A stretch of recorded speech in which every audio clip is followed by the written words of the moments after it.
All right. I think I'm finally set up here. Hopefully. Welcome, folks. Happy Saturday. Greetings to everybody. What's up, Space Hopper Copter, you, Socrates, Running Wild, lurkers in chat, VOD viewers, and everybody else?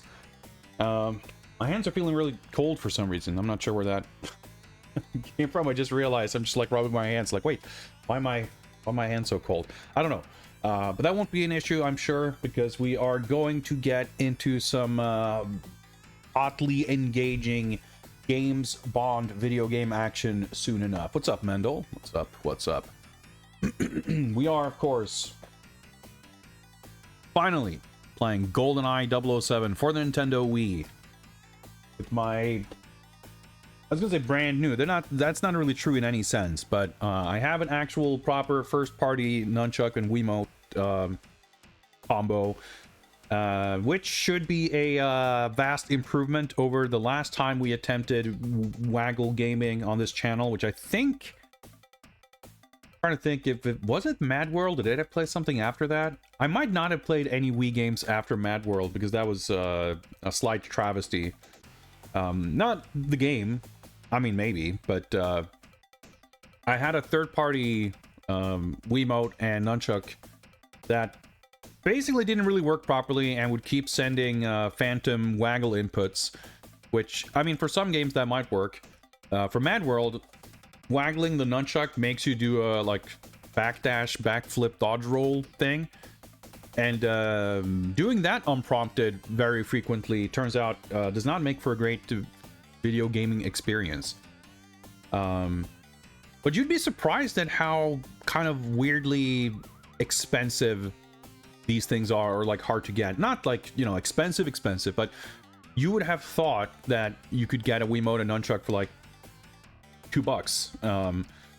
But when I looked around back then, like the reason I got the shitty third-party one in the first place was because I figured getting the real Nintendo ones was just like, you know, it was like $50 for a Wiimote or something. It's just like, that doesn't seem right. There's gonna be like 8 billion trillions of these out there for people that just, you know, wanting to get rid of. But I don't know. So I ended up getting these from Surugaya. So it was like cheaper, as is often the case, to get these things from Japan. And I was relieved doing a little bit of hardware testing yesterday morning that they actually work on my PAL Wii U, because as preposterous as the concept of region locking controllers may sound, the one company in the history of video games who have been known to do exactly that turns out to be, unsurprisingly, Nintendo. But thankfully, these things seem to work just fine.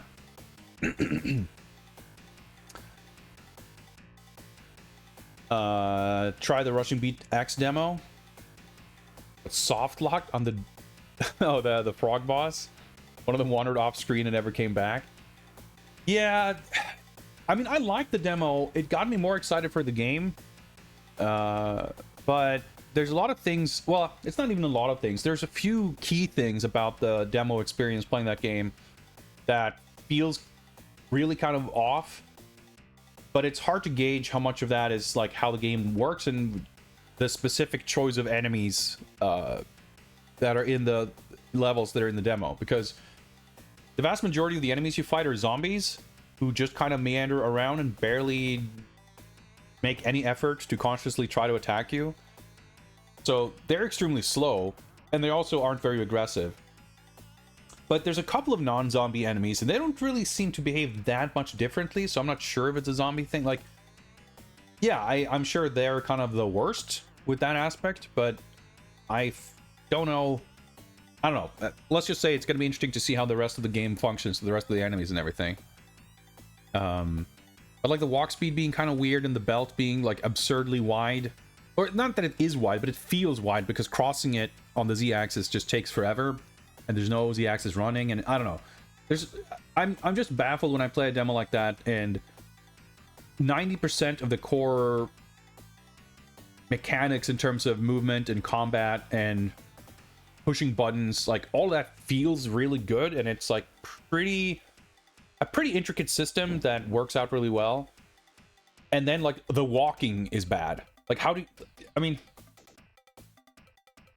I was about to say, how do you mess up walking? Well, you know, it can be slow, it can be sluggish, it can be unresponsive, it can be like turning around can be awkward. And I mean, that's a great example actually, because the game has like the back attack where pressing the attack button plus the backwards direction relative to your character's facing direction does the backwards attack, or the kind of I think the game calls it a backwards attack, but it's more like a 360 space clearing move. And that's like a recipe for disaster if not handled with care and grace.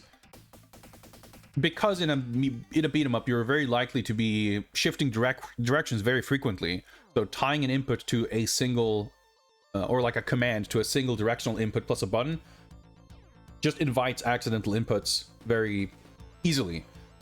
But the way it works in Rushing Beat is, what have you got there? Turning around is essentially instant. So the only way you ever can do like button press plus backwards is if you're buffering it during something else. And that works beautifully, because if you want it to come out quickly, you can just buffer it in a jab, and that's quick enough that it still doesn't feel like it's not a problem. But it also means that you're never gonna kind of accidentally get it just from trying to turn around and punch someone.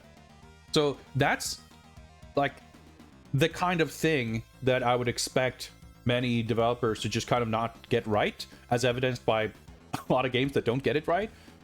So there's like a decent level of understanding of the nuances of managing inputs for something like that, yet like walking feels bad.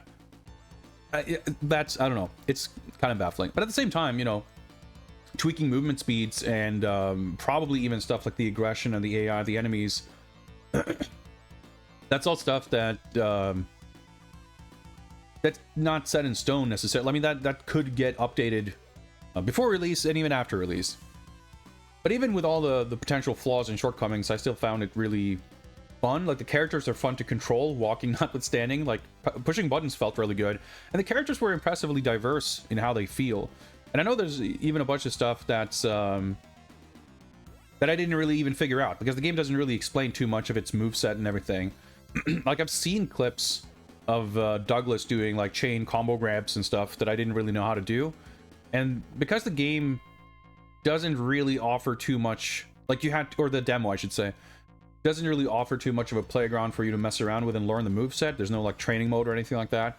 I just kind of, you know, I didn't look at it too deeply, but I'm excited to do so when the game comes out. Like, because I think the characters, none of them felt bad. Like, of the 4 characters in the demo, they were all fun in different ways. So I think the game is very promising, honestly. Yeah, like, it's a fun combo playground thing. Like, I hope, the way I put it after I played the demo on stream was basically that the game feels good. Like, punching dudes feels good. Like, your character feels good to control. But I can't say the game has good combat, because I wasn't able to experience in the demo much of a decision-making process of like figuring out a strategy and attempting to employ it, because the characters, they're all kind of, like I said, there's no training mode, but also the enemies are just kind of all dummies that just kind of wander around and barely fight back. It was a little weird, but you know, playing the demo had me more excited for the game coming out of it than going into it. And that's, you know, we played the demo for Shobatsu right after, which, what have you got there? was like the opposite. But thinking about it afterwards, I realized that, like, honestly, most beat 'em up demos that I can think of that I've played in recent years have been closer to the Shobatsu experience than the Rushing Beat experience, in terms of, oh, here's a game I'm interested in, let me try the demo, and then after the demo you kind of go, well, I mean, maybe I'll play it, maybe I'll buy it, I guess. Like, you know, I'm not more excited for it after playing the demo. G.I. Joe certainly was that way. I guess Toxic Crusaders was kind of, I'd be maybe more charitable if I tried it now than when that demo did come out. It wasn't a bad demo, but it was just kind of, you know. Mayhem Brawler 2, I didn't like the demo. I liked it better the second time I played it, but the demo didn't like get me excited. The strongest impression I got from the Mayhem Brawler 2 demo was Man, didn't the first game feel way better than this? Like, this feels so weird. Why is it so clunky and awkward? And then I went back to play the first game, and it's like, yeah, this does feel way better. So the demo for Mayhem Brawler 2 just made me less interested in Mayhem Brawler 2, but kind of made me want to play Part 1 instead. Anyway. Atomic Runner, Mardith, welcome, welcome. We've got some box art review requests coming in. We'll hop to that very shortly. First of all, let me power up a nice small can for once of Kong Strong. Hashtag not sponsored. But yeah, I do have my Wii U sitting here on my desk right next to me. It's not really a permanent fixture of the setup here because there's not, I mean, I was gonna say there's not really room for it. Technically I could probably make room somewhere somehow, but I guess I'll be getting a Switch 2 in like a week or two. It's getting shipped here from Germany, so I'm not, I think the estimate was June 10th that I'll have it. I'll have to make room for that somewhere. What have you got there? A box? But we have it here for now. So I had wanted to investigate soft modding and fixing stuff up so I can play my Japanese Wii games and what have you. But I decided once I had this up and running and knew that it worked, I figured, you know what? I won't bother with that because I don't want to jeopardize, like, just in case I somehow manage to brick my console or some other weird shit happens, and we find ourselves unable to play, or just any interference with GoldenEye for the Wii would be unfortunate. So I'm like, I'll probably tinker with some of that stuff once we're done with the game, because I still have the, like, getting the console out of storage and finding all the cables and stuff, that was probably a majority of the effort required. So I will try to look into some of that stuff, because I am quite excited myself to get to Crazy Climber Wii. And I think I have one or two other Japanese Wii games that I picked up that we might want to look at some point.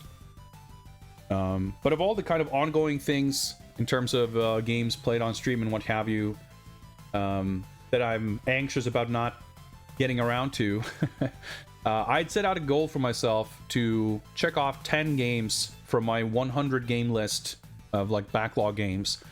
And so far, almost halfway through 2025, we are at one game, and that's Tomb Raider, which was an awesome experience, and I'm excited to play Tomb Raider 2, but Tomb Raider 1 turned out to be a bigger undertaking than expected, so I'd like to check off maybe some smaller games from that list. And that includes Crazy Climber Wii, which was also kind of one of the most voted for games on that list, so I've considered that a high priority. So I will want to get to that in the relatively, if not near, at least foreseeable future. And having dug out the Wii U is like a good first step. Is there something else I wanted to say about that? I guess I can mention super quick. We'll get into this more as we get to the actual Games Bond part of the stream, of course. But we watched GoldenEye, the film, on Discord last night, and that's a goofy, schlocky film. I don't love it by any stretch, but it's a very easy watch. Like, it's a very, like, it's got some dumb stuff in it, but, you know, that's most Bond films. I feel like Pierce Brosnan's Bond doesn't really come into his own. Like, it's funny because everyone would agree that that's his best film, or the best film of his tenure. But he's, like, not very likable in it at all. Like, he's kind of a dick to everyone. And he's, I don't know, I found it interesting. But it's a, you know, it's a movie that's never boring. And I feel like a vast majority of Bond films, like, very few rise above the level of, you know, it's a pretty good time. Like, I think License to Kill is a genuinely awesome movie. And I think GoldenEye is like a really fun Bond movie, but I wouldn't consider it like a favorite movie or like transcending that. But a lot of them have like cool moments or fun scenes or like enjoyable characters and people you enjoy watching. They might have cool locations and nice music and stuff. but they almost always have like kind of boring stretches. And Tomorrow Never Dies is honestly a great example, because I think when we watched it before playing the game, what I came away with is that the plot is, you know, whatever, it's fine, but like the chemistry between Bond and Wei Lin, Michelle Yeoh's character, is terrific. Like whenever the two of them are on screen, whenever the two of them are interacting, like fucking sparks fly. Like it's so exciting and they're so fun together, and it's like it's so good. And then like the other 70% of the movie is like mostly kind of boring. It's kind of a weird, well, with the exception of course for Lord Kaufman, maybe the top 5 Bond film character. But like most of the ones, like I don't know, even the ones I would consider good or a fun time tend to have kind of boring stretches, and GoldenEye really doesn't. Like if anything, it moves a little too quickly at times. It's not, you know, Quantum of Solace, obviously. It has an actual plot, it has characters, it has a script, but it's like it's got no fat. Like it's moving at a fucking mile a second, and I think that helps a lot with its watchability. It's a pretty fun time. So it's going to be very exciting to see how the Wii game reflects the film, because, you know, obviously the one like extremely apparent thing right off the bat is that it stars Daniel Craig. So it's like Daniel Craig retrofitted into GoldenEye. But I also don't know how faithful it's going to be to the movie's plot. I don't know how closely they're going to try to stick to the Rare game. Like technically, legally, I don't think it's like there's nothing in the Rare game that they would be like unable to replicate, but because of like legal stuff, I guess they can say things like, oh, you know, we're revisiting the classic game or whatever, but it's not made maybe officially or formally kind of, oh, this is a remake of the Rare game or whatever.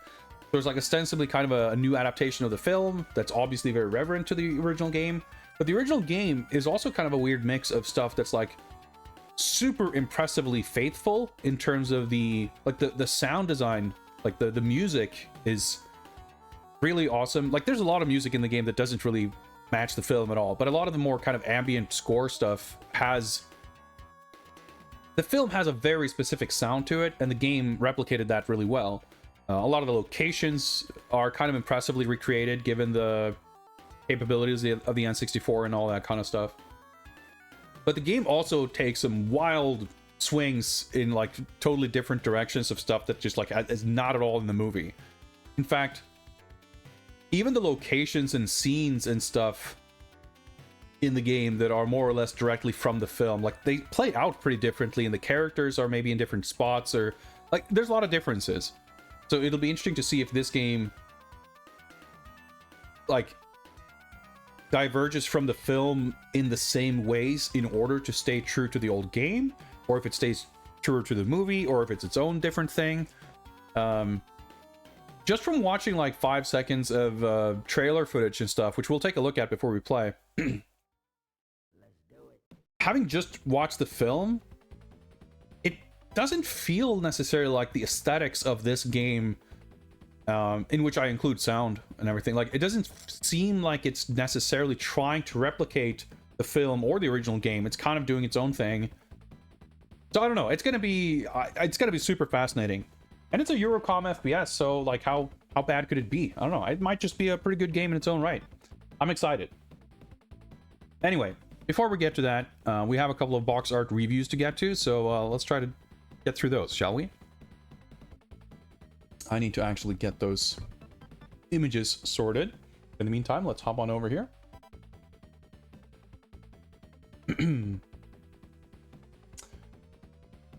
Bear with me for a moment.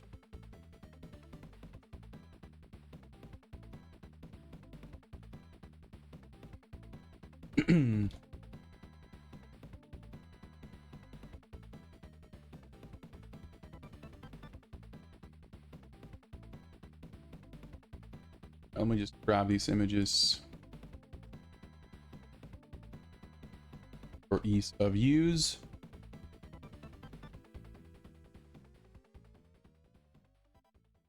All right. Get the image here.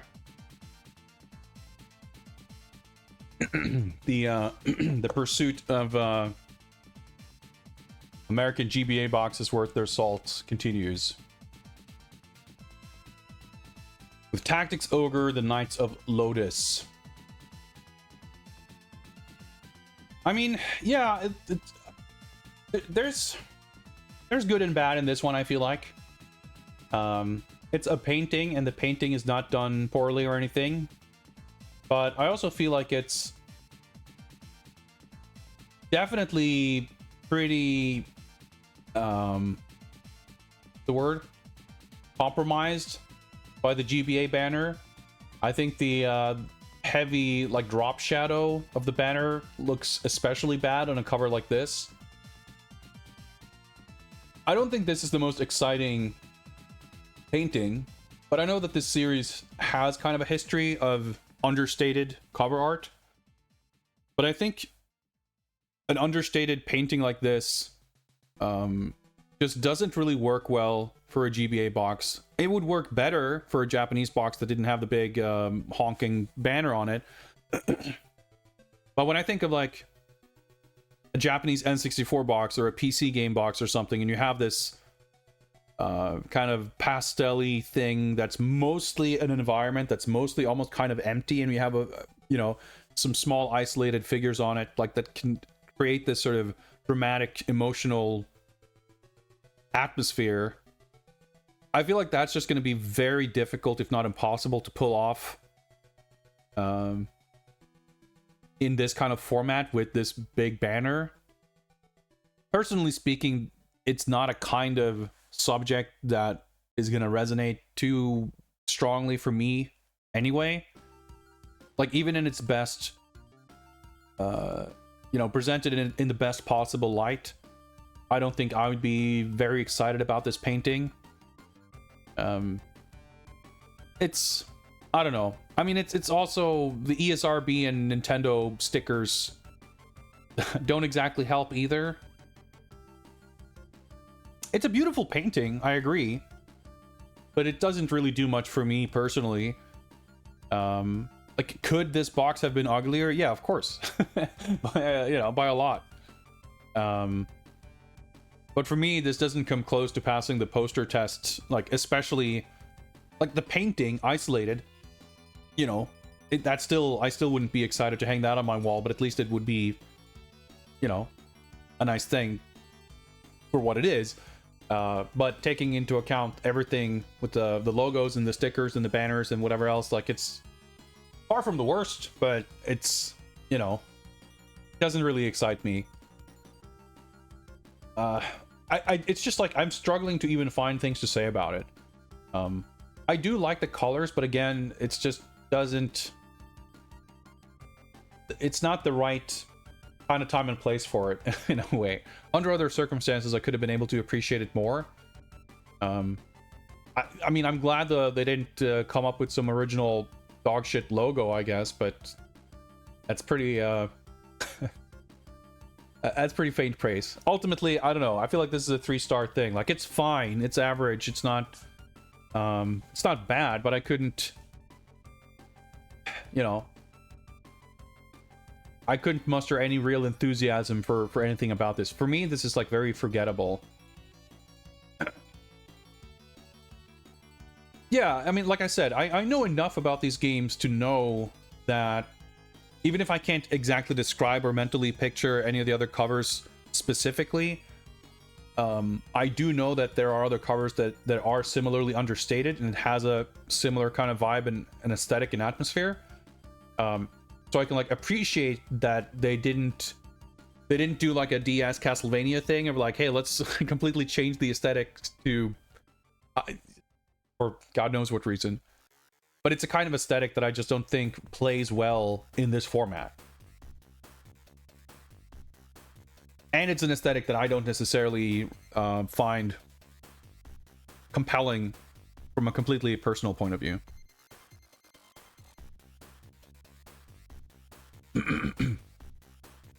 So I think this is totally fine. But again, like, if we imagine that it didn't have the Game Boy Advance chrome beveled drop shadowed fucking Paint Shop Pro thing covering a good 15% of the box, you know, it would be a lot better. But there you go. For me, I don't know, this is just super average. There's like nothing terribly special about it, as you know, as it comes together as a final product. There you go. That's my review of Tactics Ogre the Knights of Lotus American GBA box. Moving on. What have you got there? A box? I do have a box. We have several boxes, it seems. We are now looking at the, I assume, PC box for Quarantine. And this is an absolute classic. I want to say this game had a couple of different releases on different platforms. I'm pretty sure that there's a 3DO version. I believe this game had console ports, but it may have been under a different title. This is like it's like what, 94 or something like that. It's a pretty early like 3D driving sort of thing. It's kind of, as the, you know, the cover implies, it's sort of a Death Race Carmageddon kind of a thing. I haven't actually played this, but I'm somewhat familiar with it. But it's got this kind of cyberpunky thing going on, and as I understand it, it's like a little bit of a mess. But it's an interesting game, and I think an unusually artistic and kind of bold cover, and I've always thought it's really cool. Intro's pretty good. Yeah, it's got like FMVs. Like, I remember the visuals of it has like, it's got a lot of CG pre-rendered stuff, but I think it has like digitized characters and stuff as well. I vaguely recall having seen FMV cinematics from this game that are, as you might expect, pretty low budget, of like some dude in his room or whatever. I want to say that the plot and the setting for the game is actually kind of interesting. Not that I remember any of the specifics, but it's, compared to something like Carmageddon, as I understand it, this is a little bit more of a cerebral game in terms of its kind of narrative, world building sort of ambitions. But that's neither here nor there. As far as the cover goes, I think it's awesome. Like, it's very striking visually. Like, you immediately, like, it catches your eye. It's very understated in a different way from the GBA Tactics Ogre box, and I think it's a good example. It's a good illustration of what I was talking about, where like there isn't a bunch of nonsense around the edges to distract you from the kind of minimalist, understated main subject. And I guess the reason I brought up the whole like visual aesthetic of the game is that it doesn't, like, it's very disconnected from this visual. But that's not a critique against this cover or the game. It's just interesting because it's not representative. But it's, I don't know, it's really striking, and it's the kind of thing where you might not immediately understand what you're looking at. Obviously from a distance you would just kind of see the graphic shapes, but as you look at it, it's like, oh, that's a windshield wiper. It's like, oh, is that blood? And yes it is. So it's not like super literal, but it's at the same time very straight and to the point of what it's trying to illustrate. I just think it's a really interesting cover. Yeah, exactly. The one little drip of blood. Even the font. I was gonna bring that up as well. Like it has this very sober kind of adult, I guess cerebral is the word that comes to mind, feel to it. It's like, you know, it's got this kind of Criterion Collection vibe to it, right? Like, it just seems very like adult and mature and like intelligent in a way. I'm not sure how to, like, what word to ascribe to it, but it like, as far as I'm aware, the game is a lot more schlocky and kind of goofy, or, you know, than maybe this cover would indicate. But I think it at the same time manages to pull this off of like associating itself with this aesthetic, because it does have some of that to it. I don't know. But we're not here to discuss the game, especially given I haven't actually really played it. But the cover art itself is like iconic. It's just like, honestly, I feel like if I were to think of like PC game boxes that stand out to me in my mind as like something that just quickly comes to mind as, if not necessarily like the greatest or coolest or most visually fantastic covers or paintings or anything, but just like boxes that stick in your memory, I think this one is definitely up there. It's such a brilliantly simple concept that it's so like cleanly executed, and it just, yeah, it just sticks in your mind. I will say it is not exactly my taste, if we can call it that, in terms of like subjective emotional response of like the subject matter or the imagery or the art style or anything. So that's maybe why this doesn't, to me, like go into the upper stratospheres of beyond 5-star ratings. But I do think it's a 5-star box. Like, it's just such a terrifically simple, well, it isn't simple. It's like, what's the word? Like, it comes across as effortless because it's done really well. It seems really simple. But there's a lot of nuance to how it's actually executed to achieve that. But I think this is just an amazing box. Like, it's so cool. Like, it's a very cool concept, but it also, when you look at it, you don't go, man, that's such a cool concept. You go, man, this is such a cool image. Like, the concept is also executed very strongly. So there you go, 5 stars to Quarantine. I want to say the 3DO box, I think, had the same artwork because it's just kind of a slightly taller format. But I'm pretty sure there were other, like, there's at least, I think, a Saturn version of this. It might be on PlayStation.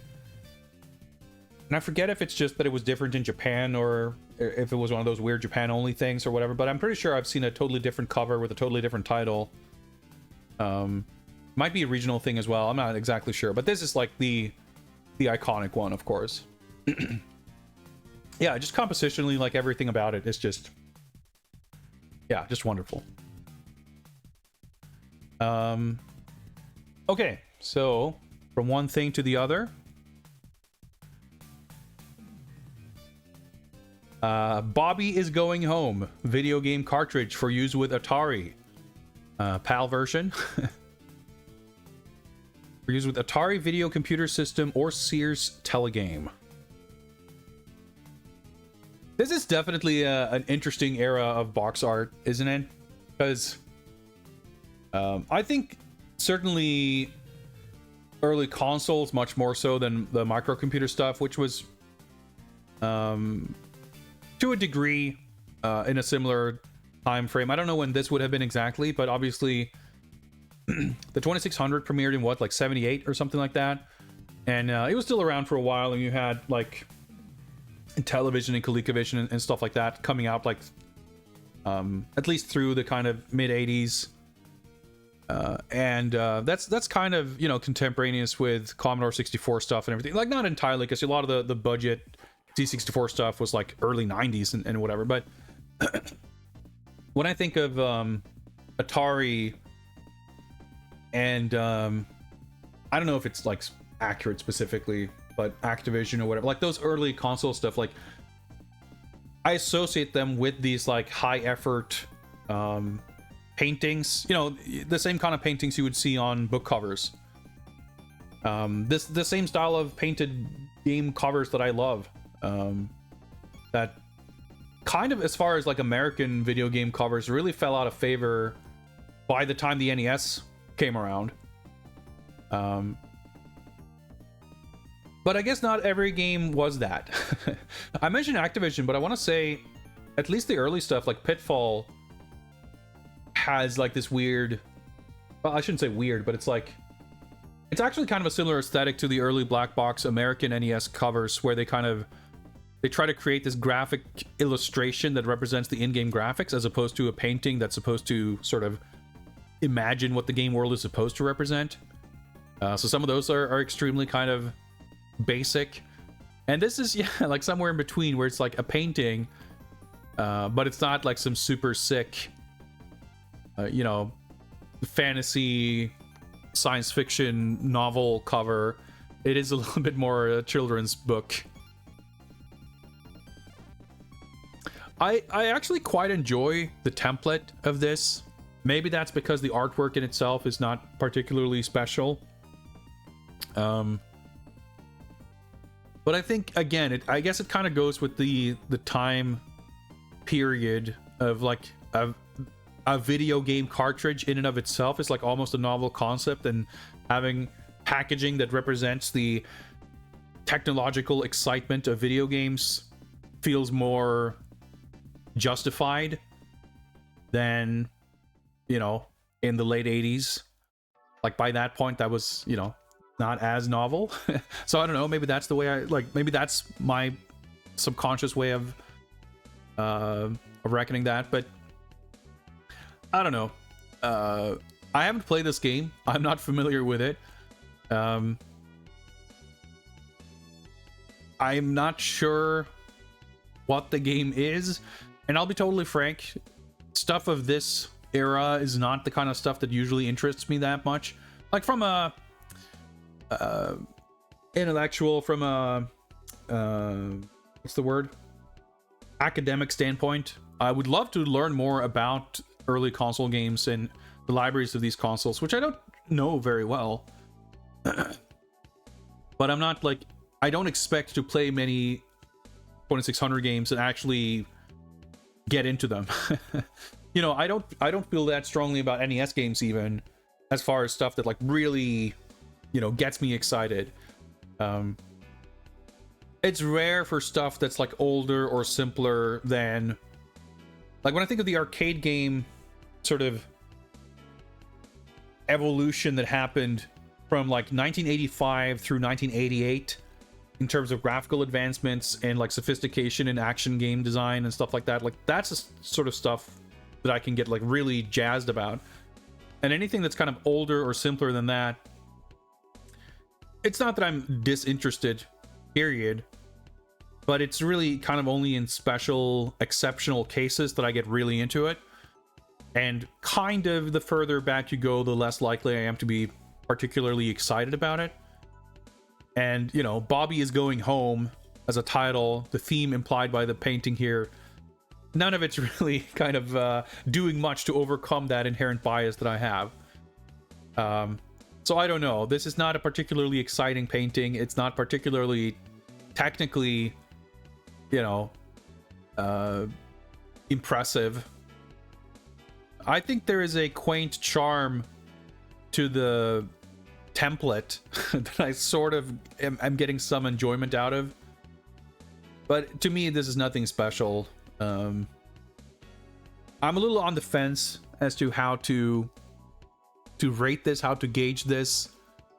I think pretty much any positive sentiment I have towards this is due to that kind of quaint charm, which I think is a perfectly adequate way to describe the painting itself. It's like nostalgic towards something I have no personal nostalgia towards, if that makes sense. So, I don't know. Is this a super average 3-star box? On the one hand, it feels generous. On the other, like, I still have some kind of... there's something about it that's giving me ever so slightly fuzzier feelings than some of the like microcomputer trash we've seen. But honestly, I think in fairness, and I mean, not that consistency really means that much as far as this stuff. This isn't terribly scientific or anything. But I think using, like, trying to apply a degree of consistency to the way I present my reasoning for these things, I think it's fair to say 2 stars. It's, you know, it's nothing, it's nothing terribly special. It has its charms, but not much to you know, transcend that. Like, is this a weaker cover than the Tactics Ogre one? I'm sure some people would argue definitely yes, given the fidelity of the painting. But like, do I like this less? I don't know. Like, I'm wrestling with that. I think that you could argue that they're kind of equal in my mind to some degree, but I don't know. I think the Tactics Ogre one is debatably a weak 3 stars, and this is debatably a strong 2 stars. So they might not be super far off from one another. Like the painting, don't like the other elements. I mean, they don't really fit together. But I would have to imagine that if there are other games from the same publisher, they might look similar. But also, I don't know. The painting itself doesn't really excite me all that much. But anyway, there you have it. There's my impromptu review of Bobby is Going Home video game cartridge. We had one more here. If we can get this sorted.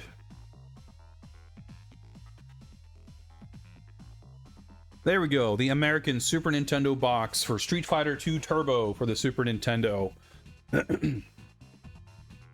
I believe it's what's his name? Mick McGinty who painted these. And I wonder how contentious or hot of a take this would be, and I wonder to what degree the reception differs based on whether you are American or not. But I always kind of fucking hated these covers.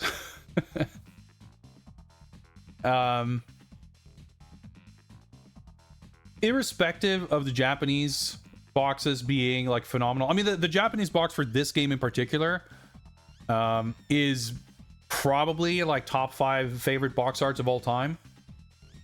But I dislike this entirely on its own merits. Like, in fairness to Capcom USA, and that's not a phrase I use very often, especially in terms of creative choices, but in their defense, the poster for Super Street Fighter 2, or for Street Fighter 2 Turbo, would not have worked in this format. Like, I don't think there's a way that they could have cropped that to make it make sense. So they would have needed some kind of new art. And I just don't like... I mean, that's as far as I'm willing to extend credit to Capcom USA. I think they have a long, storied, and consistent history of dogshit covers, of just commissioning new bad art instead of using existing wonderful art, and just baffling choices in a lot of ways. I think the choices made here, not necessarily on behalf of the painter, but more so, I guess, what they kind of commissioned, or the direction they wanted to go, or their choice of artist to begin with, I think is like reasonably consistent with their probable kind of perception of the market and whatever else. And I don't think this was like I don't think this cover harmed this game's sales or anything. And I think a lot of people actually really like these covers, or at the very least, a lot of people are very nostalgic for them. But there's a lot of things that I strongly dislike about this. One thing I will say, like, for being this kind of thing, for being like, hey, we got a painter to paint the video game on the box, is that I think there are a surprising amount of detail that is correct.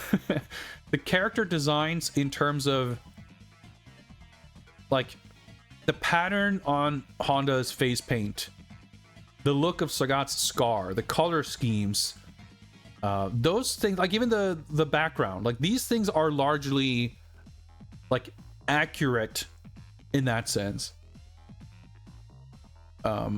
I think Sagat, aside from his face looking a little goofy and his fists a little tumorous, like he is a character design that I think survives the transition to this painter's style a lot better than many other characters in this game. For instance, Honda.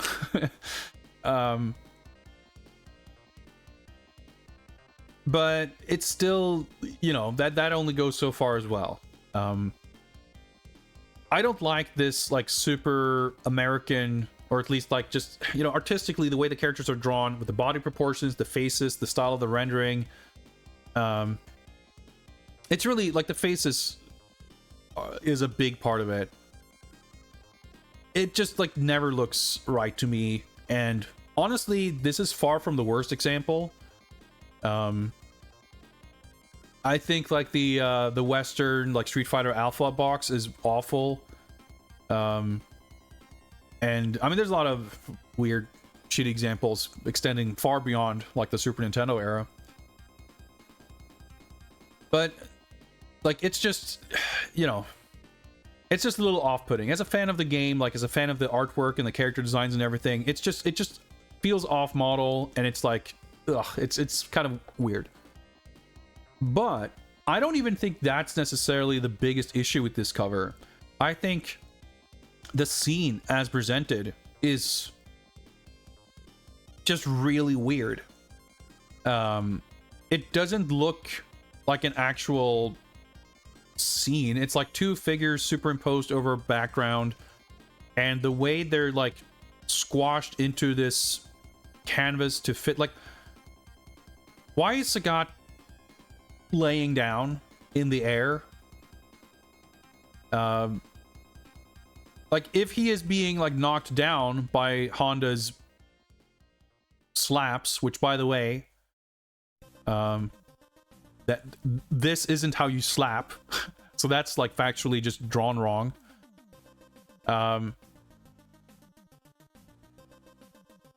If the idea is that he is being knocked back or hit by the slaps, if you look at the position of his legs and feet, they would imply that he was like fucking straddling Honda before, like, you know? Sagat's feet are like on either side of Honda's left leg. So where and how was Sagat standing? Did he like slip on the wet floor? It's very confusing. Like the pose and the like the positioning of the figures just makes no logical sense at all. And it doesn't feel like it's artistic liberty taken for the sake of an exciting composition. No, it's like had to fucking jam these guys in here to fit in the frame. Who cares if it makes any sense or not? From like a technical execution level, the anatomy mostly looks great. I think the shading, like if it had been a different game, or even if the poses and composition was different, I could have actually really enjoyed the style in which this is painted. Like especially a character like Sagat, like this sinewy rippling muscles, I think actually fit the character, especially the way he was generally depicted back then. But there's a lot of other odd like choices here. I think with the exception of the pose of the hand, like the 100 hand slap speed line motion effect is actually, I think, very well executed. But I don't understand why both characters have these like speed line ghost images around them as well. I mean, I guess the idea is Honda is like gliding forward like he does in the game when doing the move. It's just one of those things that you see a lot in these, I think, awkward American shitty painted covers where they have these like relatively stiff figures and there's just a bunch of like motion lines to imply action as opposed to just having a dramatic, dynamic, exciting composition to begin with. Like this is one of those covers that, comparing it to some of the stuff we've seen previously, there's a ton of technical execution and skill involved that I can appreciate, but it's so vastly overshadowed by like the humongously weird issues, like the composition, like the two characters being front and center and very clear, like they pop and stand out in a way that I think works really well. If you see this on a shelf, like from a mile away, you see Honda, you see Sagat, and you kind of can see what this is. So it's like effective that way, but it doesn't, I don't know. I feel like it's actually well suited to the American Super Nintendo box format, which I don't really like. But it you know, it really falls apart as soon as you look at it beyond that, or it's like it's not a good, well, I don't want to say it's not a good painting, but it's like it's such a weird thing that it's tailored to the needs of it very specifically, as opposed to like an actual illustration or painting that makes sense and stands up on its own.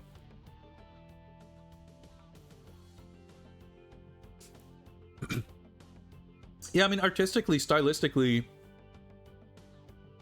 this kind of overly rendered, hyper-realistic style, I think, is a little bit of a weird fit for Street Fighter, but also, as you say, like the dynamic kind of feel, I think, again, it's emblematic of these kind of American, or in some cases, I'm sure, like British or European painted covers, that they tend to have very kind of stiff figures, so they don't tend to have a lot of that dynamic energy of the characters, and especially when they're painted in this more like detailed, realistic style, you know, it that kind of clash or gap becomes wider.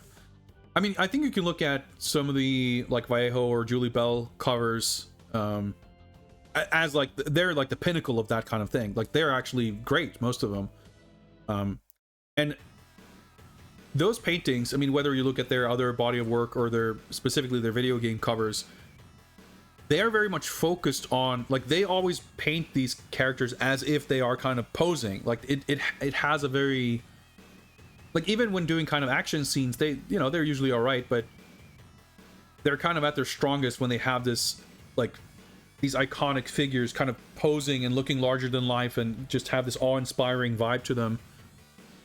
But when you take that approach of like detailed realistic figures and try to put them in this actiony, comic booky, splashy composition, can end up kind of weird. And I think that's part of what's going on here. Like I said, you get a lot of these like kind of stiff poses with, you know, speed lines added to them to try to convince you that they're not stiff looking. So you get some of that here. I think of these covers that he painted for the Street Fighter games, he did the original World Warrior box for Super Nintendo and the American Genesis. Actually, yeah, I'm pretty sure that was him. It might actually have been a different artist, but in PAL Regions, we got the original Japanese artwork from Sensei, I think. It's a Capcom illustration of Ryu with Dictator in the back, which actually is one of my like least favorite Street Fighter 2 artworks because Ryu's face looks kind of fucked up. But it's actual Capcom artwork. But yeah, between the American, like the World Warrior with Ryu, Blanca, and Chun-Li, the Genesis American box art with Guile and Dictator, and this one is definitely my favorite of the three. I like it the best because it has like the most things I actually like about it, and it's kind of the least goofy looking, but that's all relative. It doesn't hold a candle to actual proper Capcom Street Fighter artwork. But I'm torn because on the one hand, it's like it's an interesting contrast with the boxes we've looked at, because I think in a lot of ways there are individual elements that I really quite like about this. Like, again, I think especially on Sagat, the anatomy is really well done, and I like the rendering has an appeal, whether or not it's a good fit, or, you know. But at the same time, like, there's a visceral kind of feeling of like it's upsetting to me in a way that those other boxes just aren't.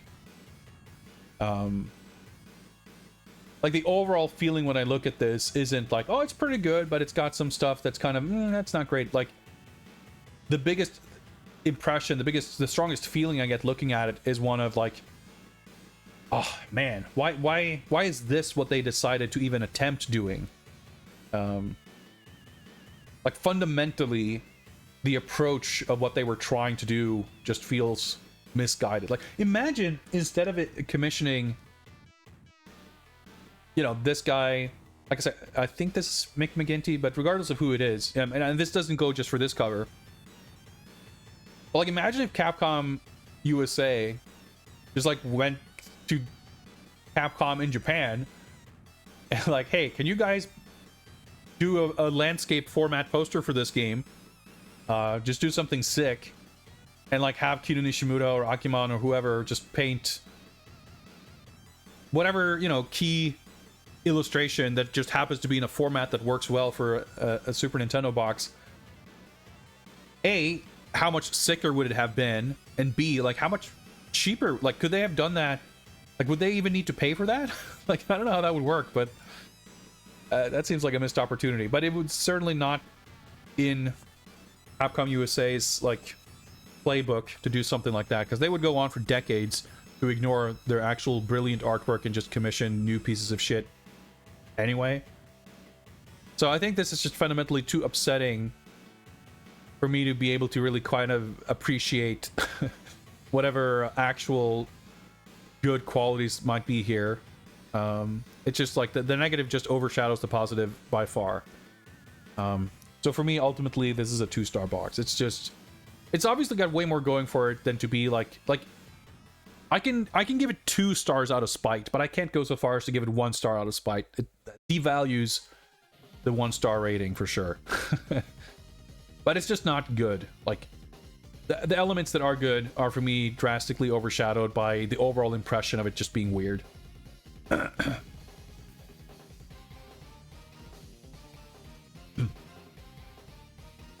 No, I'm sure the artist in question wouldn't have been paid for it.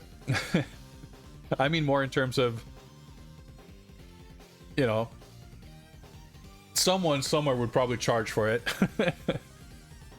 But anyway, there you have it. That's my my review for the American Street Fighter 2 Turbo box. Side note, I actually did have an idea to try to rank every Street Fighter box art, and there's a lot of them because there's a lot of games that had a lot of different boxes. Like Street Fighter 5 has like 9 different covers because they did a bunch of Capcom exclusive editions in Japan and stuff. But obviously you have a lot of region and platform variations. It ended up being a far grander undertaking for it to be like worth the effort, but I have a lot of thoughts. You may or may not be surprised to learn. I have a lot of thoughts when it comes to Street Fighter video game box arts. Anyway, that was fun. But I think we'll leave box art reviewing there. And an hour and change into the stream, I think we are ready to move on to some Games Bond content. So let's hop on over to the Bond scene.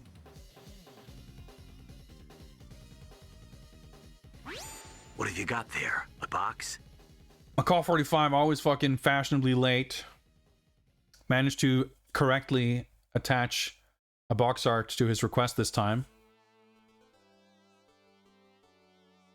Fine. Fine. I'll play along. Honestly, at this point, it's like more hassle to refund shit, whatever. We'll do it. It's fine. No shooting, please. We'll be okay. We'll be okay. Take a quick look at this.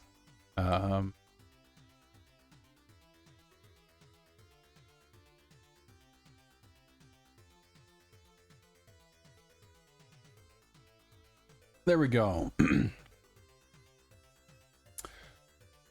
We have a Computer-Rollenspiel, das schwarze Auge, fantastische Fantasy-Spiele. Schicksalsklinge. the name wrong. Well, thankfully I can read the image. The Black Eye.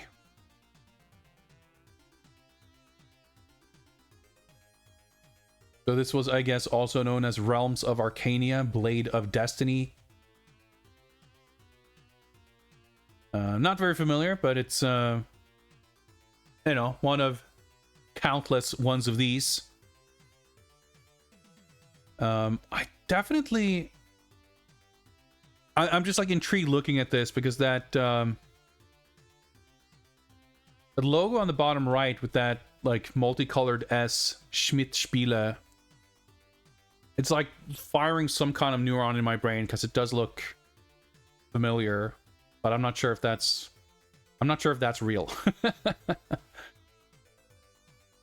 But yeah, there's a lot of these computer Rollenspiele with these kinds of paintings, and yeah, this one's pretty awesome. And I think, again, we looked at something previously that was another one of these like SSI boxes that were like extremely similar to this. Where I think the template framing, whatever, like doesn't actually really harm or impede the cover at all. And, you know, part of that comes down to the framing of the illustration itself, where there's like enough breathing room around the edges that it doesn't feel like we're missing. This is like the kind of thing where if we didn't have the template, it would be like one of those fucking chat GPT, whatever, like fucking just extend the frame into nothingness, like generative fill. And it's like, yeah, okay, we could have 6 more inches of orange sky, but we're not really missing anything by not having it. Like, it's a perfectly fine framed image, and because it's a proper full-size computer box, we still get like enough real estate to enjoy the artwork. English releases this entire series fuck up the image by massively cropping them. That's interesting. The thing that stands out to me is that I'm pretty sure the guy in the front is like swiped from the same Frazetta image as well, a lot of other stuff, but including the back cover of Golden Axe for the Mega Drive. I think in the original image, the crouching figure is like pointing. I could be mistaken, but it looks very familiar. But yeah, this is a very cool box. Cool characters. Obviously, I'm very partial to this kind of painting style. I like the color palette. I like the fact that the figures are really... like, the silhouettes really stand out. Everything is, like, striking and readable. It's the kind of thing where you could very easily imagine, like, because it's kind of generic, like, that this was just some painting that was used for 3 different novels and 16 different issues of different, like, you know, magazines from different publishers in different countries over the decades. But it works, and it's like it's an aesthetic that I happen to be personally quite fond of, you know, so it doesn't bother me.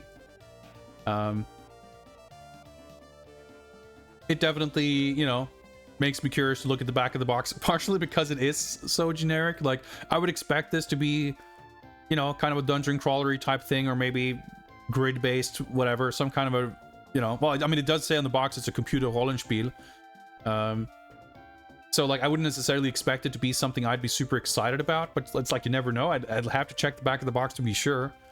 But the vibes and the art, it's like, yeah, it's all great stuff. How representative is it of the game specifically? Who can say? Who knows? Who knows? But it's a beautiful cover. There's nothing really questionable or problematic. I mean, obviously the Amiga sticker doesn't help things, but kind of is what it is, and it doesn't impede things too badly. We've certainly seen worse examples. All in all, 4 stars. 4 stars. It's cool. I like it a lot, but I think this style of cover, this style of painting, this style of box is a pretty crowded market, and it doesn't quite, I think, set itself apart. It's not like super noteworthy, but this style of box executed at this level has a baseline of just being pretty sick, in my opinion. Tile grid combat with big set piece bosses that are like 20 tiles. That sounds pretty good. Sounds pretty good. But there we go. That's all you get. We're done. Back to Bond. So, we are embarking on mission 43. Get some setup here. GoldenEye 007, developed by Eurocom, published by Activision for the Nintendo Wii in 2010. 2010 version of GoldenEye 007 places Daniel Craig's James Bond in the starring role of a retelling of the 1995 film and the 1997 Nintendo 64 game. This version is more in line with its contemporary FPS titles, featuring Wiimote aiming controls, QTEs, and other modern conventions. It'll be a pretty different flavor, I'm sure. Like the original game, GoldenEye emphasizes stealth and espionage-oriented gameplay, allowing more than one way to complete missions. I'm very curious to see how the whole mission structure stuff is going to work out, because that was one of the things I was not very thrilled with in the N64 game. It's one of those things that I respect the efforts made and how it kind of pushed things forward. Like, it innovated certain things, and like it was like a stepping stone. In some ways, it's like more elaborate in a way, like the mission structure and mission design, than in some of the subsequent Bond first-person shooters. But when I look at even The World's Not Enough on the N64, or stuff like Nightfire, some might argue that those games are a little bit more paint by numbers, and you just kind of do the, like, it'll just tell you on the screen where you're supposed to go and what's supposed to happen next. Nightfire, I do think, is a little more open-ended. And even Everything or Nothing actually does have, with the whole Bond moves and like hidden secret stuff, like that's very cool. But even when you kind of play things very straightforwardly, there isn't as much room for like fucking around and doing things in a non-linear fashion and you know, that kind of thing, as there might be in GoldenEye. But I think a game like Everything or Nothing much more effectively gives you the feeling of being Bond, in the sense of the experience does not feature bumbling around, not understanding what you're meant to do. The problem I have with the mission objective like structure and design in the original GoldenEye is that the game doesn't effectively communicate what the mission objectives are, like how they are meant to be executed. You get like a description of things you're supposed to do, but where you're supposed to do them, how you're supposed to do them, with which potential inventory item you're supposed to do them, and if so, how. Like, none of that is ever really explained. And in some cases, there are like, you can read the list of objectives before the mission starts, and just as an example, I'm making this up, but like you might have like the last objective of the mission might be like escape alive or something, and you're like, what does that even mean? And it's like, well, because there's like a set piece scripted sequence where the alarm goes off and now you have to escape. But it's like, the instruction to escape makes no sense in the context of like planning out the mission, and you don't really know what you're escaping from or where. Like, it's not even the greatest example, because it's like, that's at least a very straightforward thing. But sometimes you have like instructions to do things that you just don't get the context for what it even is meant to be. And some of the interactions required to do some of these things, where you have to use a gadget, or you have to place, you know, it's like hack the mainframe modem, whatever. And it's like, all right, I get this gray cube with a plunger that I'm supposed to stick to something, but I have to just guess what a server, modem, mainframe, whatever is. Like, I'm not told where they are, I'm not told how it looks. So it's like, all of the, well, I shouldn't say all, but many of the mission objectives you get in GoldenEye on the N64 only make sense in hindsight. Like, only after you have figured out what it is the game actually wants you to do, you can then retroactively read the objective description and kind of go, ah, okay, now I understand. Now that I have successfully completed the objective, I can now retroactively understand the instructions I was given beforehand. And like I said, that's not like necessarily a complaint that I think they did a bad job. It's like no one had really done that much previously in this style of game, so they were just like figuring it out. But it dovetails very nicely with my broader narrative around that game, where people who love that game today are either people who played it back then and haven't played it since, or they are people who have been playing it since then. Sounds like the same kind of moon logic as a point-and-click adventure game. In a way, it's one of those things where the challenge ends up feeling less like figuring out the puzzle and more figuring out what the designer's thought process was to like arrive at the same conclusion. It's not necessarily a huge hindrance to enjoying GoldenEye, but it's one of those things where, well, I mean, it is in a way, but it's not like a big problem with the game. But I think it's a flaw that becomes more apparent when you have other games to compare it to and see, like, even simplifying and streamlining the mission structure works fine, because if the game doesn't have the means of explaining to you what it wants you to do, then it's fine.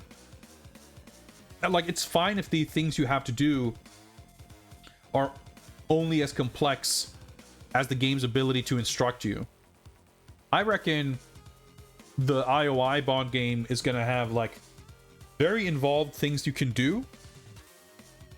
That's what I hope anyway, and I expect and hope for it to be open-ended for you to figure out solutions to things and everything. And that can be super cool, and I'm sure that can be really rewarding and make you feel really clever, but that's not what GoldenEye is, and that's not the feeling that it gives you. For me, it just gave me the kind of feeling of frustration and confusion, and that doesn't make me feel like Bond. But this game came out in 2010, and things had changed quite a bit by then. And the interesting thing is that I don't think many of the other Bond games after GoldenEye really attempted to iterate or to execute on the same idea of how to structure missions and objectives. So if this game specifically sets out to do things more like the original GoldenEye, it'll actually be a bit of a departure from the more recent games before it. And if it does streamline things into more of what the other games were like, it'll be interesting to see how that makes the game feel. Like, does it feel like you're kind of doing the same missions but presented in a more, you know, comprehensible fashion? I'm very intrigued.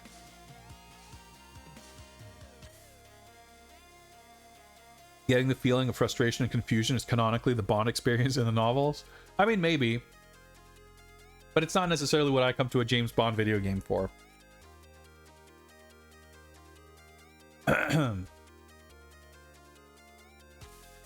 We have a couple of video clips, some ads and trailers and stuff for this game that I wanted to take a look at before we play.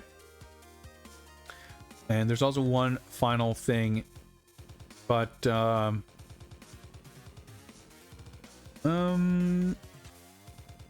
let's watch some videos. Let's watch some videos to set the stage here. We'll hop on over here. I'm not sure exactly about the time from here, but I think this is a broadly correct chronological timeline here. This is the E3 trailer.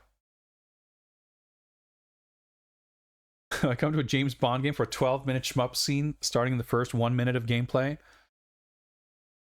I mean, the true James Bond video game, like film to video game adaptation experience, is having a game where the first 3 or 4 levels are all based on the opening scene, the pre-credits opening action scene. Bonus points if it's like License to Kill, where the game is 5 levels long and the first 4 levels are based on the opening scene. That's pretty good. Anyway, let's check out this E3 trailer.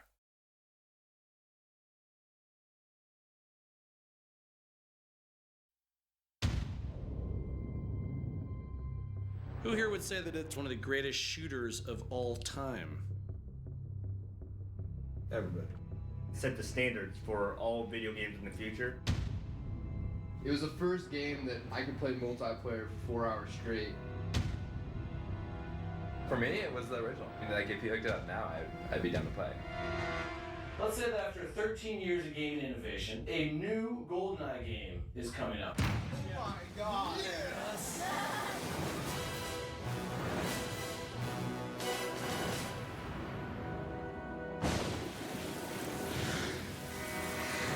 Let's go.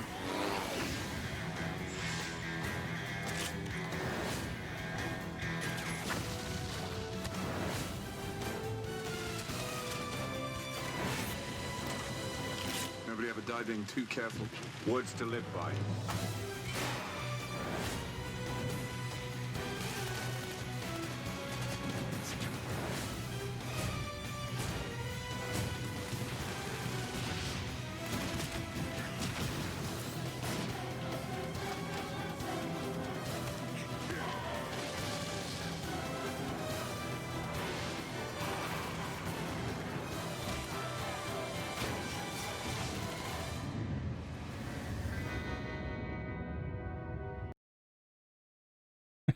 Cut out the audio.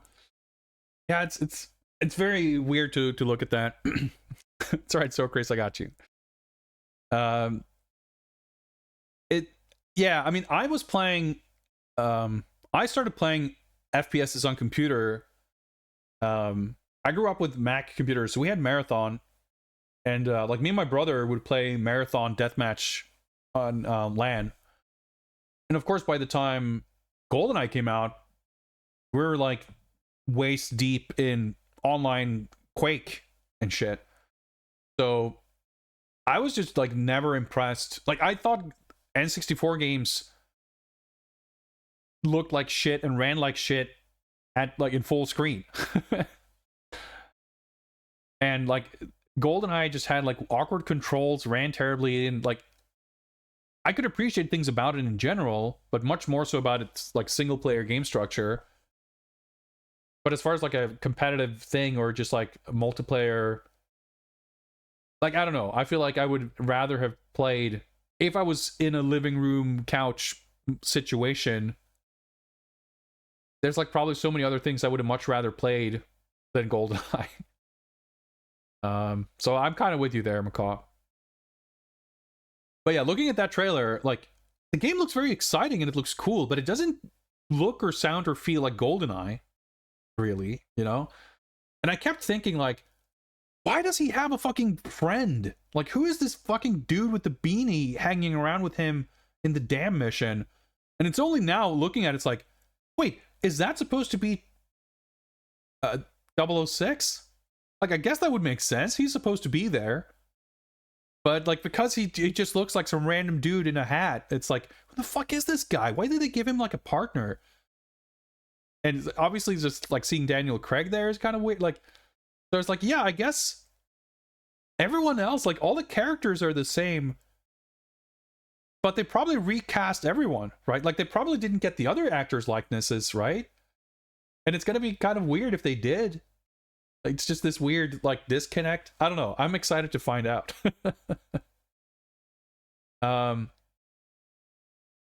And yeah, it seems like they were leaning heavily into the multiplayer stuff, which I guess makes sense. Like, that's the part that many people were very nostalgic for. And it's just, like, as a side note, it's also funny with the whole, like, GoldenEye thing. Obviously, this is at least based on the movie, and it's, like, clearly inspired a lot by the Rare game.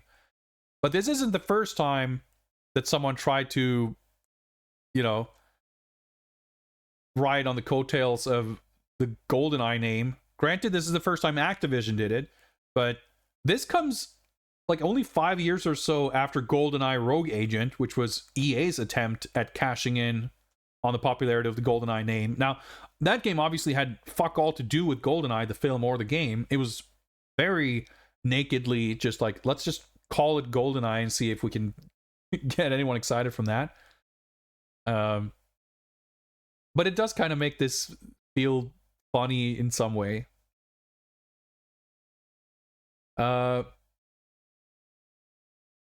here is another ad. All right, boys. Sticky grenade. Hello, Baron. I've got the golden gun. All new GoldenEye for Wii and Nintendo DS. Very, very authentic gamer bro experience there. I always announce to my friend when I get a new weapon. And before I dramatically pull the trigger to shoot him with it, it's, I don't know, very true to life. Do I think the N64 game made more money than the movie? I think that's a very difficult thing to... I mean, there's some data out there, obviously, that you could look and compare, but I wouldn't, like, naturally have a good sense of how the math does work out. Like, you can look at box office numbers. Those are out there. Game software sales is a little dicier to begin with.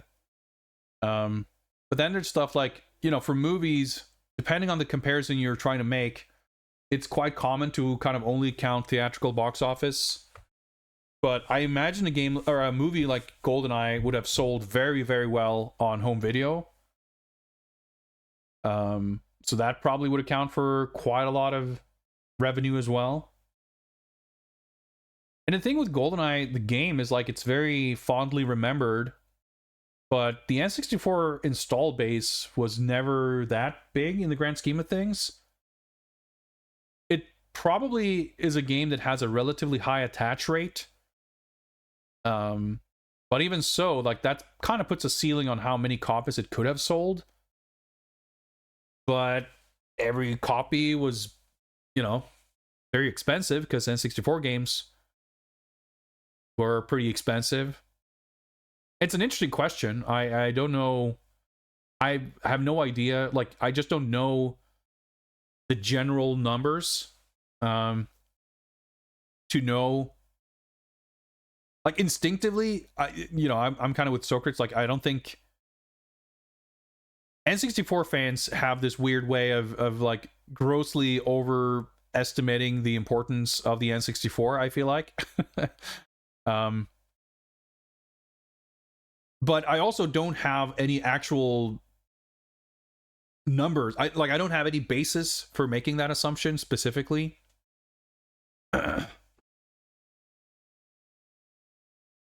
Count home video sales, you'd have to count the game re-releases. I mean, I guess there's no hard and fast rules for how you would count something like that. But on that specific note, like GoldenEye, I mean, assuming we're talking about the N64 games and not, I don't know, the Tiger Electronics handheld and also GoldenEye Rogue Agent and also this game or whatever. It wasn't ever actually re-released until the recent Switch version.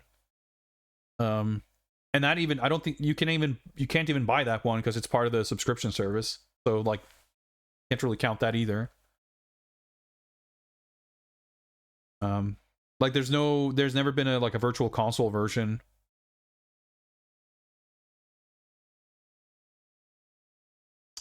So, but I can't imagine it being the case that the game generated more profits. But it's a very fun question to even just try to find an answer to.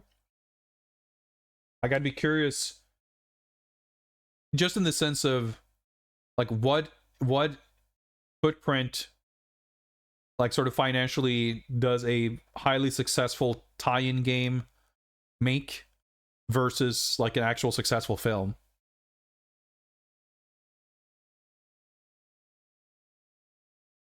Because for as fondly as people remember the game, the film was also a huge deal. It quite successfully reinvigorated the Bond film brand after it having kind of lingered and being in a weird spot with the kind of legal issues surrounding it, and there hadn't been a film. The gap between License to Kill and GoldenEye was the longest, I guess, until where we're at currently. I think like No Time to Die was delayed because of COVID and stuff. But even then, I think it was like, was Spectre like 2016? And No Time to Die was 2021, I think. And it was a 6-year gap between License to Kill and GoldenEye. So I think, I don't know. It's like it's a weird comparison to make, I suppose.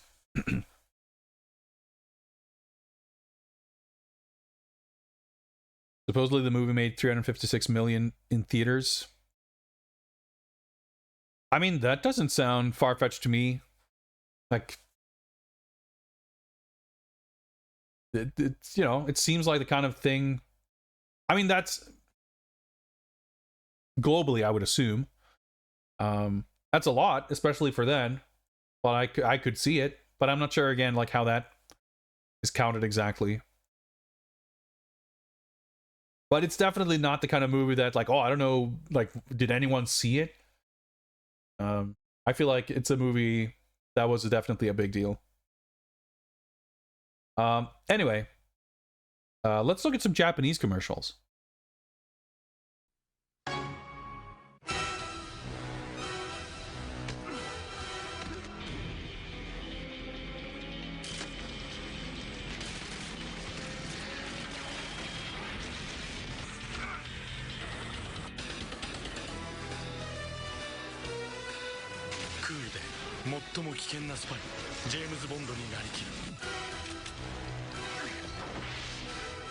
We GoldenEye 007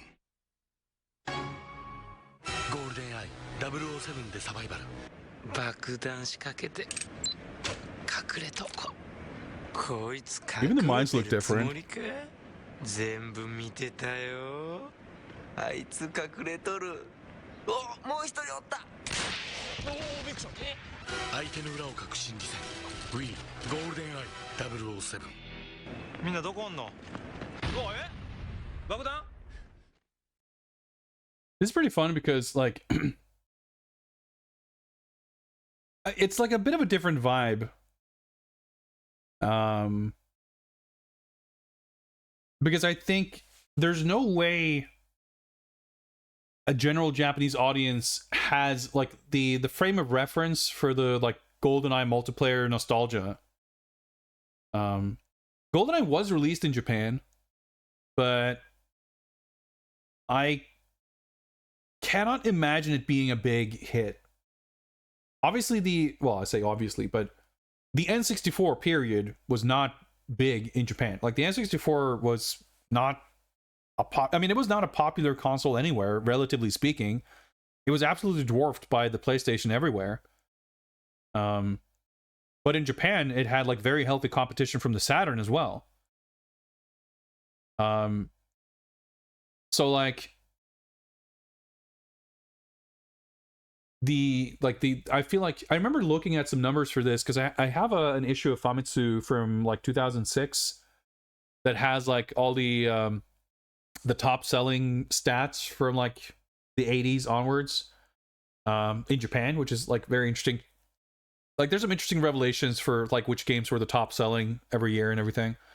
And I was flipping through that somewhat recently, and I don't remember a lot of the specifics, but I want to say that as far as N64 stuff went, there was really only like a very small handful of games that made a dent in the like top 50 or top 100 or whatever.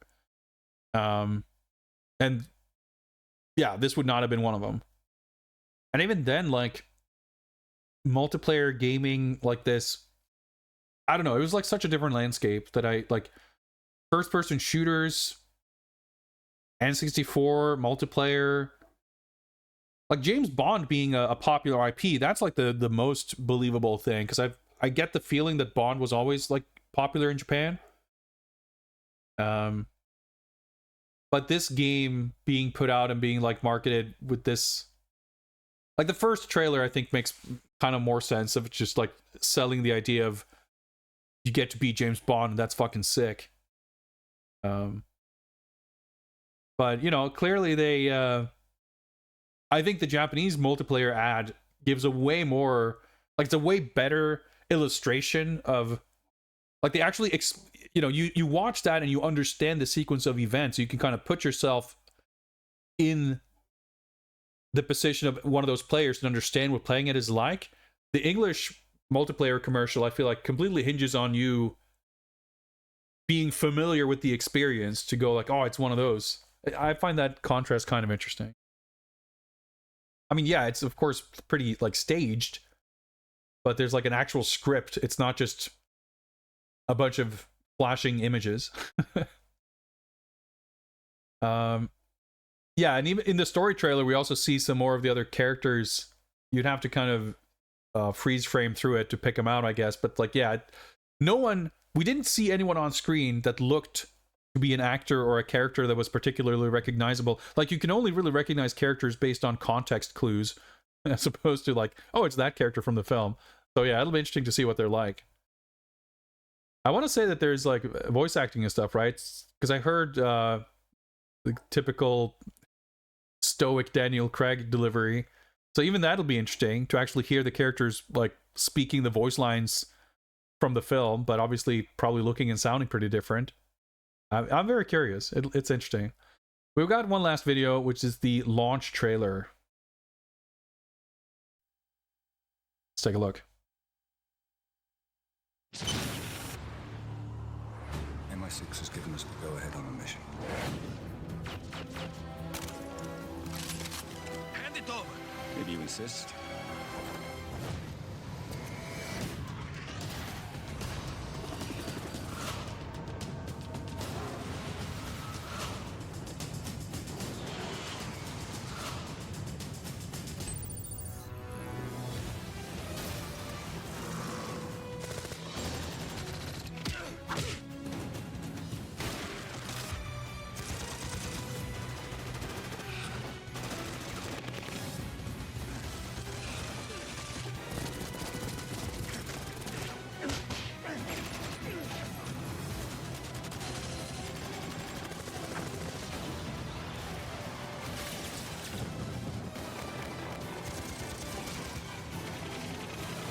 I mean, it looks pretty exciting.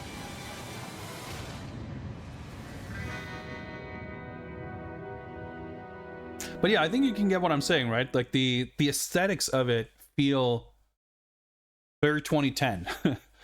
You know, it doesn't feel...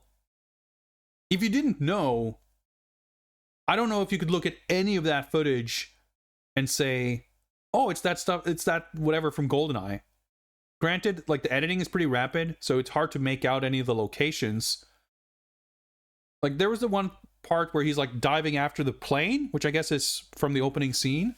So that's cool, because that's not really in the N64 game. Yeah, him being, like, held at gunpoint at the dam, I guess. But it's, like, pretty... There was a lot of stuff that I don't understand necessarily what it's meant to sort of represent. So that's interesting, and I'm curious how, like, there was the in that the first trailer, you see the opening shot, the camera like sort of crane shot or whatever that clearly show the opening, the start of the dam level. Like, you recognize that with the little bridge and the guard tower and everything.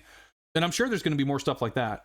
But in terms of the visual vibe of it, like, watching the movie yesterday was very much, and it was the same experience I had watching it the first time. Well, not the first time, but we watched the movie before we played the N64 game about a year ago, and now rewatching the movie. And both times you watch the movie and you, like, it's very difficult to not watch the movie and go, man, this looks and sounds just like the game. And there's none of that vibe in these trailers. So I'm curious if the game itself is going to feel any different. But for what it's worth, I think on its own merits, it's like, it's a pretty good looking game. And I played about 2 minutes of it the other day to make sure it was working and the controls and everything.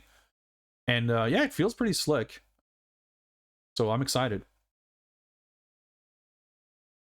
I will take a short break before we get started because I've been live for almost 2 hours. But before I do, I have one final reveal, which is that for the final question mark installment of the Q Branch Research Funding Initiative. Let's see here. There we go. I wanted to kind of do things differently, but the way I had certain things set up with the stream and the bot and whatever, I was like, oh, fuck it, we'll just do this the same way. For the duration of between now and whenever we manage to achieve this, all contributions to the channel in forms of subs, cheers, donations, and merch sales, if you want to buy a shirt or a coffee mug or what have you, will contribute to the research fund. So 1 bit equals 1 credit, and however that extrapolates. Yeah, this is a wonderful picture, isn't it? And previously, most recently, the secret mission number 006 was the DVD game Seen It, which was a pretty fun stream. It was pretty fucked. Like, the DVD's all like, it's a trivia game where they show you clips and then they ask you a question and then the game doesn't fucking tell you the right answer. That was pretty fucked up. But it was still pretty fun. So we will add the next secret mission bonus game to the list of games to be played if and when this goal is reached by see here.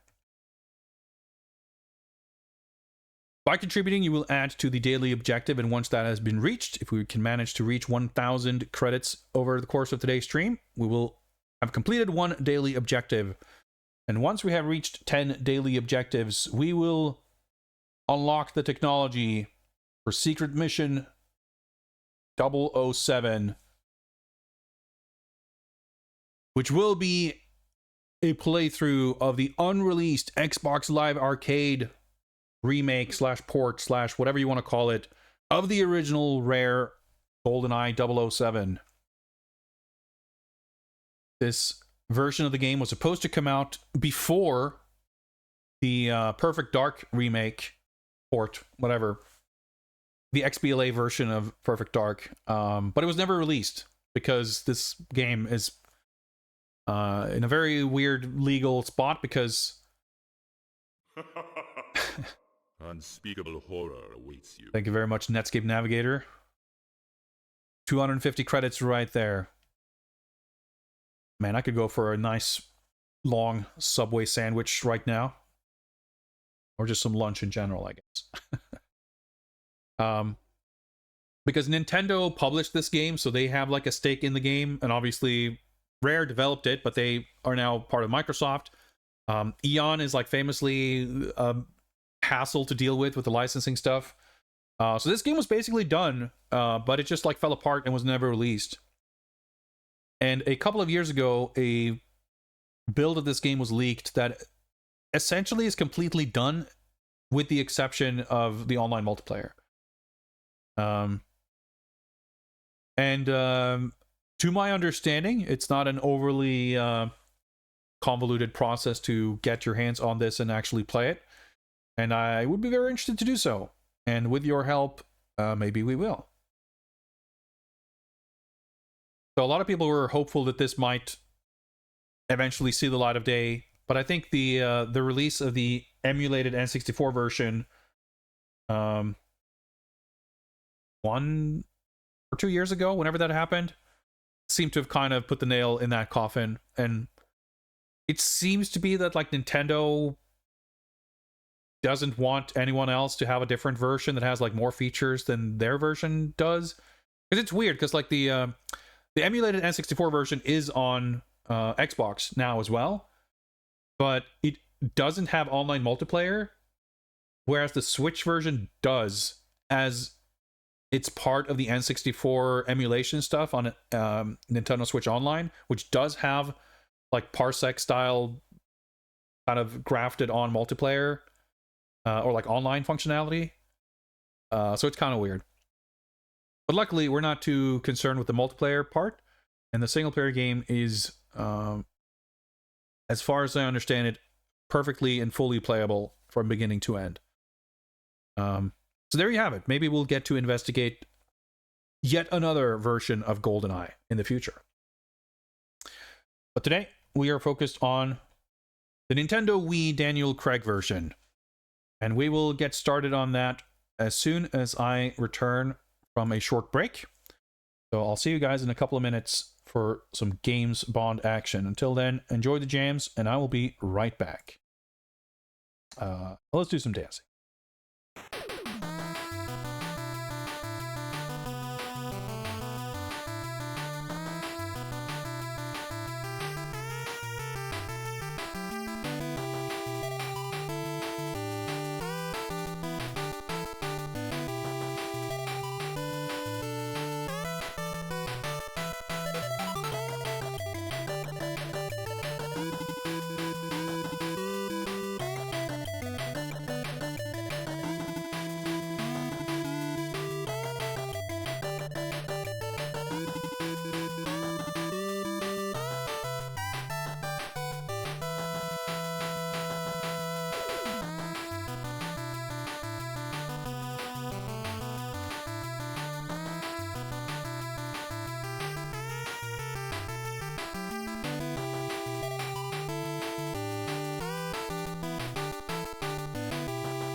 All right, I'm back.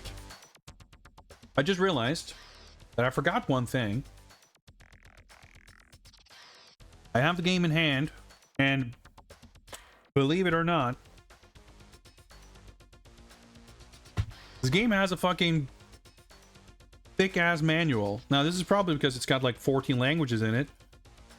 But for 2010, it's like astonishing to be even blessed with any kind of printed materials that isn't just a bunch of legal text. So we'll take a quick gander in this manual to see if we learn any important information before we jump into the game. In fact, we should probably read the back of the box. It's kind of interesting, again, speaking of the whole marketing angle and talking about the game. Let me read. GoldenEye is back. Get your friends. The GoldenEye story comes to life again with a single-player campaign featuring Daniel Craig as Bond.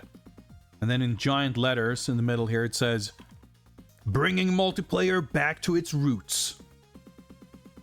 Whatever that means. 8 classic characters including Oddjob and Jaws. 17 modifiers including classics like Paintball and Golden Gun. Over 200 split-screen combinations. What the hell does that mean? 200 split-screen combinations? It's not possible that they could mean that there's like different configurations for how the screen is split. Even if there's like an option between horizontal or vertical splitting, how on earth would you arrive at 200? So there must be meaning something else. In which case, what could they be talking about? Whatever a split screen combination is, there's over 200 of them apparently. Plus online multiplayer with up to 8 players. Now, I didn't play a lot of GoldenEye multiplayer, but I don't remember it having a paintball mode. Is paintball like...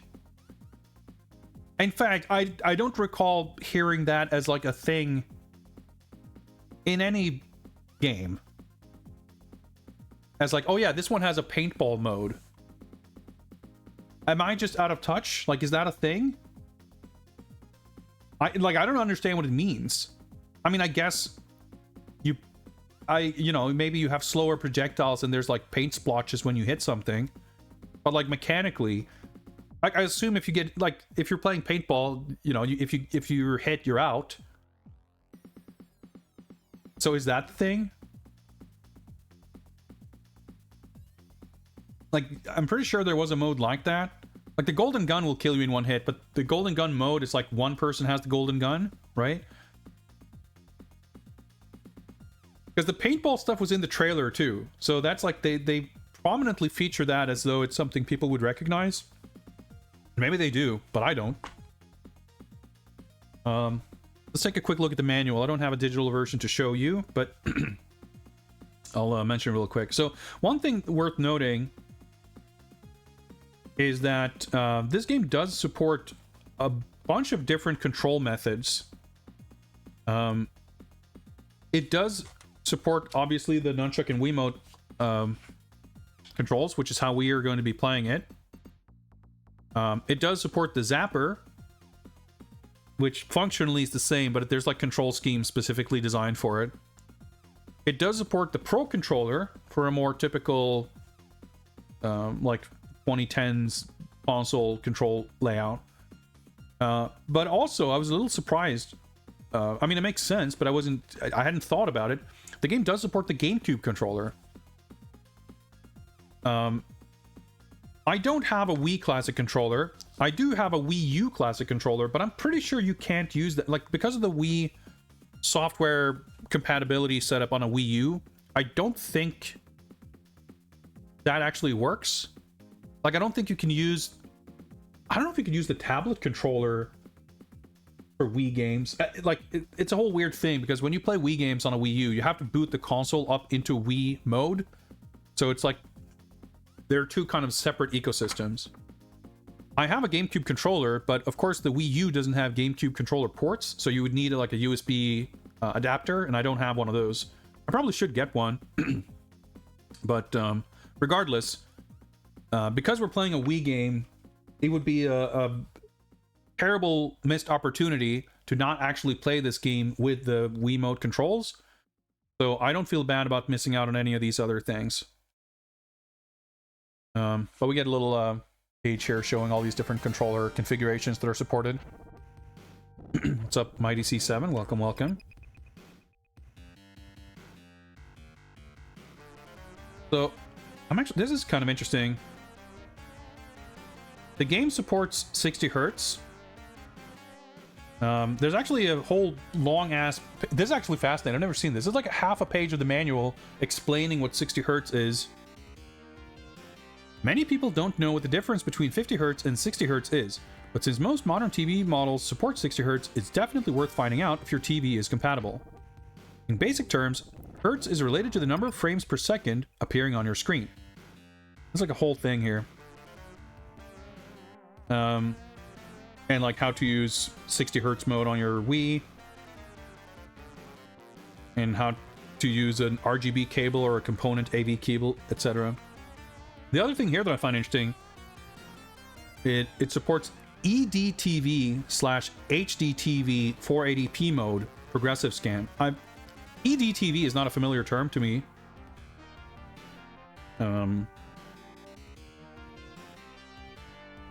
But it's interesting that it does support progressive scan. And from my understanding, on the Wii U, despite the Wii having its own like menu, you'll see the way it looks when we boot it up. When you boot into Wii mode, there is no system settings. Like the system settings are all done on the Wii U side. And I looked through that stuff very quickly yesterday, and it's like very limited. But I would assume, I mean, I'm outputting video via HDMI. It does have an analog video out also, actually. So like, I'm assuming we are playing in 480p, like progressive scan. But it just occurred to me that it's not really made super clear or explicit.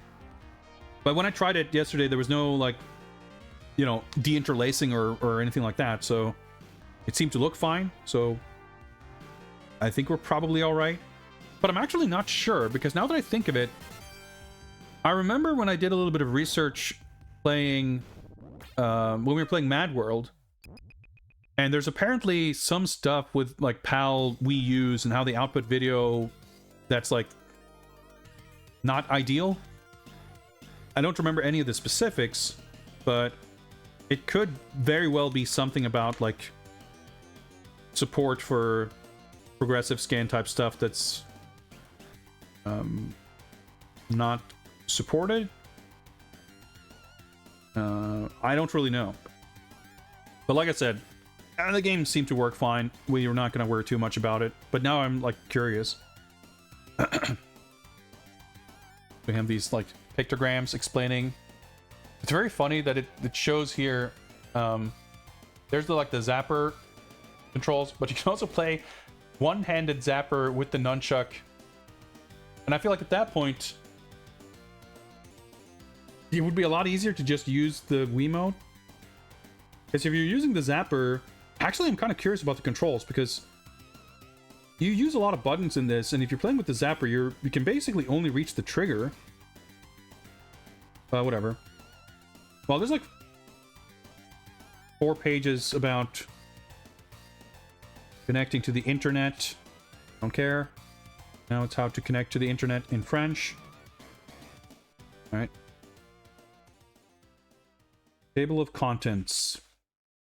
Controls, and again, like showing all the controls for the different layouts, but this is also shown and explained in the game, so you don't need to spend too much time on that.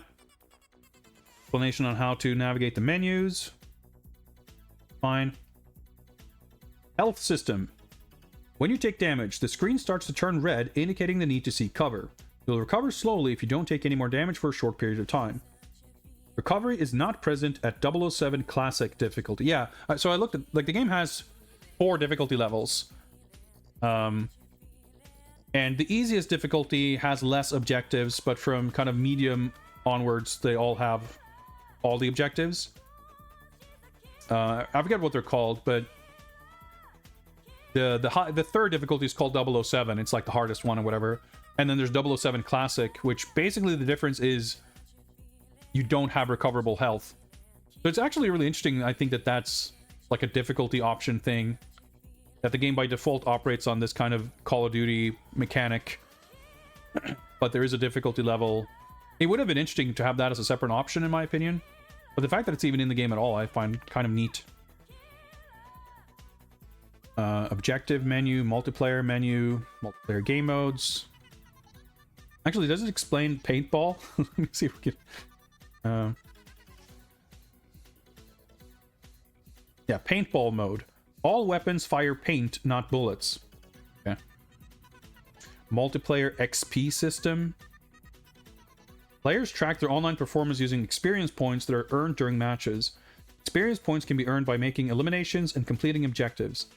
Player earns more experience points, they increase their rank and are awarded new, more powerful weapons and gadgets from Q Division. Multiplayer in-game display, multiplayer accolades, and a Wi-Fi connection, select all multiplayer. And then customer technical support, license agreement, and that's it. Okay, yeah, so the manual is like 60 pages. Actually, it's even more. It's 70 pages. So they can explain the controls, how to connect to the internet, and all the multiplayer modes, and like 6 European languages. In black and white, of course. But yeah, we're going to take a quick look into system settings just to see if there's anything that indicates anything to do with the progressive scan options, just because I'm curious. But that was the manual. Doesn't get much more exciting than that.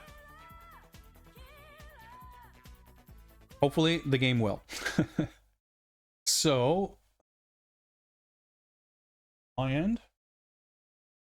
Boot up the console.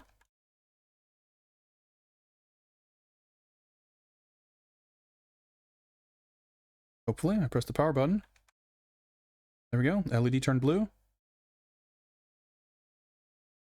I wonder if I need a tablet controller. Actually, I might. Oh, yeah. Oh, there we go. Oh, yeah, the tablet just woke up in the other... It's sitting in the dock over in the other edge of the room. I'm gonna go grab it, because I might need it for the system stuff.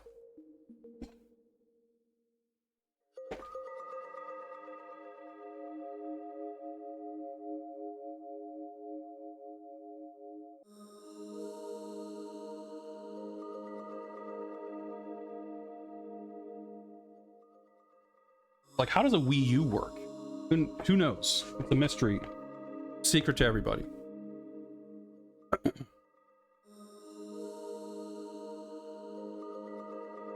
I have Napster for the Wii U?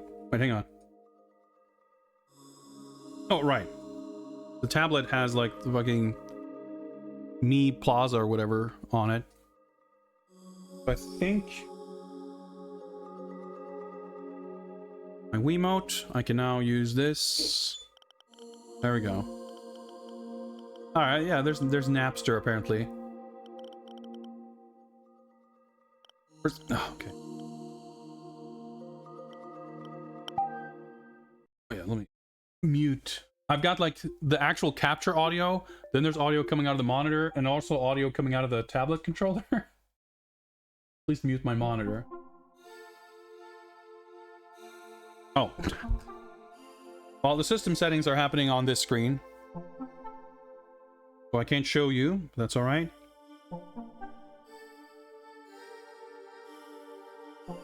Evo settings, TV settings. Make sure your TV is switched on before you configure these settings. I guess technically you can play this without a TV. I guess that makes sense. TV connection type, HDMI, or non-HDMI, yeah. TV resolution.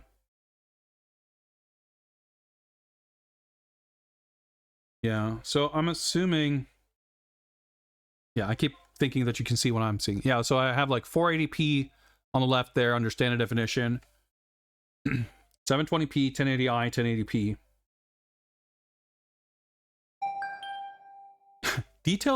Detailed explanations are displayed on the TV. Yeah, thank you.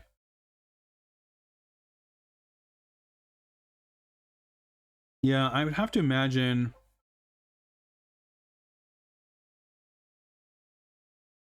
Like, because it's HDMI, I guess it would be progressive anyway, but it's... Yeah, this is what I mean, that there's like very little information. So it's really not clear...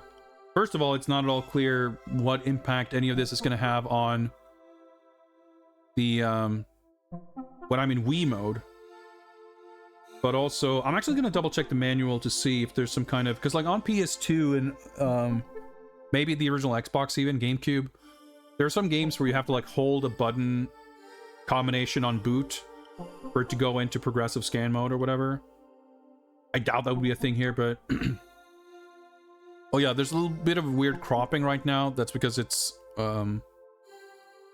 adjusted for the actual Wii.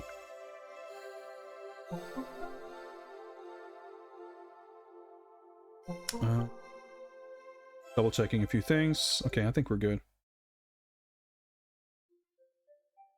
Oh yeah, I guess we should... Volume slider on this thing? There is. Turn that down.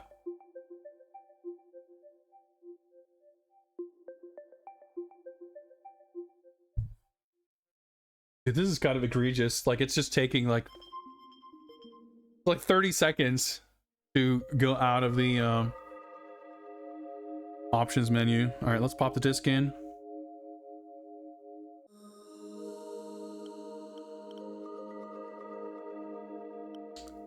Yeah, so I think... Yeah, because it recognizes that it's a Wii disc. So that'll make me boot up into the Wii menu. Actually, shit, I forgot to look at the... I'm just going to super quickly consult the...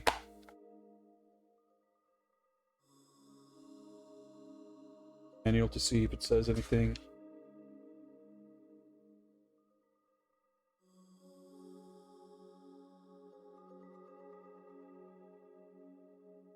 Yeah, it just says to enable EDTV progressive scan settings in your system menu.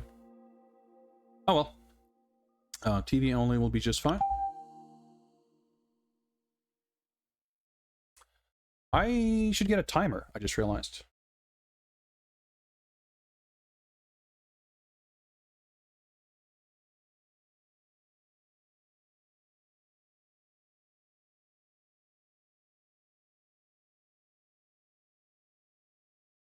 Live split. Go.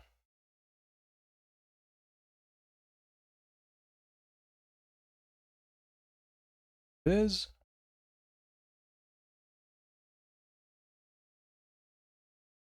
sure.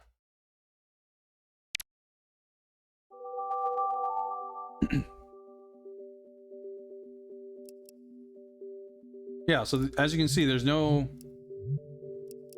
settings here. I was really confounded about this first, but it's, I guess, because it's part of the...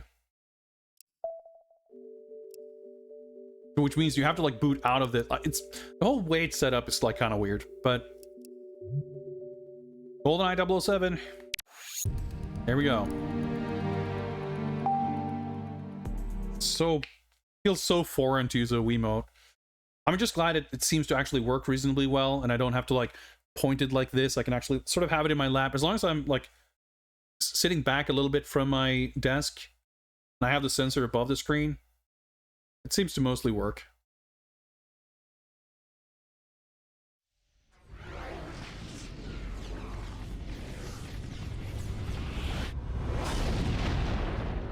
And there's a fair degree of controller customization, so we'll see how much of it we're going to need to tinker with.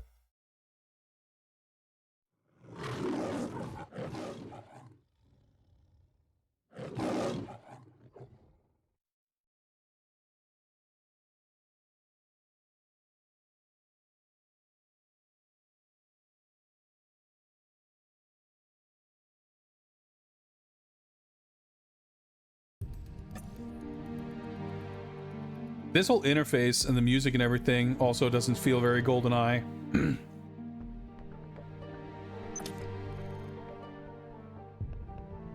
Yeah, so I created this previously, but we'll start a new game, of course.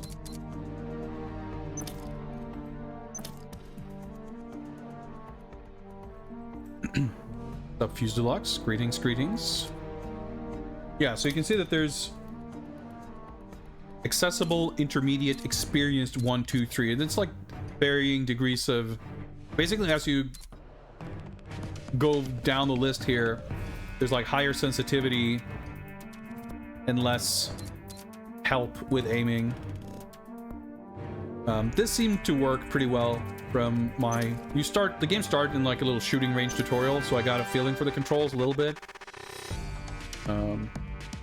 So we'll rock this unless we feel like we need to mess with it.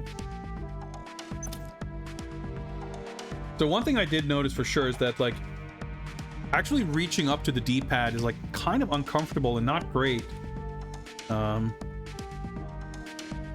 And you kind of need to do that for some stuff, but not, you know, not super frequently, hopefully. Grenade. Is there... Firing mode is up. Oh, uncomfortable.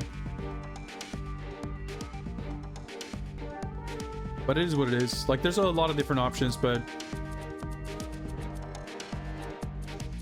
none of them seem more comfortable or appropriate than the default.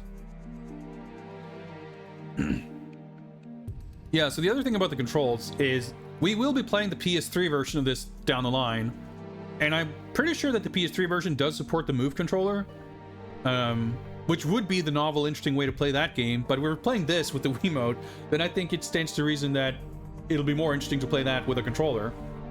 Technically speaking, I do have this weird mouse controller for the PS3 that's still in its package. I bought it like 8 years ago thinking it would be a fun thing because it costs like a few bucks, and I've never actually used it. And given the fucked up PS3 controller situation where like nothing works anymore, maybe that's the way to do it, but we'll cross that bridge when we get there. But yeah, for this, you know, it makes sense to me to embrace the waggle. This is the one Wii game in this entire project, so we should give it the full Wii flavor.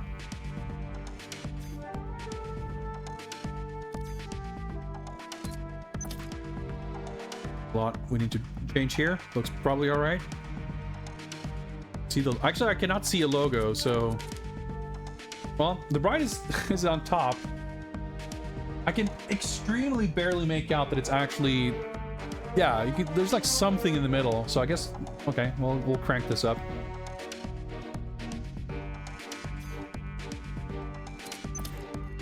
Oh yeah, I think I bumped up the music volume a little bit, because that's usually a problem. But yeah, the visuals of this, the menu stuff, it feels familiar. But I don't recall the mission briefing stuff in Quantum Solace looking exactly like this, but I think it was like kind of similar. There's nothing about it that feels GoldenEye, neither game nor film. And even in the control screens, there's a D-pad button to use your smartphone. Like, yeah, that wasn't really a thing in GoldenEye. So yeah, it's interesting. Is it just me, or did the screen go dark? Well, whatever. And I want to say there's like cheat codes. Yeah. That's gonna be fun to mess around with later. I'm assuming, yeah, it's like proper codes. It's nothing like unlocking stuff, which, you know, it's nice in its own way, but this means we can just enter codes to mess with stuff when we're done with the game if we would like to. Start a new playthrough of the single-player experience. Yeah, so... Yeah, Agent, a good challenge for spies with a proven track record. All additional objectives must be completed. Which implies that Operative skips some objectives. So in the N64 game, I feel like the proper way to play the game is to play on the easiest difficulty first. And then on each level, kind of step up the difficulty, because if you play on Secret Agent off the bat, like, because of a lot of the levels are very trial and error-y, like, it got pretty frustrating. But I wouldn't imagine that to be the case here. So we'll play Agent. I think it's going to be an easier game just in general. That's what I expect. We have recoverable health for one. 007, reserved for fully licensed agents only. All additional objectives must be completed. And then classic, only the very finest agents will survive. Wounds do not heal, and body armor must be utilized. All additional objectives must be completed. Actually, that makes me curious if the body armor pickups like are not a thing in the game, except only on this difficulty level, which would be interesting. I mean, I guess they wouldn't be that... Well, I'm not gonna say they're useless with recovering health, but obviously not as important. I will go Agent. And let's start the timer.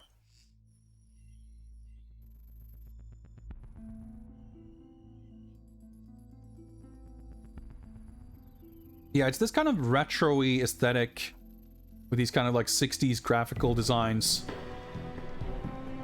that it was like so far, like the GoldenEye and its kind of visual identity, the film, I mean, but by extension the game, were like the exact opposite of that. It was like leaning very hard into the 90s, super modern at the time vibes.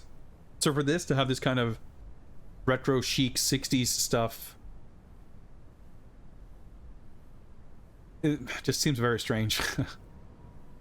Right, so the one thing that's a little awkward about the controls that might take some getting used to is like, you know, I have this cursor on screen and I point it towards the edges of the screen to turn, but to like stop turning you have to kind of point it back to the center, and it's,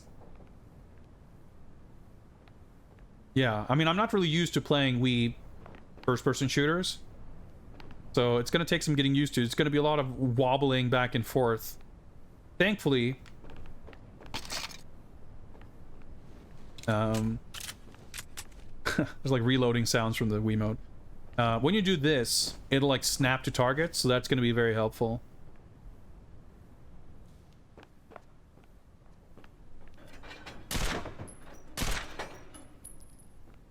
Good, now hit all 5 targets.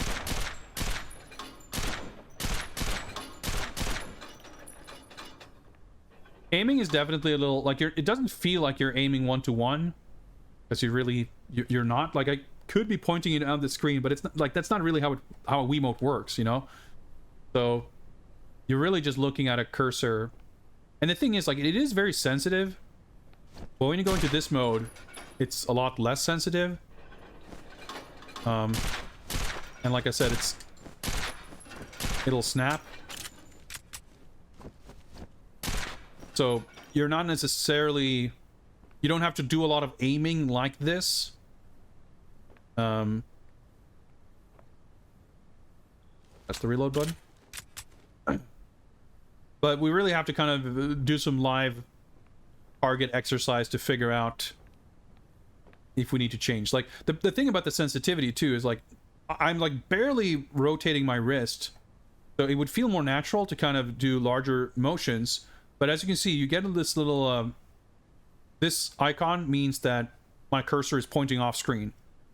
So increased or like decreased sensitivity like isn't that helpful, because if I would move the cursor further, like, it's just going to go off screen. Like, maybe I could turn it down a little bit, but when you actually have to turn around, like, that's as fast as I can turn.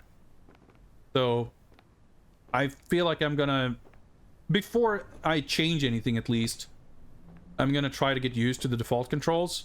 And if I, after some actual levels, feel like impaired by it, I'm trying to also find a comfortable position so I don't have to, like, it's very easy to, like, without thinking, start holding your arm up like this, and it's pretty tiring.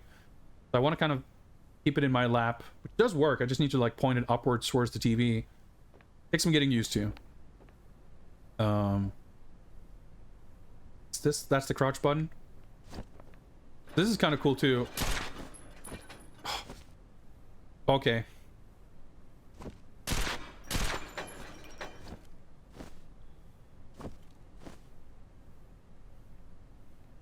Oh, okay. See, now I'm looking up, like, it's oh man, okay, that's really confusing, because I'm like aiming forward and I stand up, and if I, like, don't change my aim, I keep like snapping to totally different points. It's a little confusing to say the least.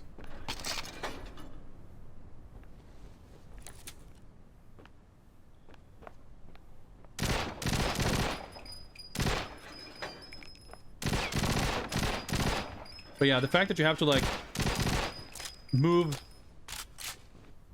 like turning means I have to like do this and then shift back.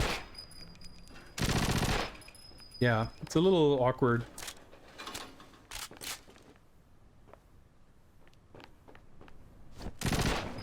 But again, with this like snapping,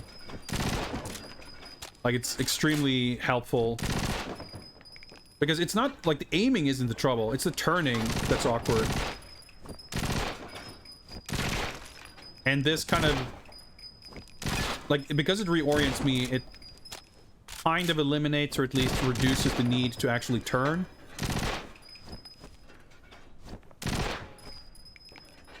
So... it's pretty helpful. But, again, it'll, require a little bit of practice for sure.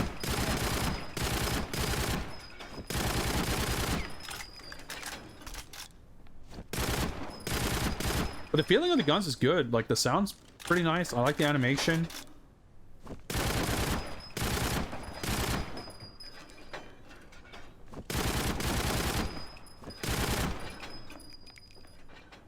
Weird little sounds from the shell casings. Sigmas 9. Oh, that's the one. They're different. Oh, I did pick up a different pistol. A Nova DP3. We got a whole brand new set of fake gun names.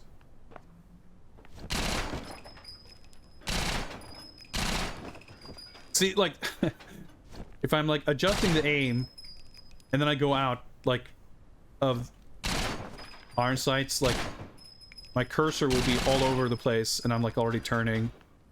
I feel like that's a little bit weird for sure. But we'll figure it out. Alright. Gotta waggle.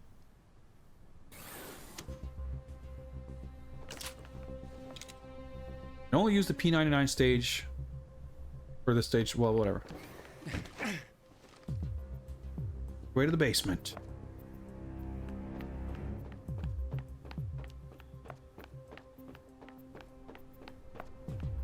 Yeah, so when you actually have to start moving and navigating, you start being like, whoa, okay, turning is a little bit of a challenge here.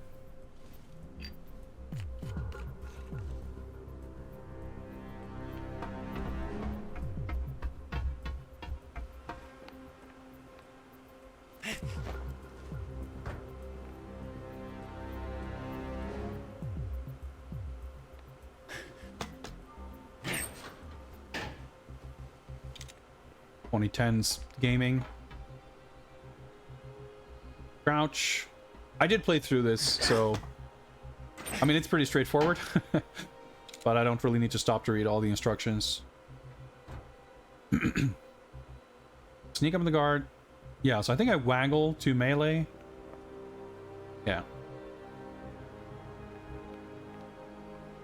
But at least I just have to waggle the nunchuck. And it's in like kind of specific things. Oh yeah, I don't think they show you this. See if I remember how this works. Oh, I'm like standing. I see. Okay, standing up above the railing here. But this is what I wanted to show. You can twist the nunchuck to lean. It's actually kind of cool.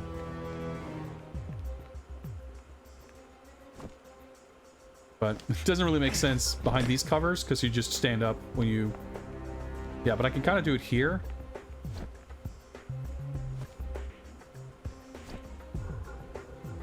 There's a guy there, but it's like designed for me to not be able to see him. Take the guard down before he calls for backup. That feels pretty good. Well done, Bond. That concludes this training exercise. Yeah, I think I like the way this game looks. Like, I had the same feeling playing the PS2 Quantum of Solace game. Like, it had a very nice look to it. Whereas the 360 game just looked really generic. And I mean, this is 2 years further, I was gonna say further removed, 2 years later, on somewhat equivalent hardware, you know? And I think they strike a nice balance between like realism and fidelity and like finding a nice look to it. Like it's realistic, it's not going transmission. for anything particularly stylized, but For the past 3 years, a high-ranking Russian general, Arkady Arumov, has been stealing Russian military equipment. Is that fucking Michael and selling it on Ironside? the black market.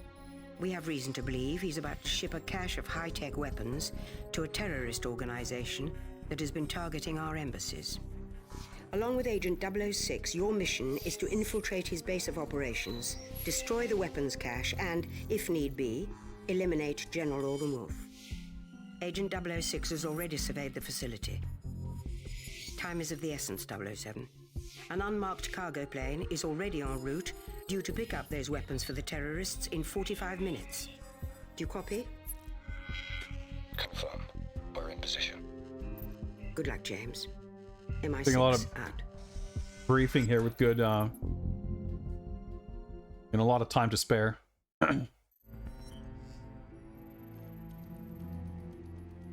So of course in the movie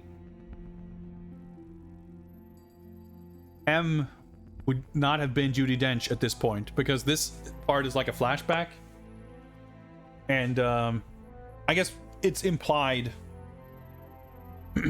that when M and Bond meet, they don't really know each other, like later in the film. So she wouldn't have been his commanding officer 9 years prior. But because, like, timelines and whatever else, like, it doesn't make any sense. It's not important. It's just funny how that immediately creates, like, a little bit of a disconnect. Although, in the N64 game, it's kind of the same thing, right? You get, like, you get the mission briefings from M. You get a fucking mission briefing from M when you're, like, in a prison cell. So, you know, that part never really made much sense in the N64 game anyway.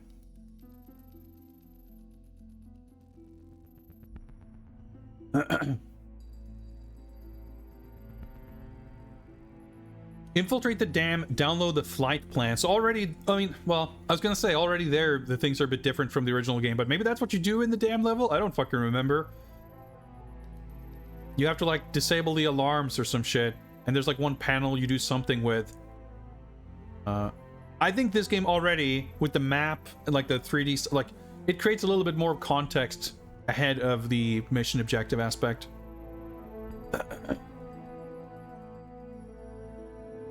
Yeah, hopefully we get a release date for Rushing Beat soon. I'm eager to play more of it for sure.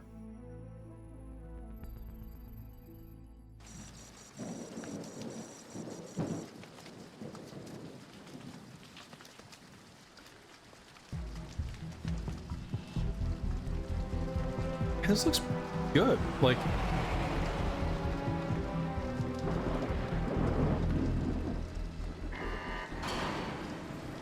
yeah, and I guess our little friend with the hat is indeed Trevelyan. Welcome to Russia. MI6 has given us the go-ahead on the mission. Let's wait until the last truck passes. I'll take the guard on the left. You take the one on the right. There's like fucking no way there's, well, I should say no way, but like, how are there no subtitles? Because there's no option here. To not have subtitles in 2010 is like unbelievable, in my humble opinion. Yeah, every time you see Daniel Craig on screen, it's like a fucking jump scare. So weird.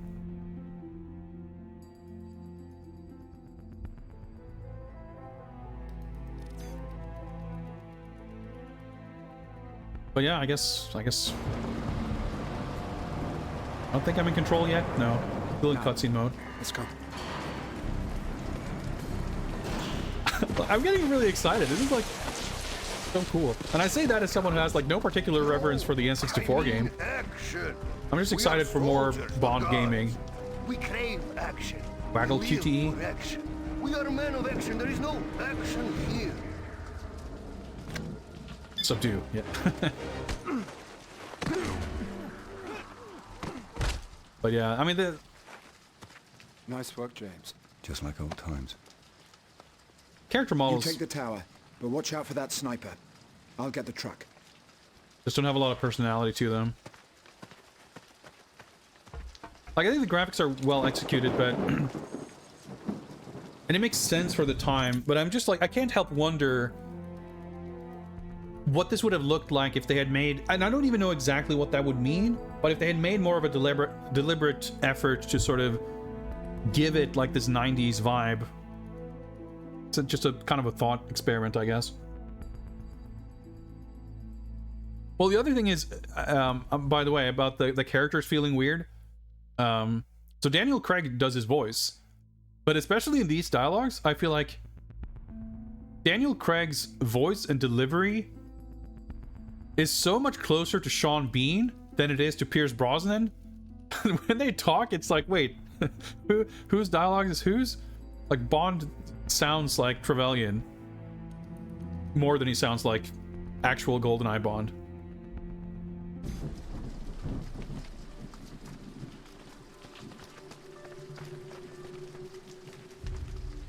Vault over this, I doubt that's helpful. Yeah, unless I try to look down, it's... Yeah, I can't look down further than this. Yeah, you can't, like, fully look up or down. That's an interesting choice.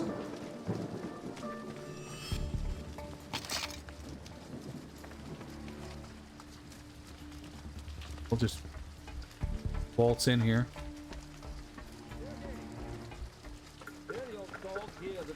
It'll be interesting to see how, like, actual stealth works in this game compared to the original, where it's, like, pretty fucked.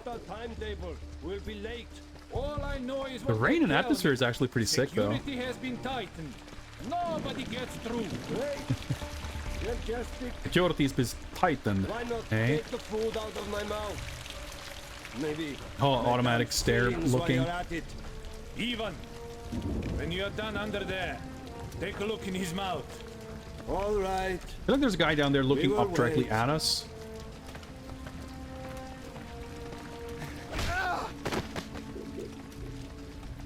But maybe not.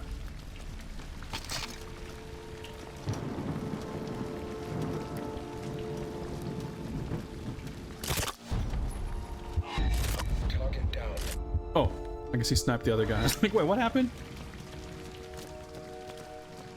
I didn't realize there was a guy there. Tower clear.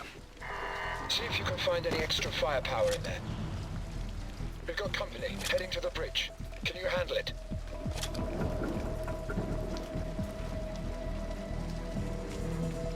Ben? I've got them. What are you doing, 007? I'm reloading. Where the fuck am I looking?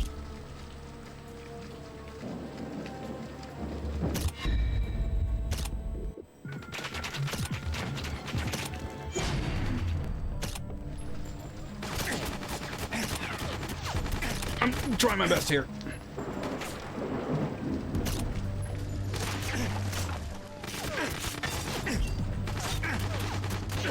Dude, it's so, like...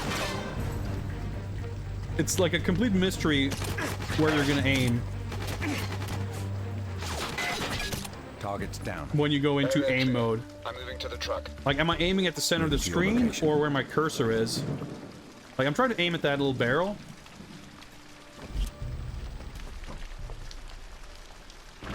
Without moving my... Yeah, I guess because it's at the center of the screen. If I'm, like, turning over here... Yeah, so what happens is, when I go into the aim mode, my view, like, resets, so what I was pointing at is now at the center of the screen, but my cursor will be where it was. So if what I'm zooming in on isn't centered, there's this, like, gigantic offset that happens. That's, like... Yeah. I mean, that's not specific to the sniper rifle, but it's just kind of exacerbated.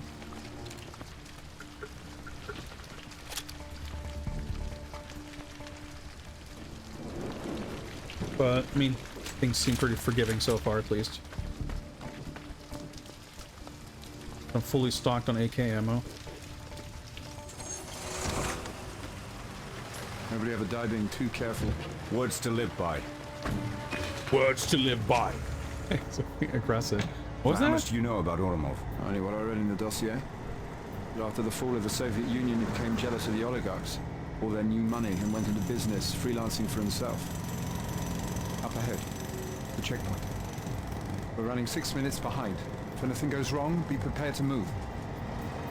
How's your That's Russian pretty cool. these days? Oh, now we get subtitles. Maybe if we had more German, Russian dialogue. Выходи из грузовика. В чем проблема, сержант? Спецдоставка из Москвы. 15 минут никому не гостя. Почему я никогда не видел тебя? Ты новый? Переведен. Давайте документы. Я сказал, выходи из грузовика. Let's get out of here, Alex.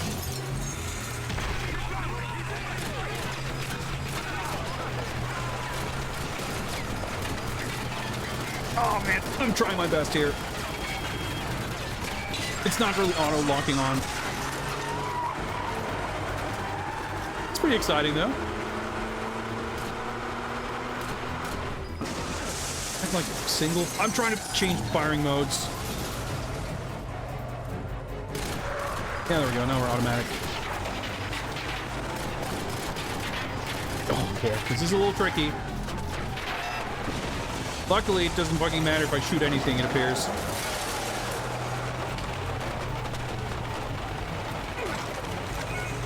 Oh! I had to waggle this one. Okay. Bonk. I've seen that in like every trailer. I can't fucking hit the truck. There we go. Reload.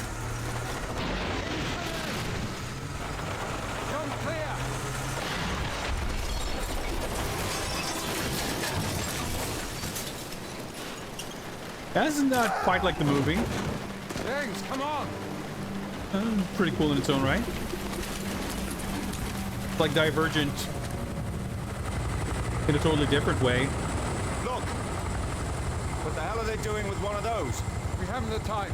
Let's go. Come on, James. Let's move. Is that like a stolen helicopter and it's just here now? Alright, so I'm gonna... What the hell is happening up there? Have you heard? Pause now, yeah. It's looking on my OBS window as though the game audio is really loud, but I'm not sure if it's only when there's like big explosions and helicopters and shit. But maybe I'll turn it down just a little bit. Is there like a master volume? There's not, of course. Audio's fine. Let's turn down this just... Might help with hearing the dialogue anyway.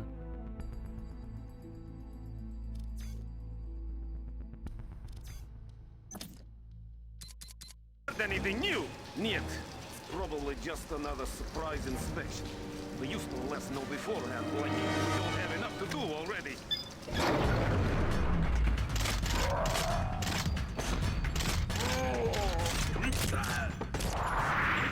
That's pretty cool. Did you see that helicopter? Yeah? What of it?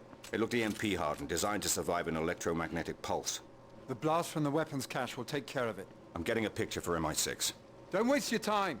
You'll be late reaching the rendezvous point. Get on with it. I'll cover you.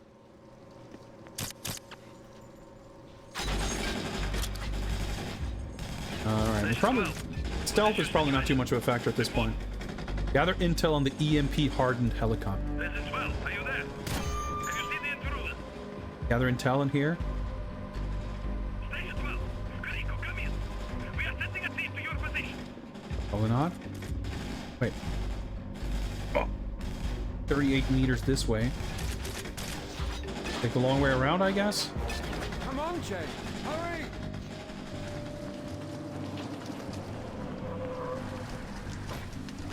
Watch. Try to remember the controls. James, they pulled back. I'm moving out. I think it did a regular melee attack first.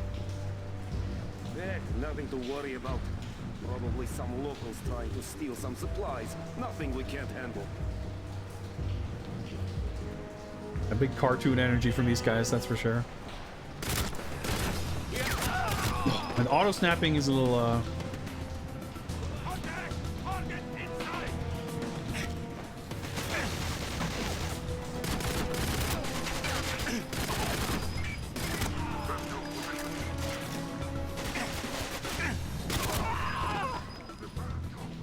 That's the whole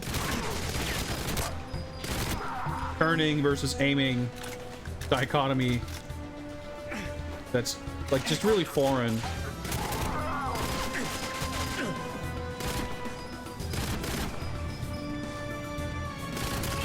But the actual aiming in situations like that feels pretty good. At least when there's not too much else happening at the same time.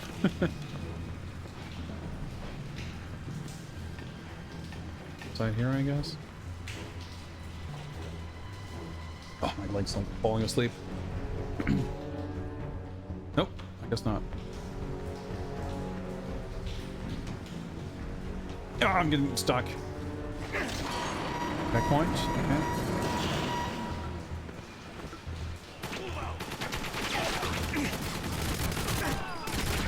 See, like, oh, that is extremely annoying. Like, I'm letting go and I want to snap directly, but like, because I'd moved the cursor, it's like all the way someplace else. I guess you just have to rely on, like, as you go out of aim mode, you gotta kind of get your bearing and figure out where you are and where you're aiming before you try to snap into aiming again.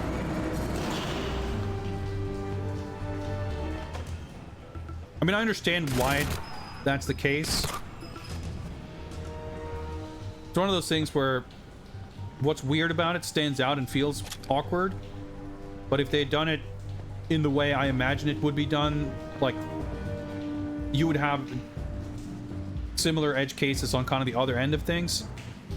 So I don't think there's like a singular way of doing it that necessarily will make sense in every situation. Just, you know, has limitations built in.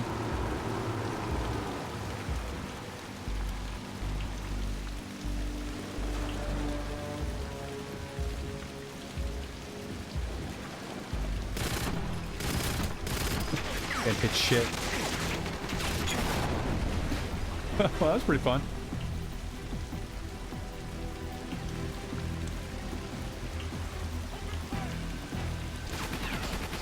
That's interesting. I don't have to be like right behind these things. I will stand up to shoot anyway.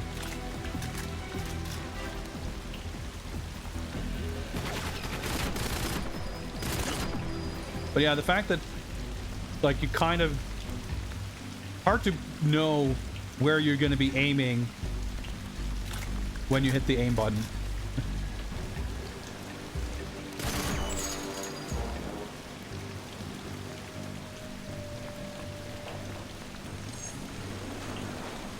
Yeah, so in the movie, they don't have the helicopter at this point in the plot.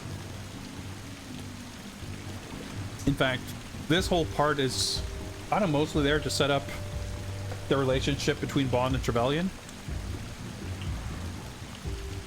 But I like that there's like the narrative, like the dialogue between them and kind of fleshing stuff out during the mission and like planting more plot related seeds.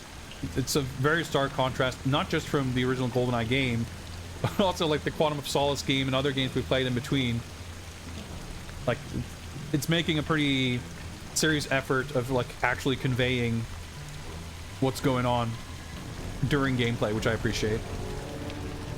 I didn't read that, but I guess it said avoid being seen by cameras.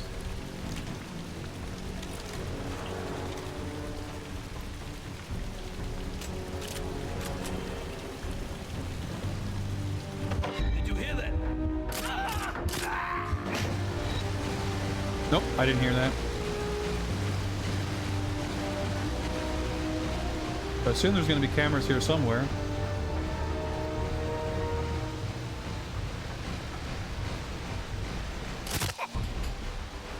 Oh, there's a camera right there.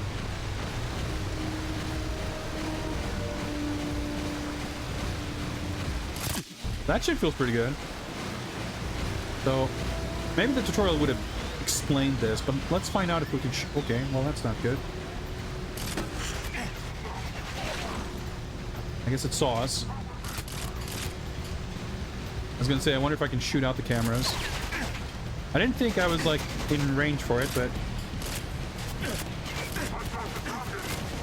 Oh, this is not going great.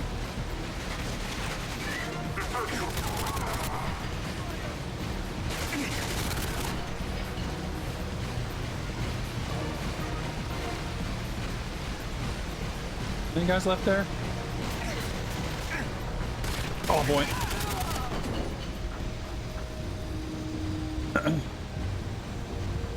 The cameras can be used to take selfies on social media. That makes sense.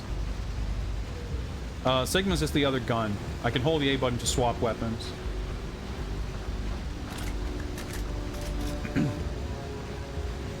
What's up, Rayquid? Who's the best Bond?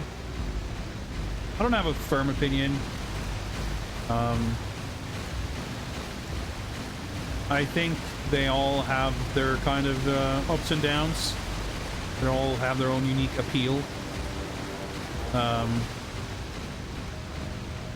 I like Timothy Dalton a lot, but that's like mostly down to License to Kill being probably the best Bond film. He gives a great performance in it, but a lot of it comes down to the writing and direction. Like, his performance is great, but that's like an ideal Bond for that movie. Not necessarily, like, you couldn't necessarily transplant that to any other plot.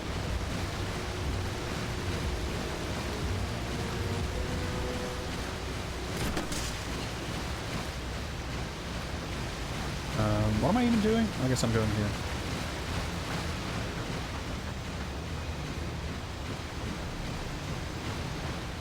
Waggle this? Yeah. Have you found your precious helicopter yet? I think every Bond actor, with the exception of Lazenby, on account of only having one film, have some pretty good and some pretty bad movies, you know, under their belt.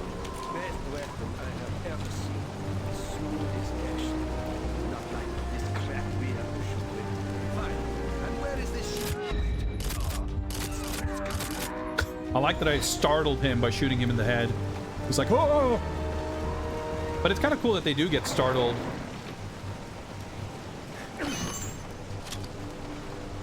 Thermal scope. So you're not like, I mean, that's in so many other games. Like, you shoot a bullet that doesn't kill someone, and instantly, yeah, I have 2 sniper rifles now. That doesn't seem necessary.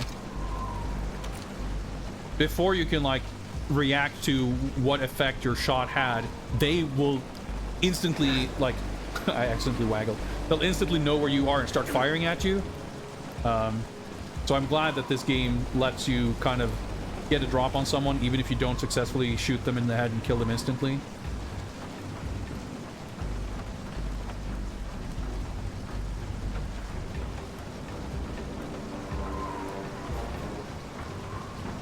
I guess technically we're kind of under some sort of time pressure, so I guess I'm supposed to use my smartphone to gather intel on this thing. Get a little bit of tutorial on my phone gadget.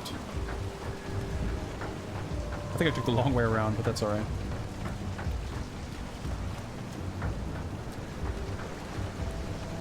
Smartphone icon, let's hydrate.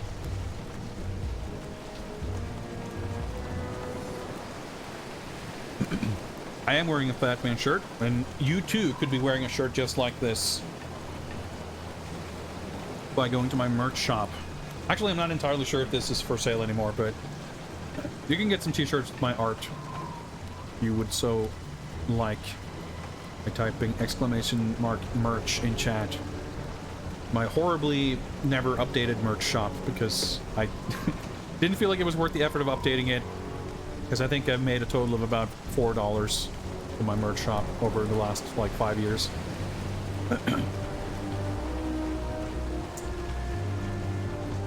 Gotta use my smartphone, which I think is left on the D-pad.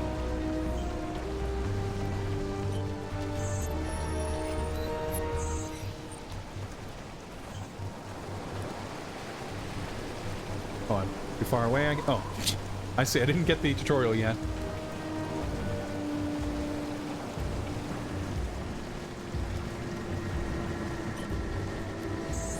I can't like take all the pictures. I have to like email each photo individually.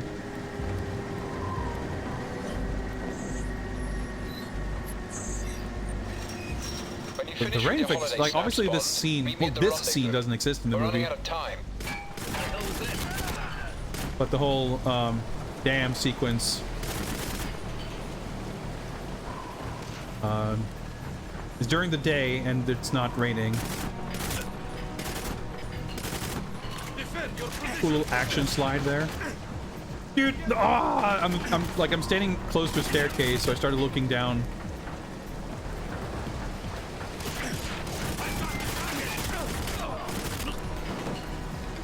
Yeah, controls take a little getting used to. I'm gonna predict, based on the trailer footage we saw, that there will not be any bungee jumping. Orca. Oh, that's the pistol.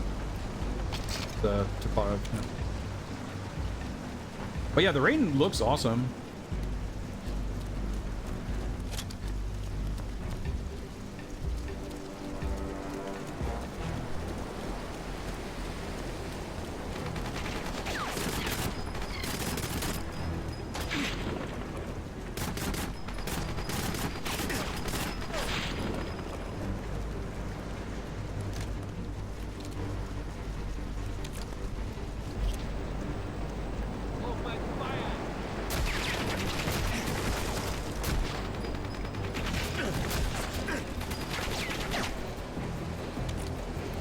I'm trying to find the, like, I'm so not used to using a Wiimote, so I'm like struggling to find the buttons.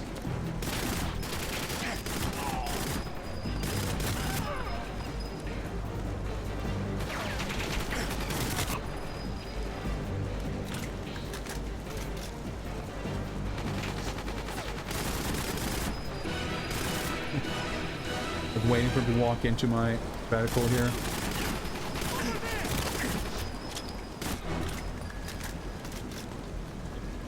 Again, like, the auto snapping is extremely helpful, but it's also like it doesn't behave the way I intuitively expect.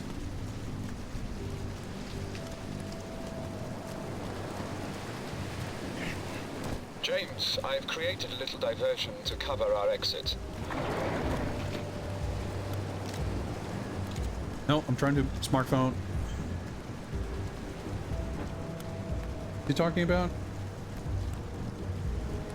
Get a lot of indication for what I'm supposed to be smartphoning.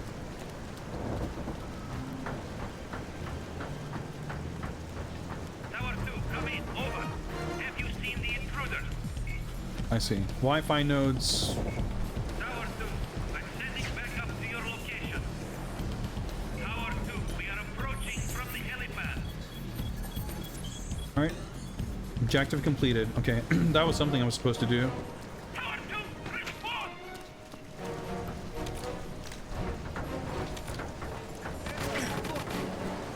And that's the trigger.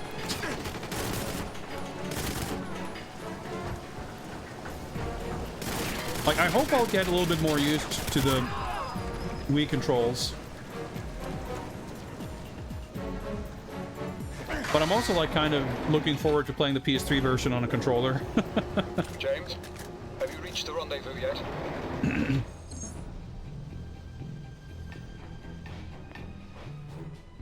Moonraker was made as a very direct response to the popularity of Star Wars. In fact,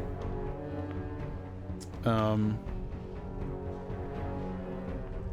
movie prior to Moonraker, I'm unsure if that was Man with the Golden Gun. Whichever one came before it advertised another movie at the end of it, and then they were like, nope, never mind, we're making a space movie.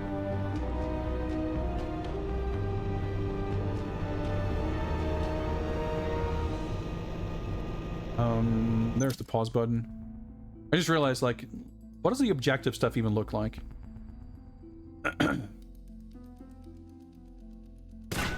Okay. Press the B button to exit the pause menu, and it just also fired the gun. Okay, can I just... Oh, yep. Always exciting to figure out how ladders work in a first-person game.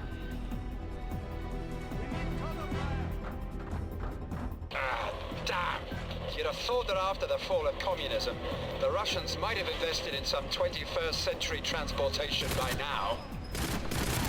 Is that Trevelyan? Like, who's that talking to me? Or talking, I'm assuming, to me. I have the target. I need cover. Leaning's pretty cool.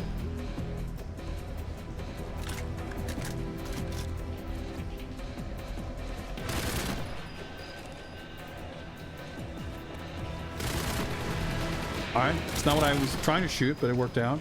Looked cool. Like, as long as shooting isn't too hectic, which I guess it probably won't be, because you're kind of incentivized to hang back to, like, auto heal. I think it'll work. It'll work out okay.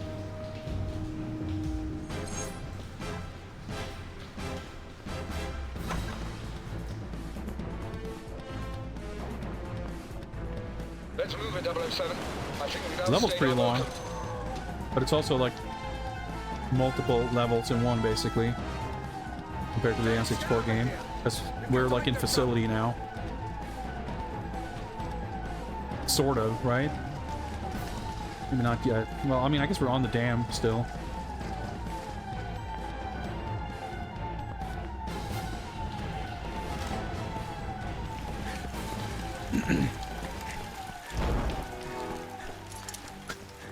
Were we wearing that the whole time? Get your hands in the air. You never know if there's a QTE coming. Take off your parachute.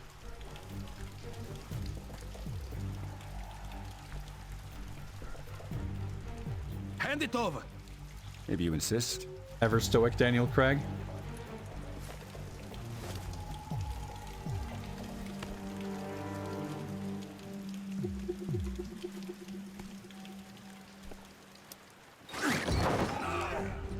All right, FMV. Oh.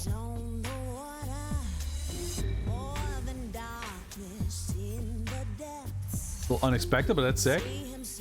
Proper seamless transition into actual opening credits with the MCA theme song.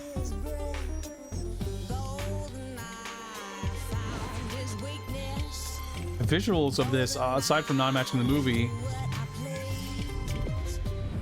pretty... Well, okay, we're getting somewhere now.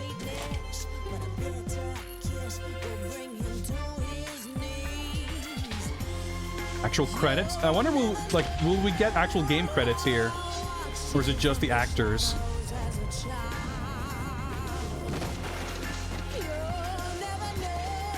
Doesn't seem like we're getting many credits. Yeah, always fucking, like, just... Oh, okay, never mind. Production designer, stunt coordinator. Not, like, you know, game designers or artists or anything, but... Actual credits.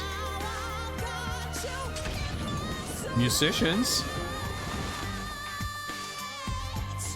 Performed by Nicole Scherzinger, okay. That's interesting. Like a cover.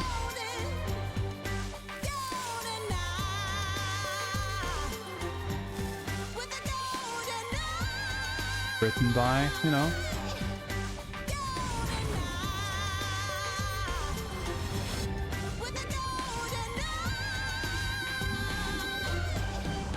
Pretty good. Nice trick. Doing it without a parachute. Trying to show me up? You said we were running late. Let's move. Hey, James. For England? For England, Alec. Always for England. Video call a bit scuffed. Okay, yeah, so I guess that was just the dam, and then we're heading into the facility now. So, I guess it makes sense. I think it's, like, probably the right thing to do.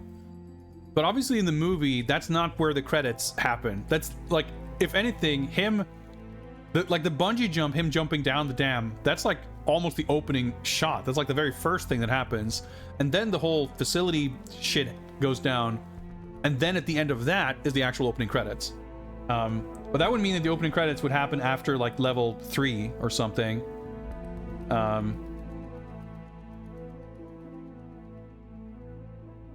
So it makes sense. In Tomorrow Never Dies, which is still the actual gold standard for Bond opening credits in a game. You play two, that level is like, that game is like 10 levels, I think, 10 or 12 levels or something. And the opening credits come at the end of level 2. So you finish 2 whole levels, and at the end of level 2, the game like seamlessly cuts into FMV, and it actually uses the exact opening from the movie, but with all the movie credits replaced by actual game developer credits, which is what it should be. And it's so weird that most games since then that even attempt like a movie style opening credit sequence don't list any of the credits for the people who made the game. They only list the actors who like, and it's even weirder for like From Russia with Love, because they have like the likenesses for all the actors, but you know, the movie is like from the 60s. They did get like 98-year-old Sean Connery to do Bond, but all the other voices are different. You know, they didn't get the 60s actors, if any of them were even alive, to reprise their roles. So you get an opening credits that's like crediting the likeness, like who the looks of the actors that the characters are based on, but not the actual voice performer, let alone, you know, mocap or any of the, you know, the programmers or artists or designers who made the game. So you end up with this like 90-second musical interlude that has like 5 credits in it, because there's not that many actors, instead of like actually using the opening credits to credit the people who made the game. It's so weird. Like it's weird because it makes the opening credits feel less authentic. Like by actually putting credits in the credits, it would make the credit sequence feel better. But they're like so fucking dead set on not giving any individual people credit for working on the game that they're like going out of their way to have a pretend credits sequence where they don't put credits in it. It's like conceptually, the principle of it like bothers me so much. But it also, like, for just wanting the feeling of a Bond opening credit sequence, it makes it less authentic to it. So this one was like a little bit better because it actually had a few game credits in there, like the writer and a production designer. But it's weird because they, like, I don't know, it's like they put the credits for the things that they felt sounded most like a movie credit, because there's like a stunt coordinator and a production designer, but there's no game designer, there's no programmer, there's a producer at the end. Like, it's a little jarring. And the visual of it was like pretty cool. It's cool that they got the song. It's surprising that they would do like a cover version of it. So they had like the rights to the song, but they didn't license the actual recording, which makes sense. I mean, that would be a lot cheaper. I think they did a great job with like recreating it, but it's a very unusual situation.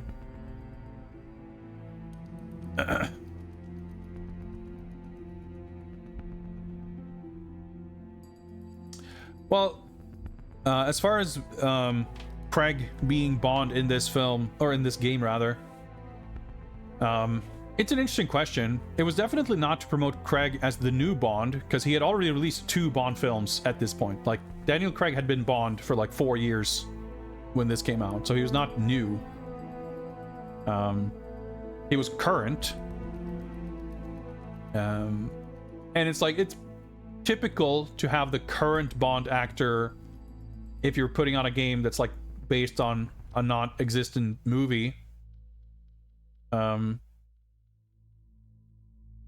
It's, you know, it's possible that it was a licensor, you know, demand, or if not demand, at least, you know, that they would have had input on it, that they would have preferred be Daniel Craig.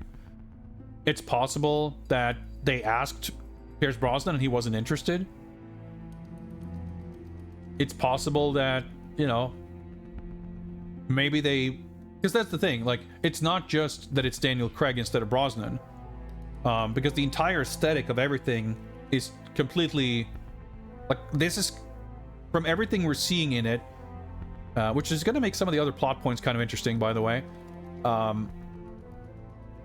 This isn't set in the 90s, right? Like, because Bond has a smartphone, the fashion and the technology has this like throat mic we saw on it, which probably existed in the 90s, but it's like Bond didn't have that in the movies. Then, like, I'm sure we won't see Daniel Craig sporting Pierce Brosnan's trademark fishing gear in the final act. Like, everything about it is designed to look contemporary in 2010.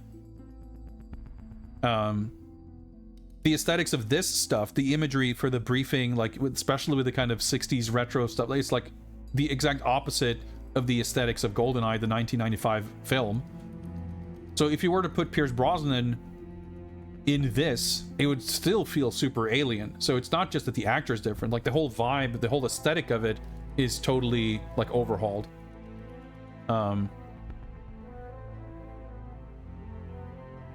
So I think that sort of begs the question of what came first, like the decision to cast Daniel Craig or the decision to modernize everything. Because I could easily see one following the other regardless of what came first.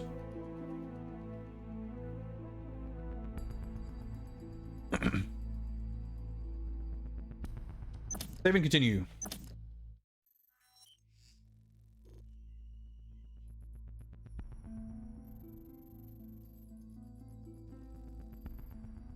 That was a cool level.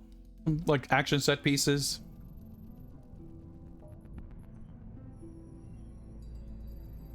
Yeah, the aiming, like the controls, like, I don't know, so far I'm getting kind of the most excitement out of seeing the stuff that we're getting to see. Like the actual moving around and shooting, it might be a difficulty curve thing. Like, it's feeling pretty clunky to me. And the idea of like replaying levels for time trials and stuff doesn't seem immediately appealing to me so far. I'm curious how I'm gonna feel about it as we progress further. All right, let's infiltrate the weapons facility.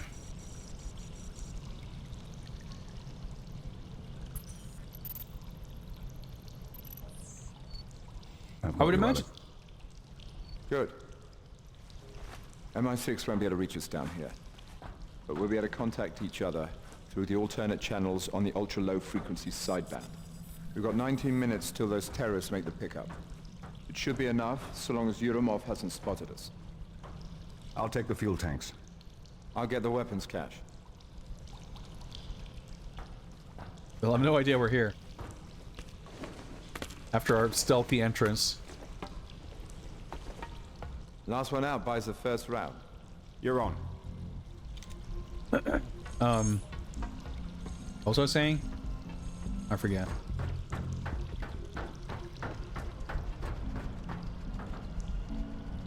Okay. I really like the map, to be honest. Like, it helps a lot with like navigating and understanding where we are. Oh yeah, I remember what I was gonna say. I would imagine that the whole runway airplane thing is not a whole separate level in this game like it is in the N64 one. Seems light so far. Like, kind of weird, frankly. We'll just step. These like shadows are kind of ominous, but I guess it's just. Oh, is there standing inside? Whatever. I'll drop down, I guess. Not being able to look up and down is a little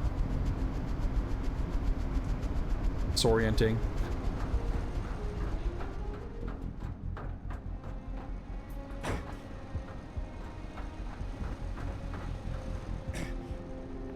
I'm going dark, James. Radio silence. Good luck. Also, it's good. Like, it makes narrative and logical sense that the mission briefing covers like multiple levels because it's still the same mission. Infiltrate weapons facility. Gather intel. I have to take 3 photographs, I see.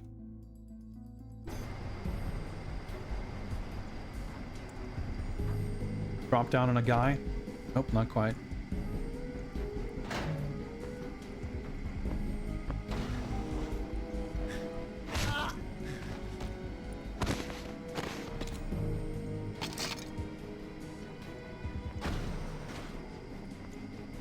Functioning mirrors. Oh yes. Look at our stylish turtleneck. Quarter resolution rendered reflection. Feel pretty good.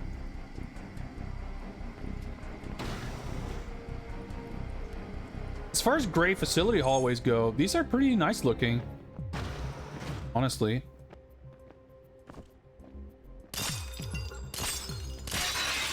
Okay. I had to shoot 3 times to get through the glass.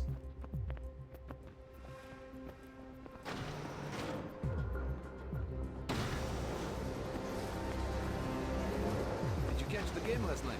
Yeah, I can't believe we lost the game. Looted your display. Yes. Alright. How can I make a fool like him, Sergeant? My girlfriend has gone to stay with her sister for the winter.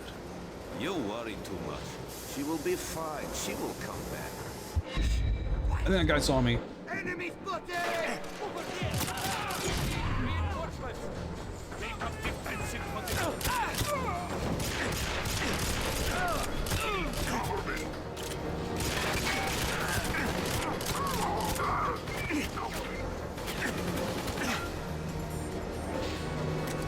I guess I've taken some damage here. I died. Okay.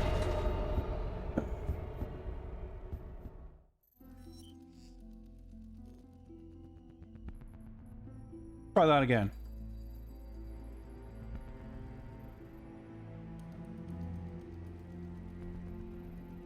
Not the quickest restart, but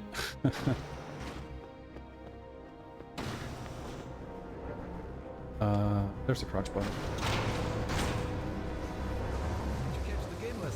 Alright, so I'm entering the room in a completely different position. Yes. How can they make a fool like him? I'm already a little confused.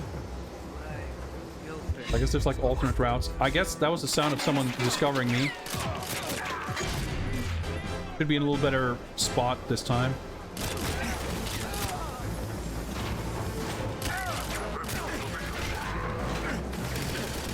Nice! Whack him in the dick. AK-47.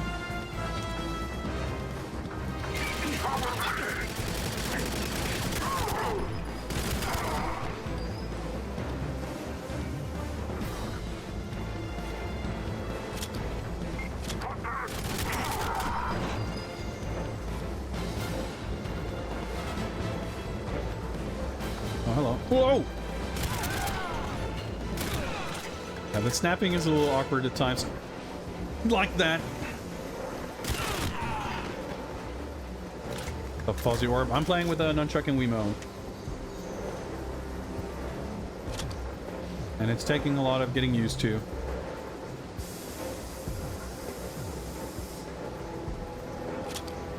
Guess I can't vault here.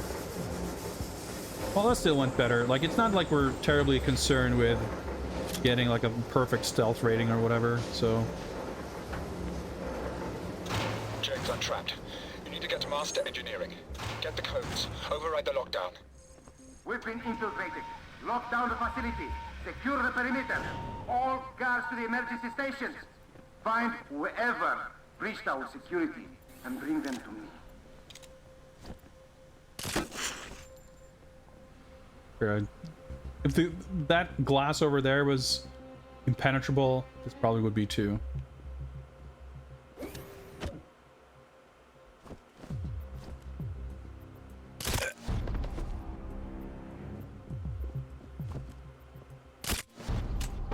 Like, that shit is satisfying. Where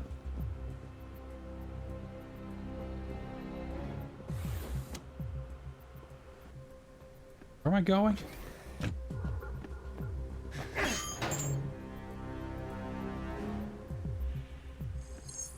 Well, checkpoint.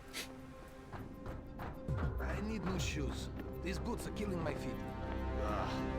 12 hours sentry duty. It's too long.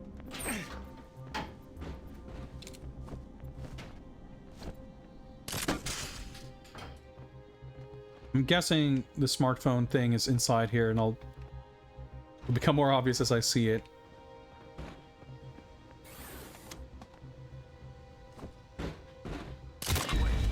You hear that? Contact! Target! We're losing position! Is he yelling to himself? Animation's pretty good. Probably don't want to do any smartphone funny business. So I got these guys taken care of.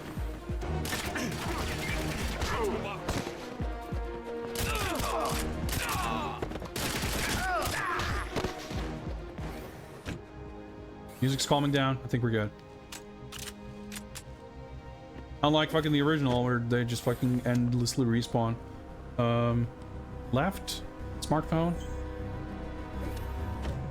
Okay, it's not in this room, I guess.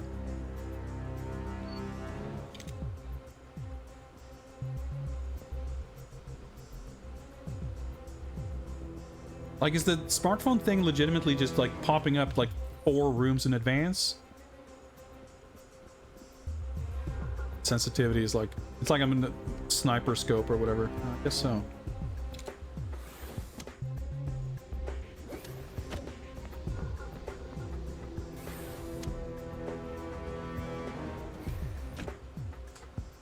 Fishes.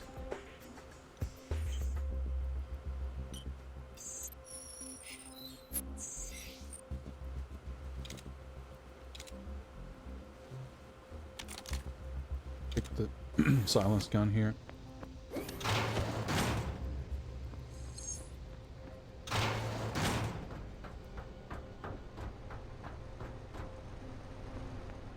But yeah, again, I think compared to the original game, I have a much greater sense of, well, I was gonna say a much greater sense of like kind of where I'm going, what I'm doing, what's going on. True to an extent, but it's more that like information is being presented in a, like the amount of understanding I have of the situation relative to decision making I have to do, and just like kind of the flow of the level design also is kind of bringing me to where I need to go, which isn't really the case in the original. I can easily see how someone would argue that this is a bit kind of emptier and flatter in comparison, which is fair enough. But again, I personally felt that the original could be a little confusing in some ways. And I think the streamlining of this is perfectly like legitimate. I wouldn't straight up say that I think it's an improvement, but I think for my tastes, certainly doesn't hurt in terms of like getting the feeling I would want to get out of this with the kind of movie narrative, Bond action, etc. An explosive barrel. What the hell was that? I'm gonna say yes. Okay, let's not take cover right next to this other barrel.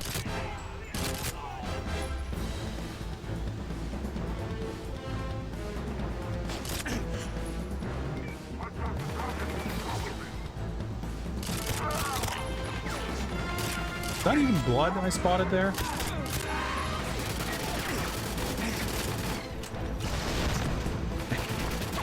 Okay, that wasn't all that effective, I guess. Dude, these guys are fucking tanky. I'm dying. Ugh, I guess you don't want to put yourself in that spot.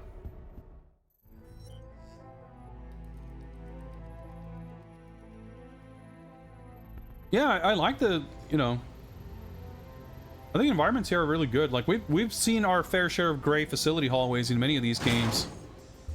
And these are some of the best looking ones. But aside from that, like just the thinking more broadly about the sort of approach to character design, or character design, level design, and like level structure and mission structure and objectives and all that. Like this is certainly more of a, you know, roller coaster, railroaded straight line sort of a approach.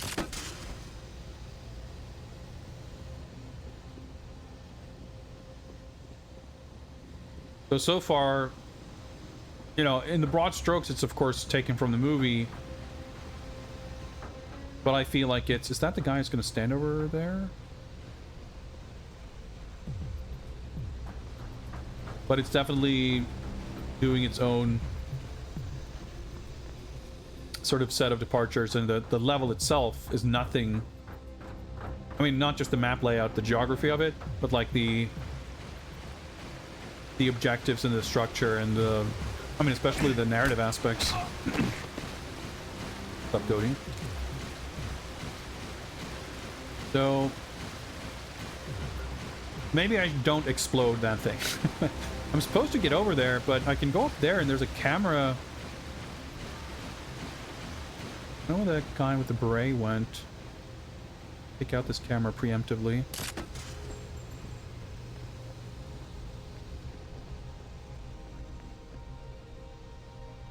Maybe I go here eventually. I'm trying to...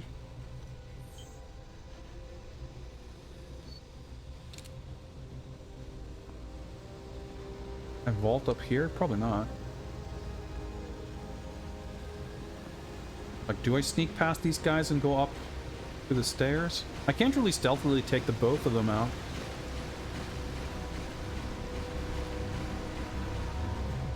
I am supposed to cross the bridge, I think, but... I guess I can go up here.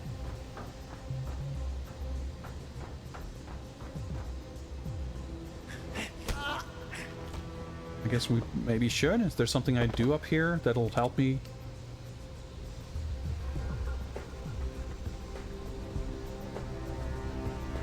I guess that's the bridge I first came here through. Like a panel there, but... Are there like extra objectives? I just realized I had the wrong gun. Didn't even have the silenced gun. This glass looks extra reinforced, so I'm gonna guess... Whatever. I guess I'm just at a better vantage point.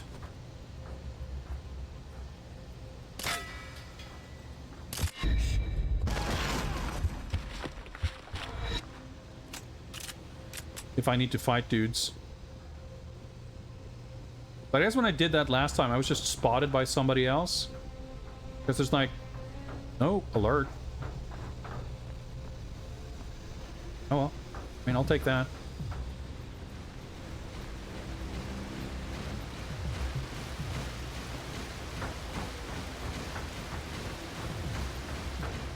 Checkpoint. You?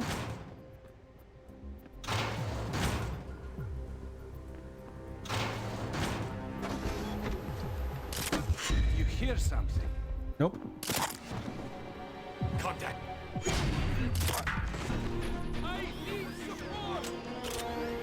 Yeah, that's a noise.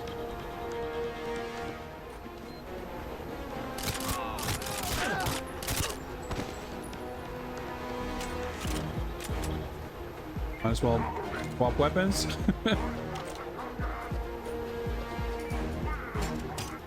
There's a grenade somewhere. Okay.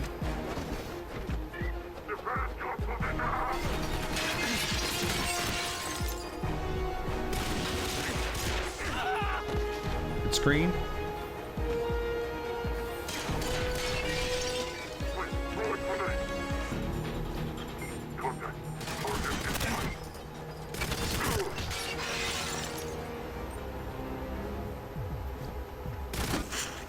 Be safe. Okay, I think we took care of that somehow.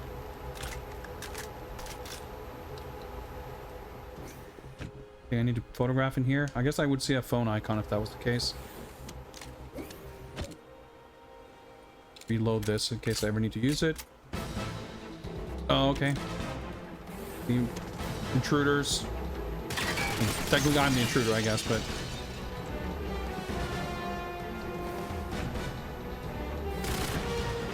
Gonna explode, is it? Fortune. Oh my god. All these action moves. Okay. Game alone. This ammo. Go. Where are we going?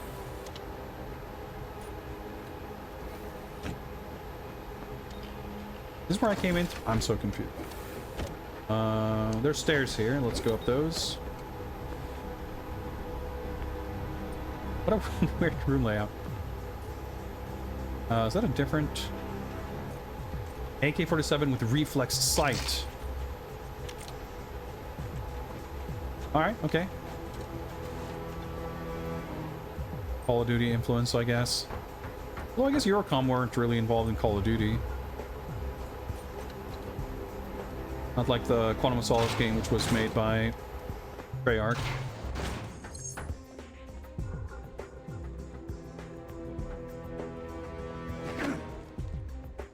Do I just not have access?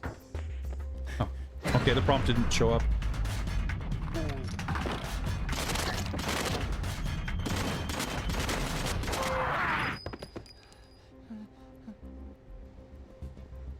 Alright, we got the lab geeks. Don't even breathe. Punch in the security codes. Override the lockdown. What's up, Nikita Lobo? Punch in the codes. I'm definitely struggling with the controls, but it's interesting. To kill me? No. On occasion, it feels really good, but moving around and like turning is kind of difficult.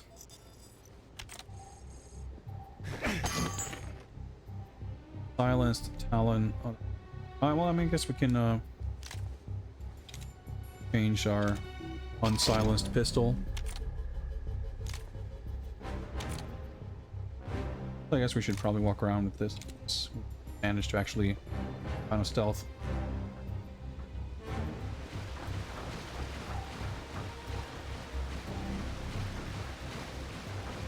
No? No, like ladder or... You can't like look down, so I guess I have to like vault over this. Yeah. There's a guy like right below me, isn't there? Oh, maybe it's just... Not quite.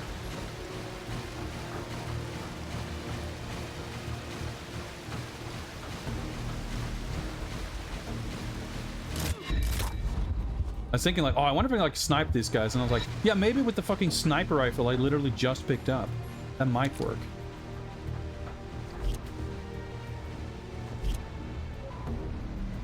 Yeah, trying to figure out where you're fucking aiming when you're toggling aim mode. Bit of a challenge.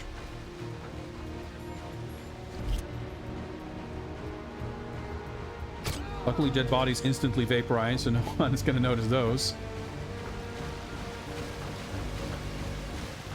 What about the guys up here who are wandering back and forth?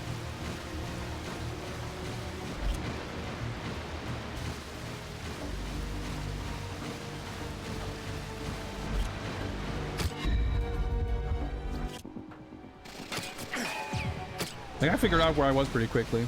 I mean, I guess I'm not that invisible. Well, as far as the aiming goes, like, aiming is mostly good. It's the fact that you have to use the aiming to also turn and, like, navigate that makes it a little weird. So, it's not a one-to-one thing where I point somewhere at the screen and that's where I'm shooting. That's, like, not really how a Wiimote works. So I have this cursor that I can move around. And when the cursor gets close enough to the edge of the screen, it makes me turn. I can hold a button to go into this aim mode, in which case, like, I still move essentially the cursor around. But now the cursor's really far to the left, so when I let go, I'm aiming all the way over there. But that happens even if I do like this. Now I'm aiming, because the sensitivity is totally different.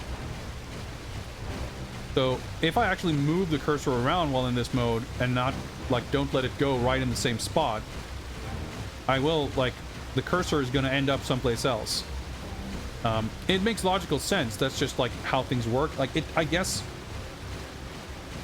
I don't know if you could really make it so that it recalibrates to center whenever you go out of this mode, because, again, it's going to find a physical location. It's like you're using an analog joystick or something. Like, it's going to physically be in a spot relative to the bounds of where it can be. So if you recalibrate that as the center, then all of a sudden, like, that fucks everything up too. So I understand why it works the way it does. But it leads to a kind of, yeah, so the red bar there is just because my cursor was, like, off screen.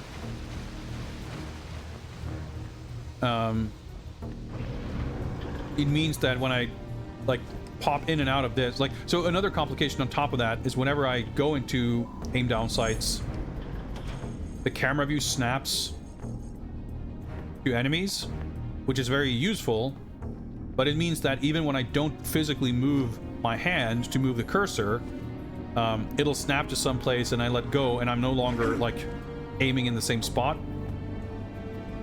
Hard to explain. Or at least, like, even if I explain it, I don't think it can adequately convey subtleties of how it feels. Yeah, I think that's exactly right, Cody. Like, that's what I said before as well. Like, I go into this feeling like I want to expect it to behave a certain way, and when it doesn't, it feels weird. But I can only say that in the context of how it does behave, and, like, if it behaved the way I think I want it to, who's to say it doesn't, like, cause a million other weird things instead?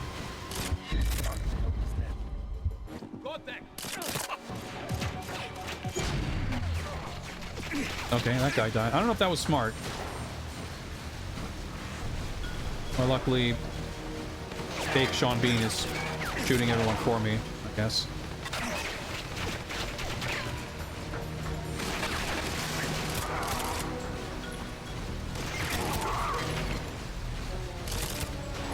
Like, as long as I don't have to, like, move the aim around a lot, like, this actually works super well.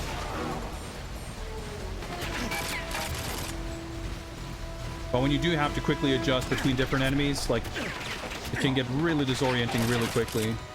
Especially when you have, like, a zoom scope, so you don't even see what you're looking at.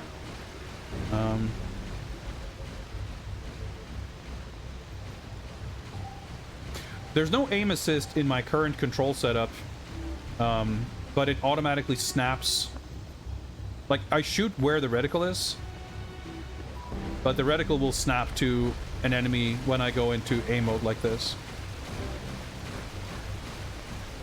But there's a lot of different settings, and there's like 6 different profiles, and then you can customize certain settings on top of that. So they sort of try their best to let you configure the options as you need to. Guessing this is nothing. Did I just see a... Oh, that was probably a vault prompt, yeah.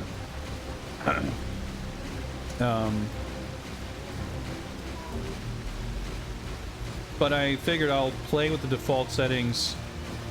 Like, it could very easily be that you just futz around with a lot of settings without really having a sense of what anything is going to change. And that's not necessarily helping anything either. I'm assuming... I guess we'll see if I go into camera... Dude, it's so hard to reach the D-pad to go into the thing without shooting. I'm assuming the thing I'm supposed to photograph is like in the next room, because that's how it worked before. Like, it's just showing me from a million miles away, and there's like an objective marker here. Actually, I guess the smartphone thing disappeared. Maybe it is here. Photographing.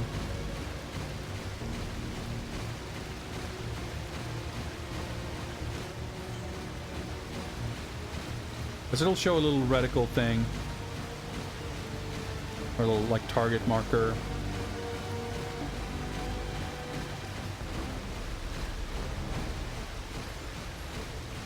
It's not here.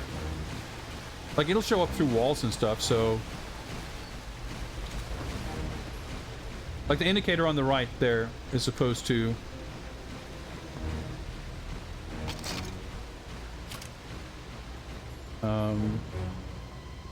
Drop my sniper rifle for this, which is probably not... I can't vault over this. Can't walk around this either.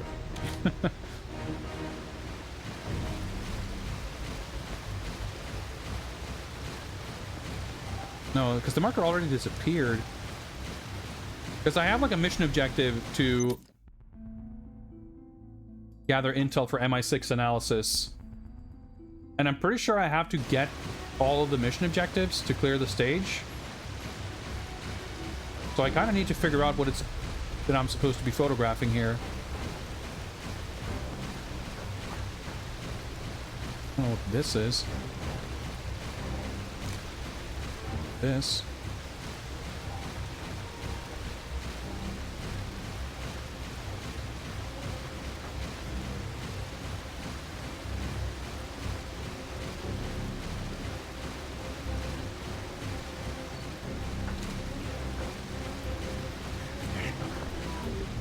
Can go here. I feel like the smartphone icon range is like weirdly gigantic. Maybe I have to go up to this upper level.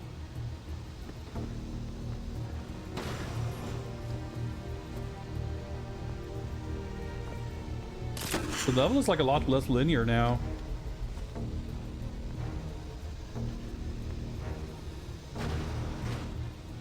This looks like it would be the kind of room that might have something I might want to photograph.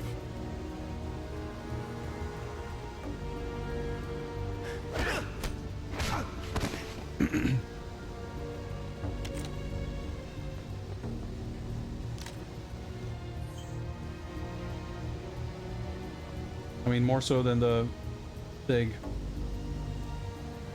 room we were just in. Oh, there we go.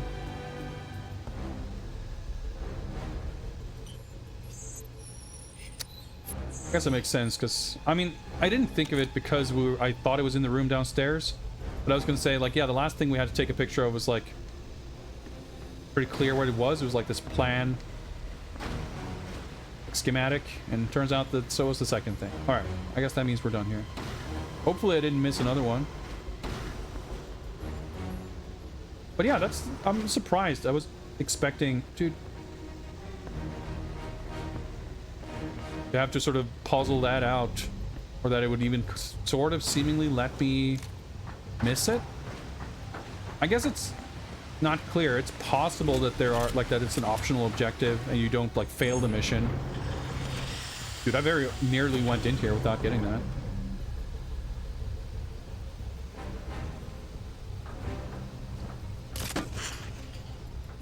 Alright, new visual style here, that's cool. It's going to get colder. And then we will get sentry duty outside.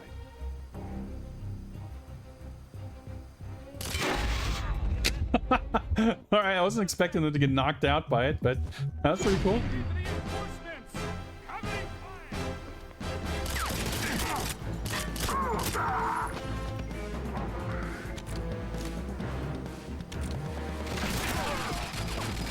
Yeah, like that. When you're trying to go between targets quickly, the snapping can kind of get a little confusing. Close to the next smartphone.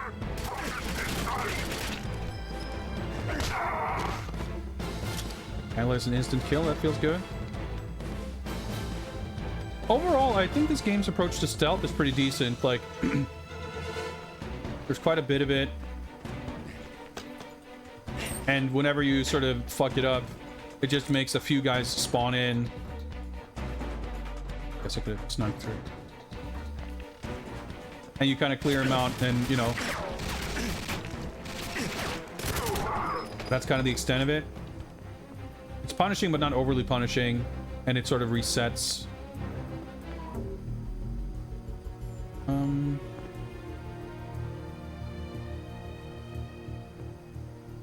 I like that these guys aren't very bothered.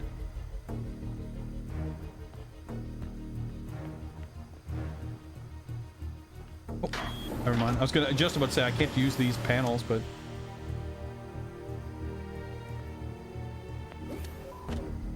probably, yeah, I can see what I'm photographing. This. Like, most of these guys have this weapon now, I guess.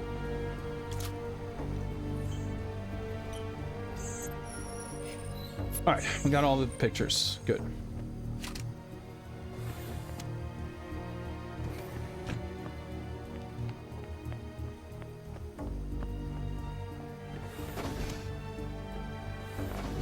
Wait, more pictures? Well, maybe there's something I can hack or whatever. Smartphone doesn't necessarily equal photo opportunity. Whoa. I was expecting a bit of a longer cutscene. James, I'm in the lab, but I need you to create a diversion. Find a way to get the scientists out of the room. I'm in the lab. Alright, Wi-Fi hacking. Begin the hack.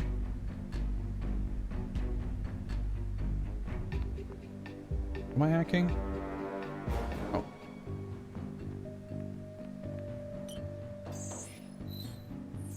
Yeah, Wi-Fi hacking with my smartphone wasn't really a thing in 1995.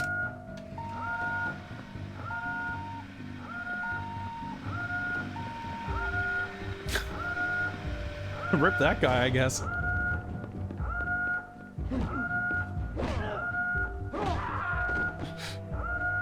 Alright, that's pretty sick. Okay. Well, this is certainly proving easier than our last excursion. Okay, now what? Like a door opening? Yep.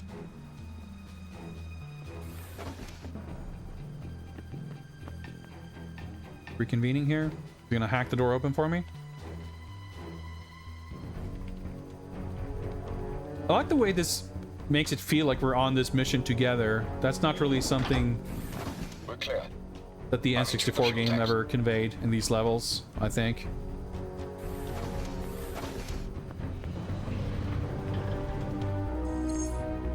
Right?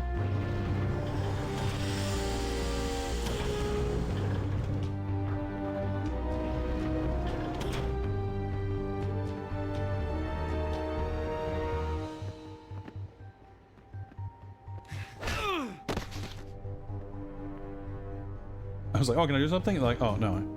Womp whip. I have to, like, look at the controller to find the reload button.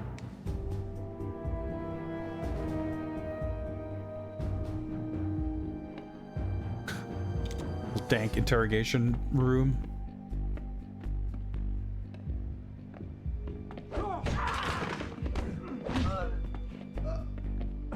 Talk sounds. Of course, we can't interrupt his little cinematic.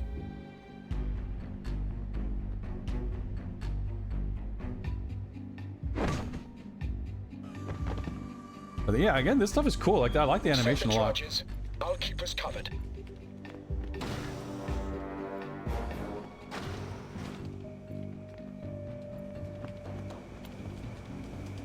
This level's a lot longer than I expected. We're still in the opening scene of the film, by the way, 90 minutes into the game.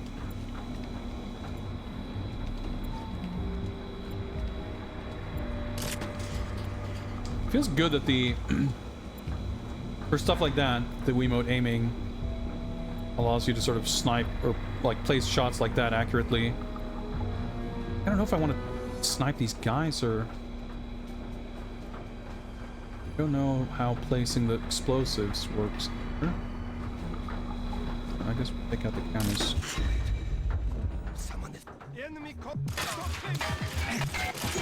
Like, he heard the camera getting shot. And then he just knew exactly where to look to discover me. And I'm being shot from behind. Yeah, okay. Well, that didn't work.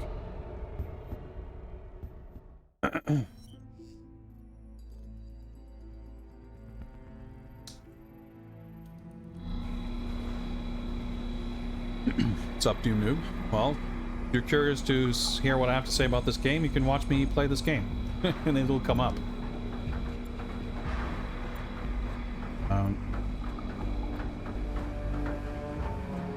The Xbox Live remake of the N64 GoldenEye has really nothing to do with this game. Well, so much for fucking stealthing that guy.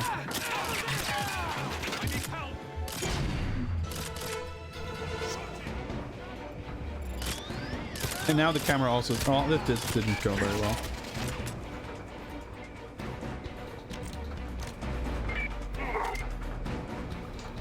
However, the XBLA GoldenEye is the next secret bonus mission, which you can all help me fund. Use. Wait. Okay, I'm gonna die, but okay. That's how that works. We know that now, please.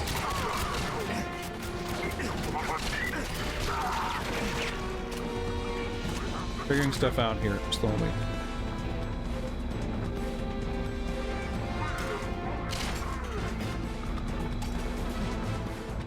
Yeah, it's like a kind of an open-ended scene that I don't really know how I'm meant to tackle. So we're kind of just gonna bumble our way through it and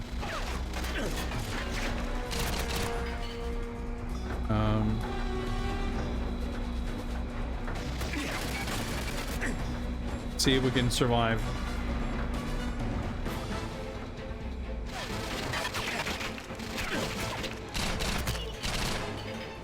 Again, snapping is very helpful, except for when it isn't. And just kind of end up being a little disorienting. What camera? No. Okay. Yeah. Might as well take it out. I can imagine there being more guys just kind of spawning in here. This is a cool, like, this room looks way cooler than in the movie even. Like, it's pretty specific where it wants me to navigate placing these. But that's the thing, like the objective marker only goes so far in terms of letting me know where I need to be standing to do this.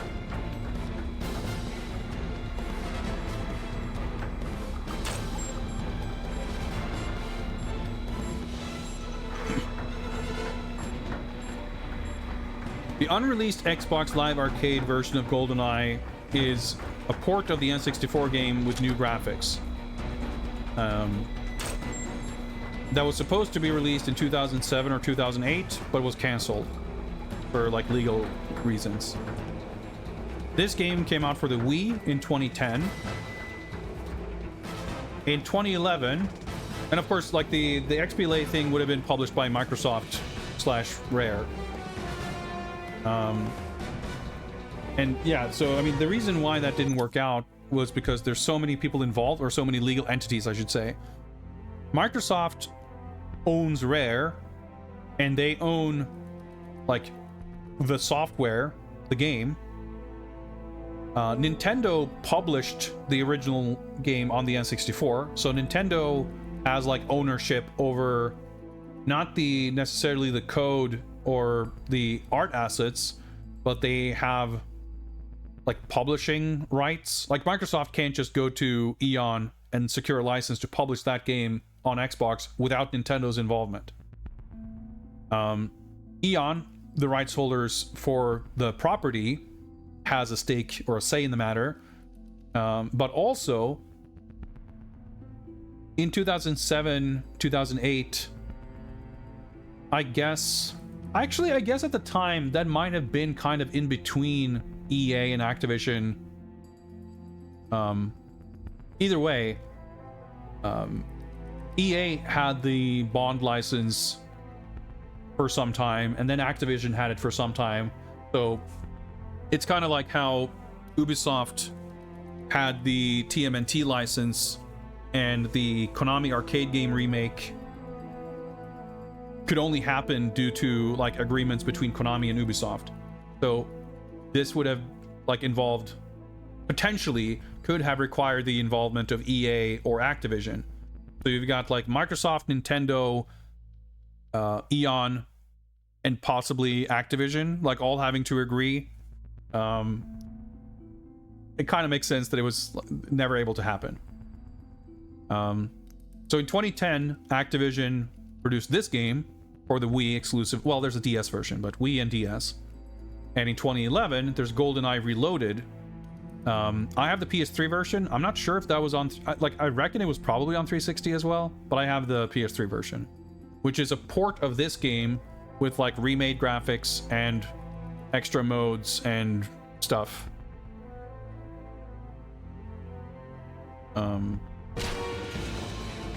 So the XBLA GoldenEye has nothing to do with this game. That game was cancelled well before this game started development. I'm finished, Alec. Are you done? Alec, are you there? Alec? Alec? But yeah, like I said before, like I'm kind of looking forward to playing this on the PS3 because I would never want to play this one without the waggle controls because I think it's important to like the experience. Come out! But it's a little awkward and Throw down clunky. your weapon, and I'll let you live. Don't do it, James. Don't listen to him. Shut up! Hold your fire, you'll kill all of us! You have 10 seconds. Pretty cool, it's a lot more like the movie. 10. 9. QTE here or what? I have to aim for something? 7. 6. 5. Finish the job, James! Blow him to hell! 4. 3. 2. Too late.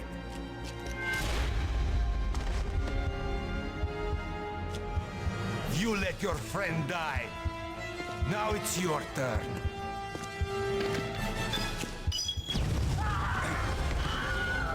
I've got a well on screen. Good measure.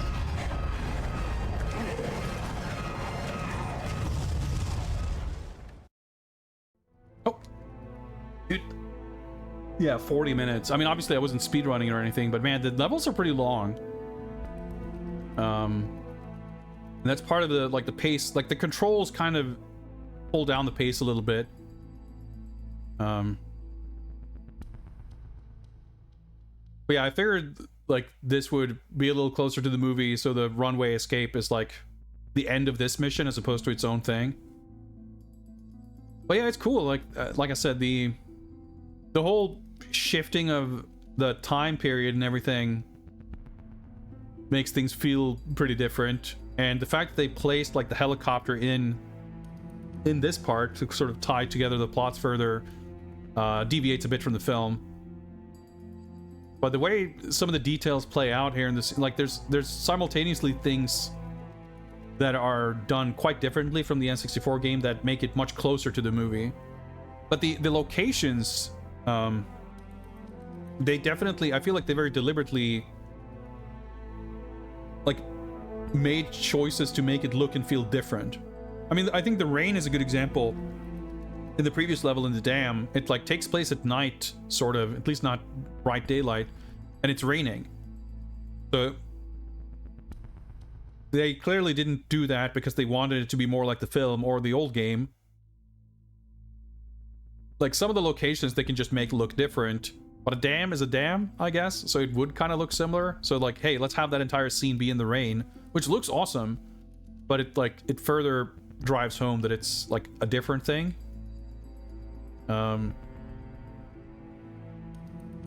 I think that's good in a lot of ways. Like, I suppose that they kind of maybe don't want to invite comparison. They want to make the game stand on its own. But at the same time, it's seeing as it's an adaptation of the same film, and debatably, like whether officially or not, kind of a remake of the old game. It's a little peculiar that so many things are changed for the sake of changing them. Like Orumo has a blue uniform instead of a green uniform. You know, they don't have any of the same actor likenesses, so they're going to look and sound different. I mean, they didn't sound like anything in the N64 because there weren't voices, but they're different from the movie. But all the costume designs are different too. So there's already like many things that very easily could have been made to be the same, or, you know, authentic to the film, where they clearly deliberately choose to not do it that way, which is kind of interesting. All right, so it does say here, primary objectives complete, and then gather intel for MI6 analysis complete.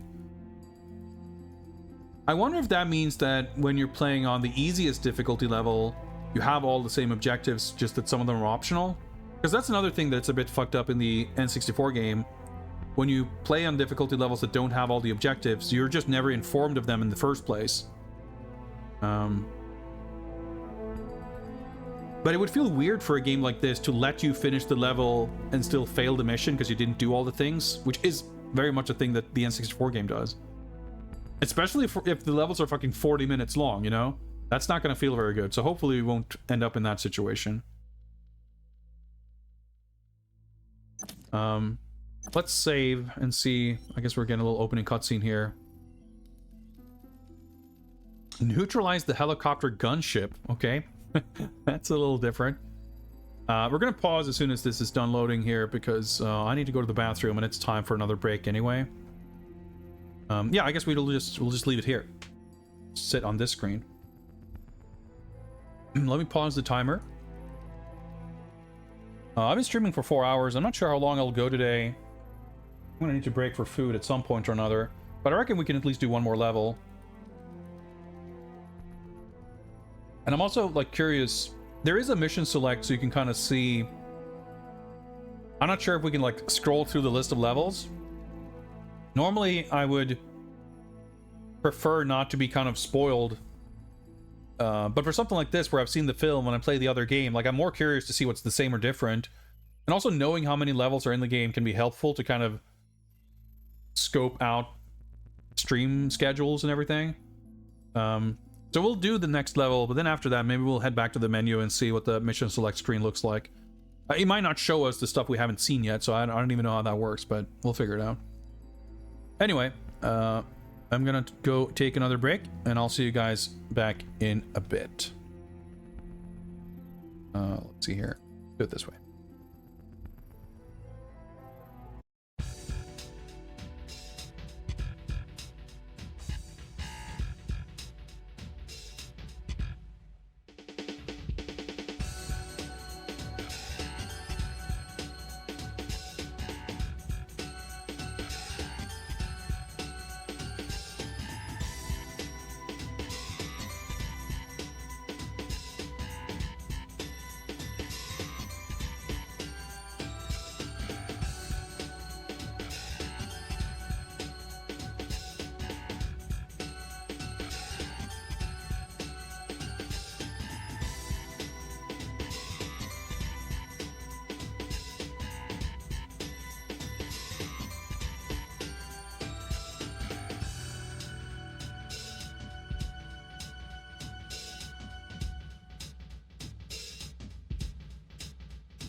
All right, I'm back.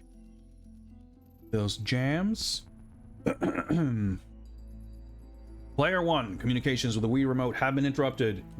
Press that, the button, and that works. Okay.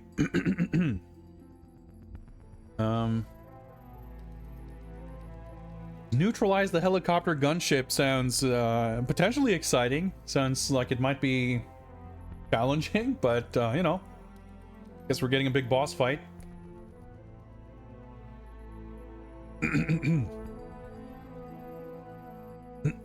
Oh yeah, thank you, Noodle, for reminding me. I had meant to give a quick recap for those who have joined over the course of the stream. Oh yeah. We are back in business with the Q Branch Research Funding Initiative. With your contributions, we can, together as a community, unlock access to the next and potentially final secret mission, which are extra bonus games not part of the official original Games Bond lineup, on account of being not quite video games, or in this case, not quite released. Because the secret mission number 7 will be the Xbox Live Arcade version of GoldenEye 007, which was, of course, never actually released.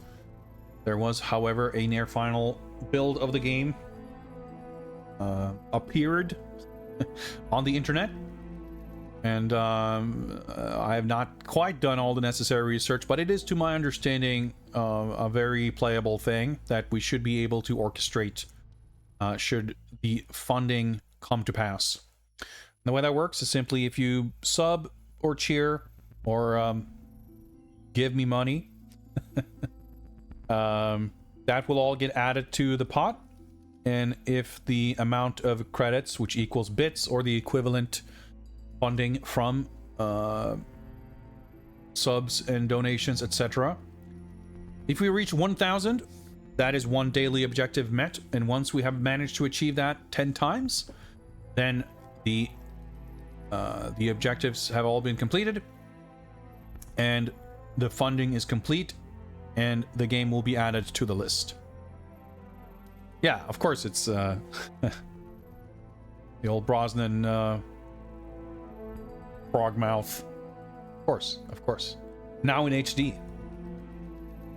But for now, we are keeping ourselves busy with this version of GoldenEye 007.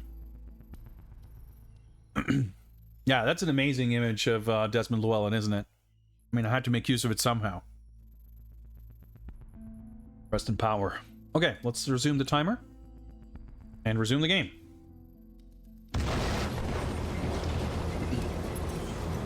Bond to MI6. Coming, Bond. I need extraction now. This is Tanner. The ETA to extraction is 9 minutes. I haven't got 9 minutes. Find me a way out. Pretty pissed off, Daniel Craig. Field fueling for takeoff.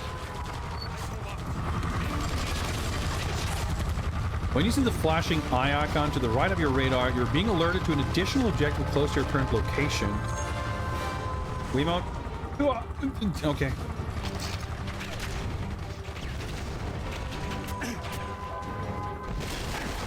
Well, probably not. I'm crouched. I was like, why am I so slow? Okay, never mind. I completely misunderstood the geography of what's happening here.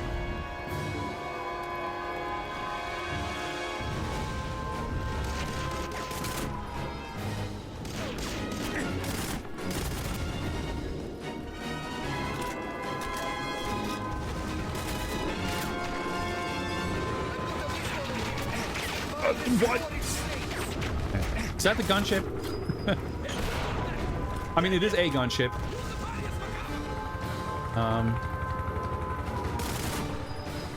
The auto snapping stuff is maybe the range is like, am I too far away for it to trigger? Is that it? I can shoot the guys.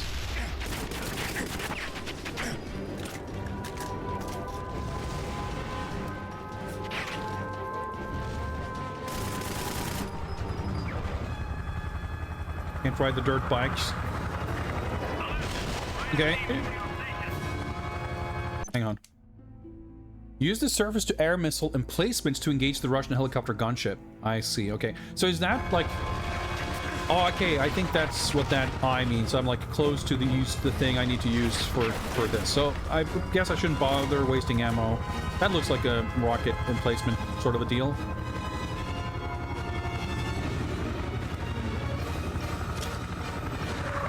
Can I use this to engage? Oh, maybe here. Thankfully, it's very easy. Thankfully, it's pre-programmed to explode their own helicopters.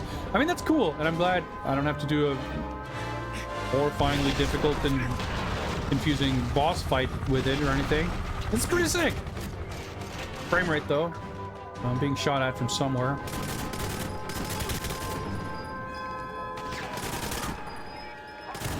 I'm legitimately stunned that there's like big spurts of blood when you shoot people. I thought they'd stop doing that in Bond games.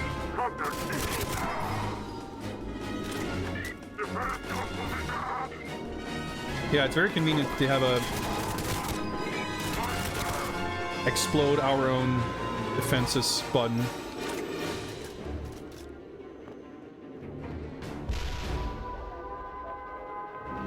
See a guy up there.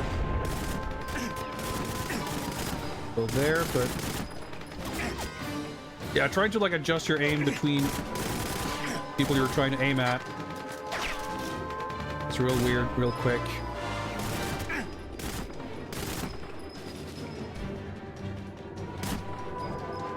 I don't know if there's any people alive there, but... I mean, someone's shooting at me, obviously.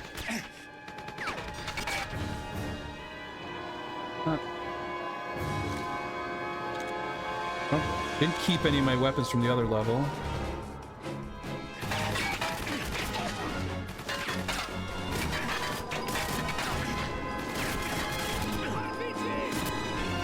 Someone's yelling RPG.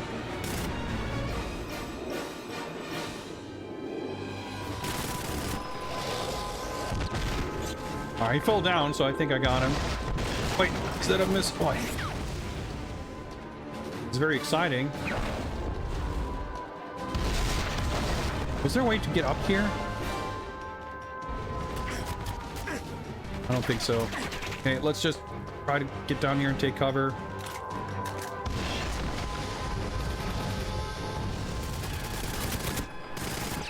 See, like, you expect to snap to the guy next to him, but then you just, like, obviously there's a range to the snapping. You can't snap from, like, infinitely far away, which makes sense.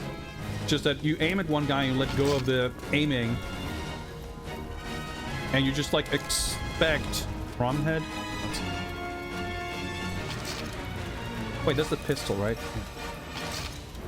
You expect to be in range of the guy right next to the guy you just shot and aimed at.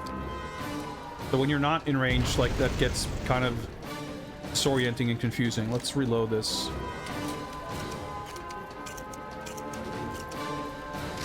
I don't have 9 minutes, he says, and how much you want to bet the stage completion time is going to be like 24 minutes? Or 44 for that matter.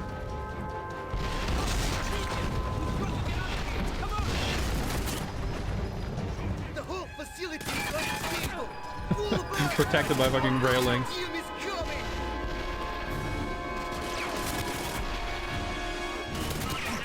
This reminds me kind of the opening level of Everything or Nothing, which is also this fucking total war zone.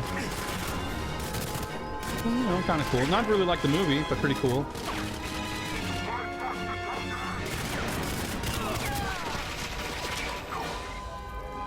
Can I make my way back out to the emplacement? No? This is just a little monster closet I can go into to lick my wounds, I guess.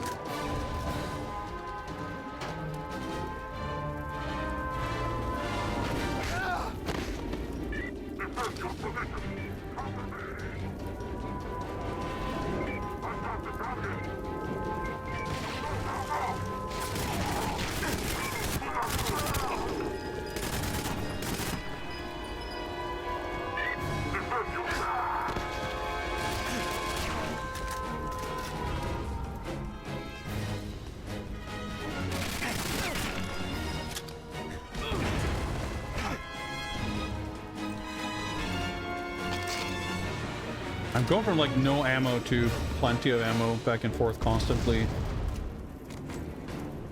So I was expecting to be able to go up topside. I know I'm going back. I'm just gonna... I'm trying to figure out... Because there was... Oh, I see. I cannot go back. There was like this...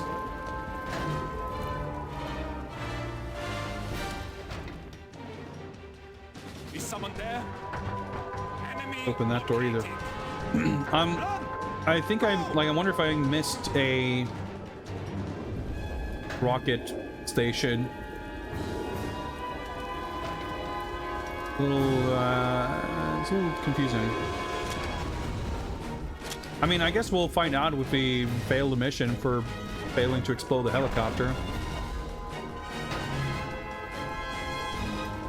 Up opponent. Well, the ammo situation is more like it's confusing because I don't notice picking up ammo.